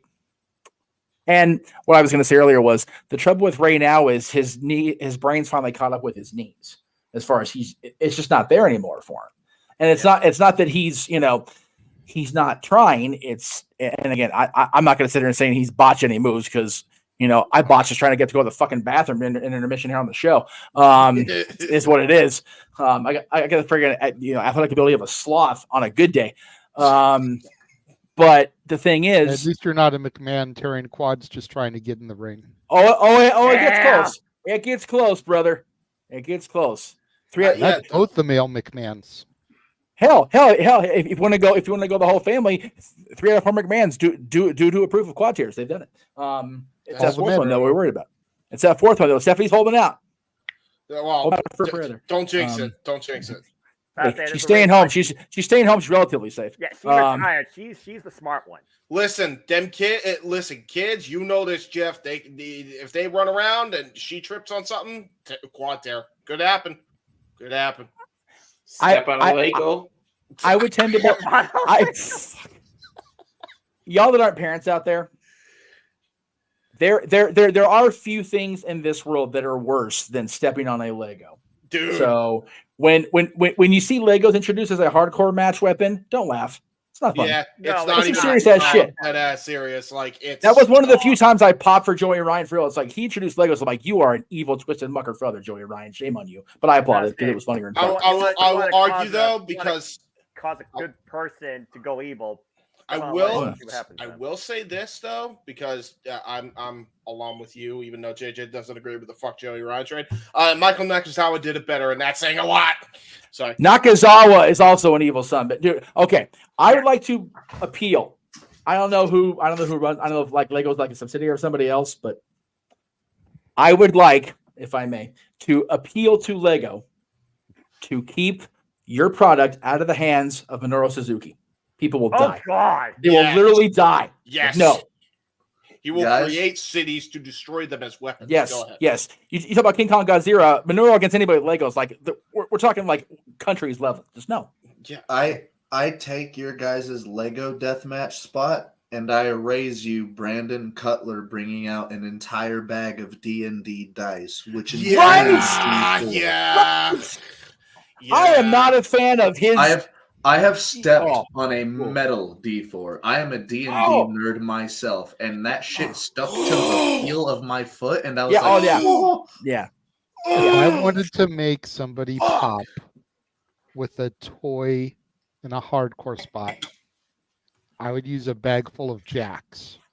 No, I don't know, dude. I think metal D&D dice might take it for me. Why are you advocating that kind of bodily harm on my network? What are you doing to me? What are you doing to what? This is gone. I stepped on jacks one before. of those Anderson spine busters. Just you wrong. Yeah, seriously. How did our parents survive playing jacks? Like that's some like next level like just shit waiting to happen. Wait, hold on. We're coming up with all these ideas. I know one man who could do it. Hey, Chris Park. Where you at? Where's Matt Cardona, the king of the death match? Well, our generation used to play with darts. Lawn darts. Fair. Remember those? That's fair. Well, I mean, so did Kevin Nash in Orlando. To be fair. Anyway, his name was Rey Mysterio, coming back full circle. That's right. Yeah. The problem with Chris Park right now, James, is that his football team sucks so bad. He's gone into hiding. He just is like, nope. It's true. The fact that bricks and a steel chain there you go. Tables intact sounds more sensible than this stuff. Just shows how scary the industry is. Like I said, Chris Parks just makes bad choices in life. He wrestles in hardcore matches with stuff, and then he picks loser football teams. He's just a bad person. It's okay. Anyway. Something else was mentioned in the intro, and I missed it. I was going to comment on it. No, that wasn't it. The Anderson Spinebuster on the Jacks? No. Way after that, like right before I mentioned, right before James mentioned Abyss. Oh, okay. Sorry. The lawn darts? No, it's okay. I'm sorry. No, not your fault. It's my own brain. I'm on overload. Kings won. I'm in a good mood. I'm on overload. You're good. That's fair. Okay. Okay. Anyway, plugs. 4 hours probably too. So yes, plugs. By the way, plugs. All the plugs. That's it. Before I pull my plug. I want everybody else to go before me because I got quite a few. Oh, well. Okay. Usually JJ and I go last, but okay. I was gonna say we don't have graphics for you, so you might as well go first if anything. Yeah, honestly, you should probably. I can go first if y'all want me. Yes. You're on. First better. Okay. So Tuesday, Raw Ball Podcast.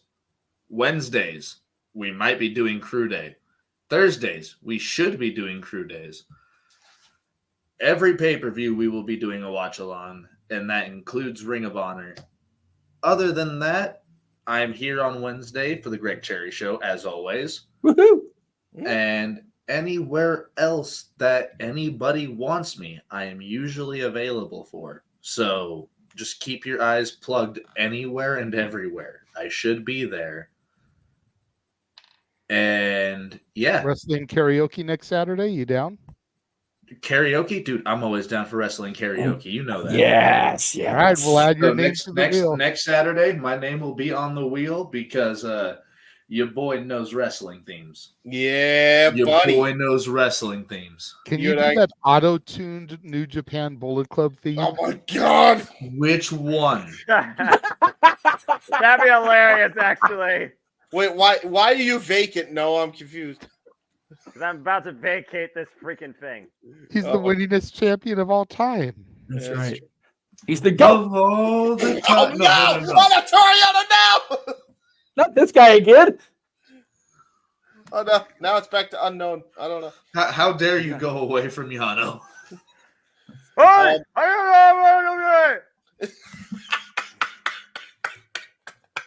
Look at those nipples. JJ is trying so hard to sign this off. He's trying so hard. God love you, Jay. Oh my God. I'm off for the night. Thank you so much for having me on. Thank you, brother. Maddie, we'll do a duet on wrestling karaoke, brother. I promise. Dear God, help us. Do the auto-tune together. Bye, it's Maddie. gonna sound so damn bad. Bye, Maddie. That's the whole point. That's why you do it. That's exactly him. And if he's still watching, God. Just so you know, Maddie, the Dominguez family can be a menace on karaoke night. Yes. Oh God, yes. Dude. Like I always sweat our monthly payout threshold goal being reached, and I go, yeah, karaoke, we're good. Fuck it. The only karaoke I'll do is this. Just because I still believe, unlike JJ. Yeah, that's fair. Say his name and he shall appear. I believe in Joe Hendry. I don't know why I went country with it. Classic when he mocked. They're not based in Nashville anymore, James. You don't have to country it. It's okay. Are you sure? I don't know. No, I'm not sure. I have no fucking idea, actually. Don't give ideas. Too late. Probably already gave ideas. Joe Henry doesn't watch this. Hey, Joe Hendry does watch this because Joe Hendry is saying you and Dattila a song. That, and let's be fair, he worked with What Culture, so there is every possibility he might be watching some YouTube. I miss WCPW, if I'm being honest with you. I agree. That show was the shit. Sorry. You and Dattila could do Joya. That's true. They're No, Nola. Yes. That's not bad. Granola. Yes. I do miss That has Joya. to be a thing. Arlene, take note. Oh, Noah and Dattila do the Joya theme song. no dancing. All the dancing. All the dancing. We'll Nope, give them that the caused side extra. by side vertical. Side by side vertical. Go Yep. If you're gonna do Noah, I caught dibs on being Yuya. Uh-oh. Well, Wait, now do we're I all have to leave? accused. Someone give me a little triangle. We're gonna do the whole Joya theme. We'll be stuck for 5 minutes. That's true. Oh no, I'm just kidding. I'll just answer my character. Jeff is trying. Get back to the rails, guys. Come on. Yeah, seriously. right. Let's finally pull into the station. All right. Yes, let us start running through the mini graphics here. First and foremost, All the graphics. follow the Cleveland combatant Josh Mansfield, the Meltzer of the multiverse, who popped into the chat here at the very beginning and completely missed Matty Laws in the room. Yes, he Shame did. on him. Young boy. That's right. Follow him on Twitter at Walking Hymnal and on Instagram at Mallowmangram. Also, big shout out to Big Baller G, who will be at WrestleMania with Walter. There is a WrestleMania meetup. I'll let Walter plug that when we get to him. But you can follow Big G on TikTok, Big Baller G 1988, on Twitter, NoDQ_ Big Baller G, on Instagram and Threads, NoDQ_ Big Baller G 1988. Dattila. You can follow me on Twitter at @Dattila_. I talk all things wrestling, Raw, SmackDown, AEW Dynamite, AEW Rampage. Well, I tweet about AEW Rampage, and of course TNA.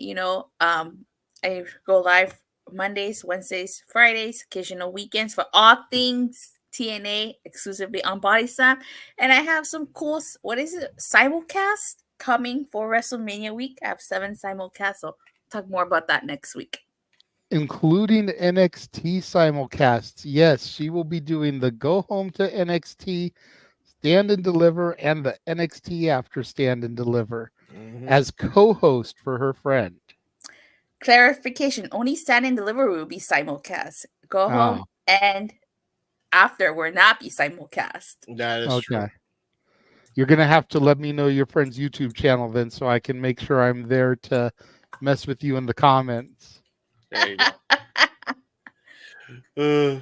Before we move on to the next one, Arlene says, what is this that Noah's going to dance? Nothing. It's the Joya dance. It's The not Joya even- dance. It's, Yes. it's a friggin' gesture. Joya. Yeah, it's a Joya dance. That's all it is. Joya. All right, it's enough. Not By the way, Yuya Mera is killing it in New Japan. By the way, let's go. I'm glad he's doing really good. He learned a lot in TNA. A shaved head, a new identity. It's interesting to see where he goes from here.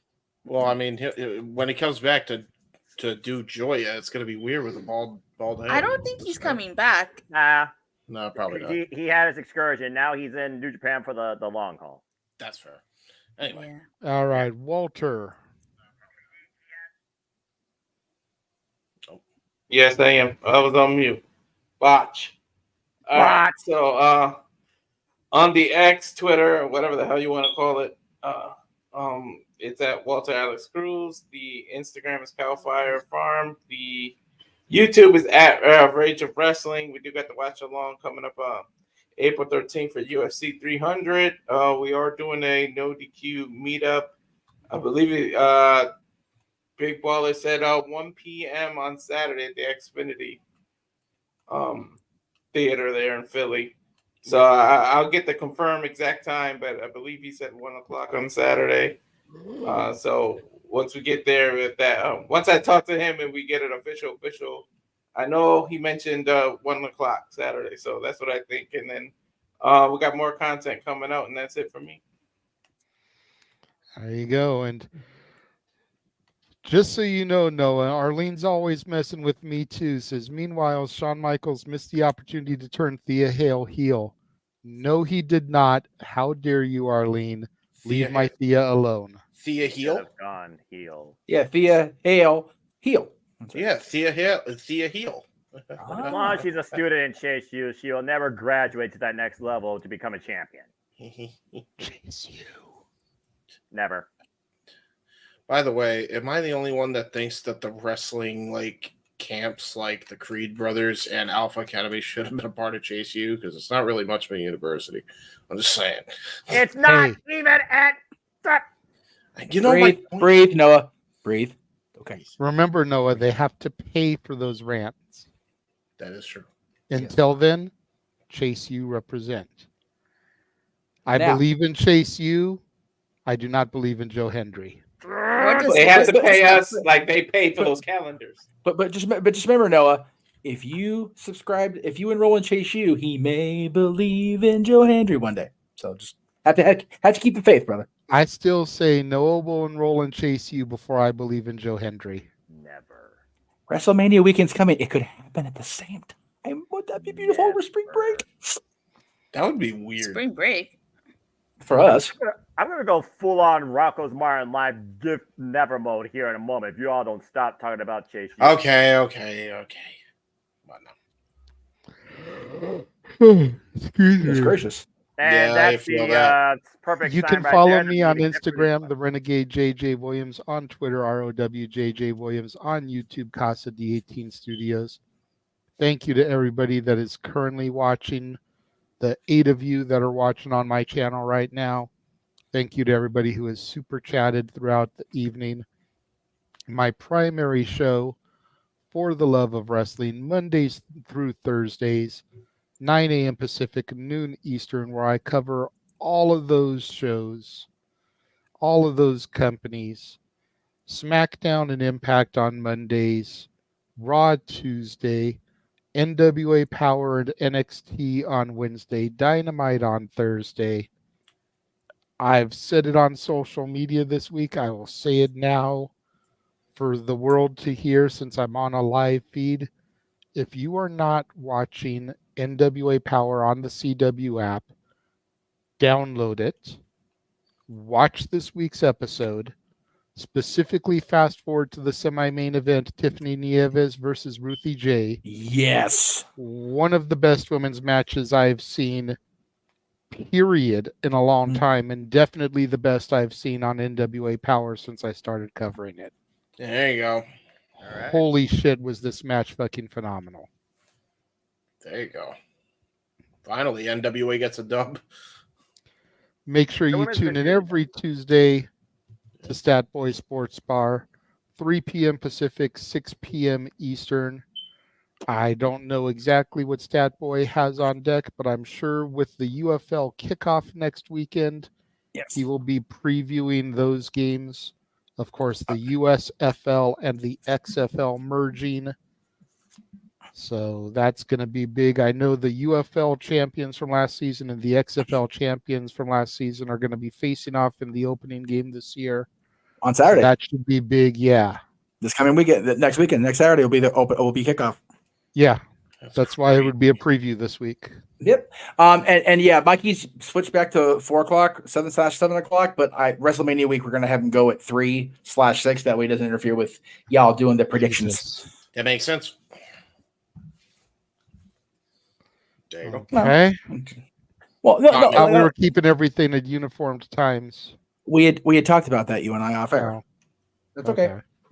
Yeah, it was just one of those, I was doing that, but I realized, and you actually pointed out to me that they usually don't have the same audience, but for WrestleMania week, I want everybody to be able to get the right amount of audience. So, but by the way, Noah, buddy, look up. It's a good thing.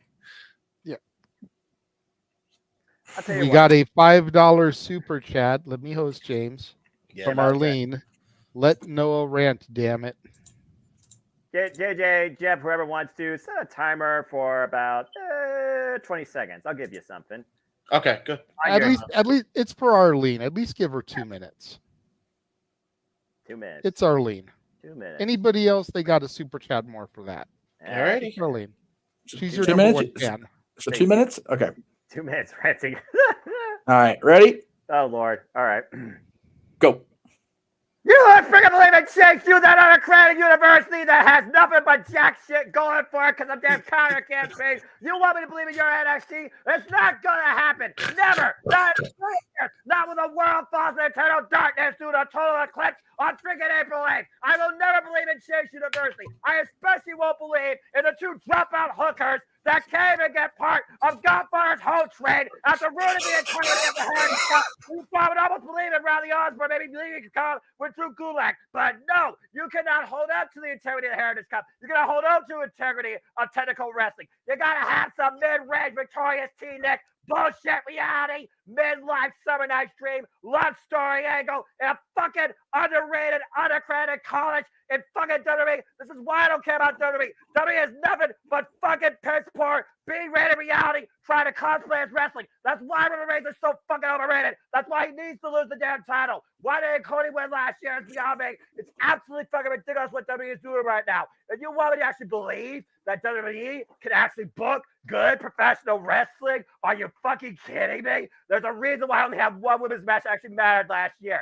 And as far as Chase U goes, the day Chase U dies is the day I actually might watch NXT on a weekly basis. And you cannot convince me otherwise. You still got 33 seconds if you want to.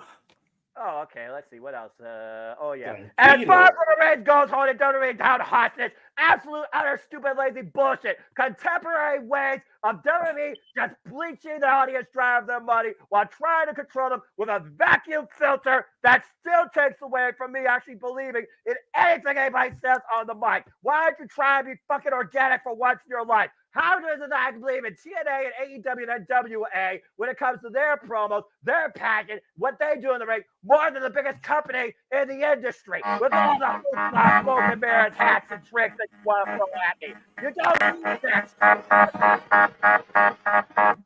Look at that, a man that went longer than 2 minutes. Good night, everybody. That's it. Check, please. I'll pay cash. Get me the fuck out of here. That's it. Arlene says, my brother told me it was $20. Sorry, next time I'll make sure that I donate that amount for another Noah rant. Dude, you give him $20 after something like that for 2 minutes, we're gonna get thrown off YouTube. Okay, I'm better now. Sweet baby Jesus. And yeah, standing ovation for real life. We love that. Oh golly. Okay. Getting back to Statboy Sports Bar. Oh yeah, okay. Your bar keeps on social media. Dory Lou Hathaway and Mike Caldwell on Facebook. Hathaway Lou and LB Stat Kid 1977 on Twitter. Dory Lou and Statboy 13 on the Instagram. Make sure you follow the Greg Cherry Brand on Facebook, Instagram, Twitter, and YouTube at Greg Cherry Brand. Wrong graphic. It's okay. It's okay. So make sure you tune into the Greg Cherry Show on Wednesday, 4 o'clock Pacific, 7 o'clock Eastern Time. You're back every Greg week. and Maddie Laws getting into a bunch of shenanigans. As they do. Real White says that was well worth it. Emmanuel says that won't help your blood pressure. I got That's also accurate. I got very scared. I don't even know what my blood pressure is right now, so don't worry about it. I wouldn't want to know either right now. I'm just throwing that out there. I'm worried more about your goddamn voice box because it sounds like you blew your vocal cords out just from that rant. Nah. I'm fine. Everything's fine. Everything's fine. Everything's fine. Everything's fine. Hello, everyone. Okay, so it's time for you. Thank you. As I said last time, you can find me on the Zozo at James Heman on Facebook and at YouTube and Twitter at JHemanSide95. I do dumb things on the internet. And I have this thing, it's called J-Heman Side Things, and I do great things. We're about to speak in normal voice now. Okay, cool. So, good. So J-Heman Side of Things has actually been making a big comeback lately. So be on the lookout. Make sure you subscribe to the YouTube channel. What is coming up for the J. Hebert side of things are these little tidbits that I have just put into the graphics. Episode 7, Episode 8, Episode 9, and Episode 10 are available on demand right now, where we covered the same James Summerton controversy for the seventh episode. The show Time Boxing Bellator MMA canceled, and the Hook Jinder Mahal BS with Tony, because that was recorded around the time it happened, so better late than never. Then there is Jay Hebert Side of Things, Episode 9, Scott D'Amore Fry from TNA, the Vince McMahon allegations going crazy, and also Warner Brothers Discovery. actually looking to get into the streaming deal to compete with WWE, seeing what they can do. So there was rumors about that. We covered kind of on the show. Be on the lookout for that one. And I'm sorry. Before I get to the other one, episode 10 with Okada. My thoughts on him with the Messi brothers is pretty clear. Episode 11 and episode 12 will be coming out during WrestleMania weekend. I thought I wasn't going to have anything wrestling wise, but I actually was able to arrange it to where these two things could be wrestling related topics. Before we get into episode 11, there will be a James Somerton update because there's a lot kind of going on with that. That's a bit concerning and something I want to talk about just because I think we all need to be better people when it comes to social media, and just even with critiques, I think we need to kind of slow it back a little bit. And then we'll talk about the Bloodline story, my thoughts on it, how well it's been going so far in the build-up to WrestleMania this year, and how they made it interesting yet again. Just when you think the Bloodline story runs out of juice, they throw a curveball at you, and now we got The Rock kind of injecting its gas in there. So there you go. Not that kind of gas, not natural gas. So be on the lookout for that.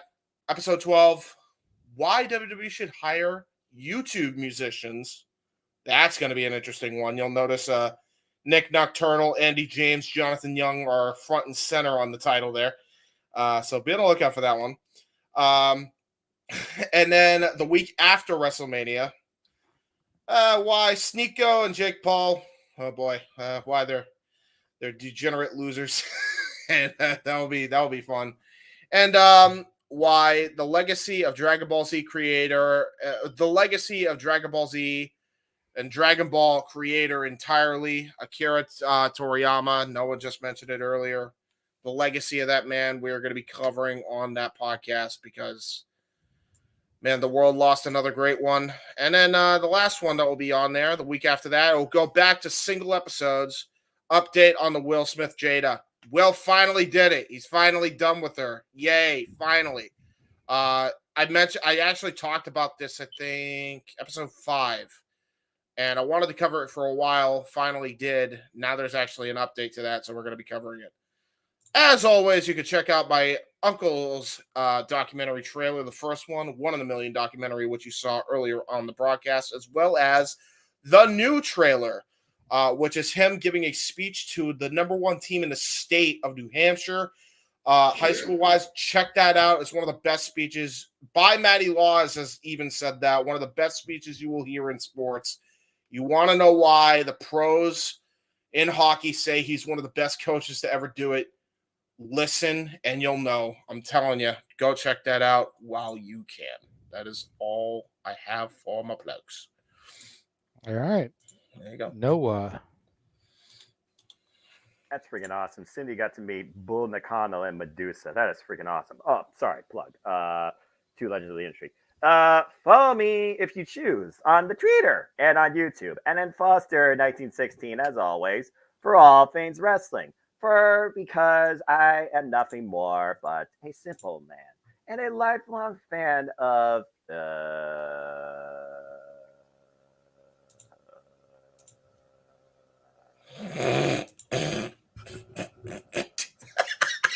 oh yeah, professional wrestling, damn it! And again, follow me on those 2 mentions if you choose. Of course, YouTube is where you'll keep in touch with everything I do here, live and in conjunction with the WWF, other social media, and sometimes impromptu, out of nowhere, with the ATW crew. Shout out to them, of course, on the social media, including the Twitter. Stay tuned for the community tab, of course, where you can find all the type of simple assessments for all the biggest shows across all things wrestling, as well as snapshots of Prediction League predictors, their choices, and scores and leaderboards, as well as the forums, as well as further updates regarding what we do here at the WWF Multiverse Media, and just me maybe giving you a nice little hello and a positive, spoiler-free outlook into the world of wrestling as we love it and know it too. Again, it's super simple. That's all I'm about, because at the end of the day, what do I wish to do but to only encourage you to just enjoy life and enjoy professional wrestling too. And if you can, I can't say it enough, if you want to try to be spoiler-free and you want to try and take care of yourself, protect your damn fucking mentality. And treasure your families. Support one another, respect each other. It's as simple as that. And I'm not going to say anything about that because I already ranted enough. And for those that are wondering, my blood pressure is fine. I am fine. I am breathing. All is fine. You have nothing to worry about. And as far as this next week goes, I have nothing I need to worry about either because I won't be doing anything till Saturday. 1 out of 10 chance I'll be doing anything at all while I'll be playing my PlayStation 5. It's fun, y'all. I wonder if Statboy is going to approve that rant. Good luck trying to clip that for him. Yeah, right. For sure. There you go. All right. Oh, Jesus. Looks like Jeff went and added a bunch of stuff in here. So I will let him go ahead and go. Tag him in. So, again, not doing the rest talk of the Mises Musings until Mania Week, the 1st. So we'll just make that known a thing. And I'm not sure what show's going to be what day. So we're still working on it. However, in the interim, our friend of the channel, Ariel Belvalere, and her buddies, her bandmates, the LA Dolls, will be back out here at the Topanga Social week from tomorrow, 7 to 10. I know we were going live with our WrestleMania week hype video, but I can do that with headphones on at the mall. So that's what we're going to do because I want to go out there and support the girls. Also, Ariel just had her brand new single drop yesterday on my dad's birthday. Shout out to my dad. Happy birthday again. Till the Clock Strikes. I gave the song. I told her I loved it. It's a great song. And then she said it's her favorite thing she's ever done. I said, well, in that case, I'm not going to hold back. That's the best fucking thing I've ever heard her sing or produce. It is such a damn good song. It's on YouTube. It's on Spotify. Give it a listen. Give it a bunch of listens. Give the girl some love. It is one of my favorite songs I've heard in recent memory. I'm not a music guy. I know what I like, and I like that song. Her former bandmates, Paradise Kitty, I just have a generic picture for them because they're all over the damn place. They actually just got a booking. They're going to be on WrestleMania Friday and Saturday in Anchorage, Alaska. So God bless them. Their next show is in South Dakota. ParadiseKittyBand.com. Check them out. My buddy Nikki Stevens, along with her new band, Jesse Fury and the Sand, will be performing next Saturday. I will not be there. I will be in this chair singing far worse than these people. However, I will be here doing it by God because I can. So please give them a look. If you're in the LA area, they will be at the Hotel Cafe. Check them out on Jesse Fury and the Sound. They're also on Spotify. Quick shout out to my buddies on the King's Ice crew, Demi, who was not at the game tonight, and my buddy Michaela. The streak of Jeff getting the loves from his buddies in the Ice crew remains intact. I have not been to a game in the last 2 weeks where we haven't had some sort of like, oh, I haven't seen you forever, and the Kings have pulled off the win. So, dear God help us, because the playoffs are coming. Also, for you Disney Jeff Meacham fans out there, I have a lot of you guys know I had that that Facebook group, Meech's Disney Parks Fix, or whatever the hell I ended up calling it. That kind of petered out because the parks reopened and we didn't need to watch the shows on YouTube or whatever because we could go to the parks. However, I have not been back to the parks inside since I was we agreed to separate ways. But I am going back on May 24th, and for anybody, not just the Disney group, Fantasmic is also returning, and it's my favorite show. It's my favorite Disney thing ever, if I'm being 100% honest. So if you guys want to check it out, what I'm going to do is I'm just going to open up a green room, like that way people can just come in here, because you can only have 10 on screen at the time. You can have as many people as you want in the green room. So anybody that wants to watch the Return of Fantasmic that can't get Disneyland, or people have never seen Fantasmic before that want to see what been driving Jeff batshit for 32 years, I will provide that link on the night of the 24th because I am going back. So just throwing it out there now because I think everybody should see Fantasmic at least once. And if this is going to be the way the show is going to look going forward after the terrible tragedy of the fire that killed the dragon, then I want to see it first and get my own opinion before I'm spoiled.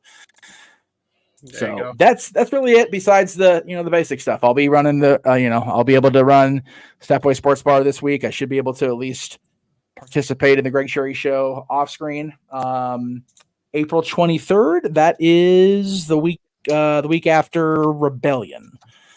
I won't be down that way again until May 3rd because of a friend's birthday, but I'm only going downtown.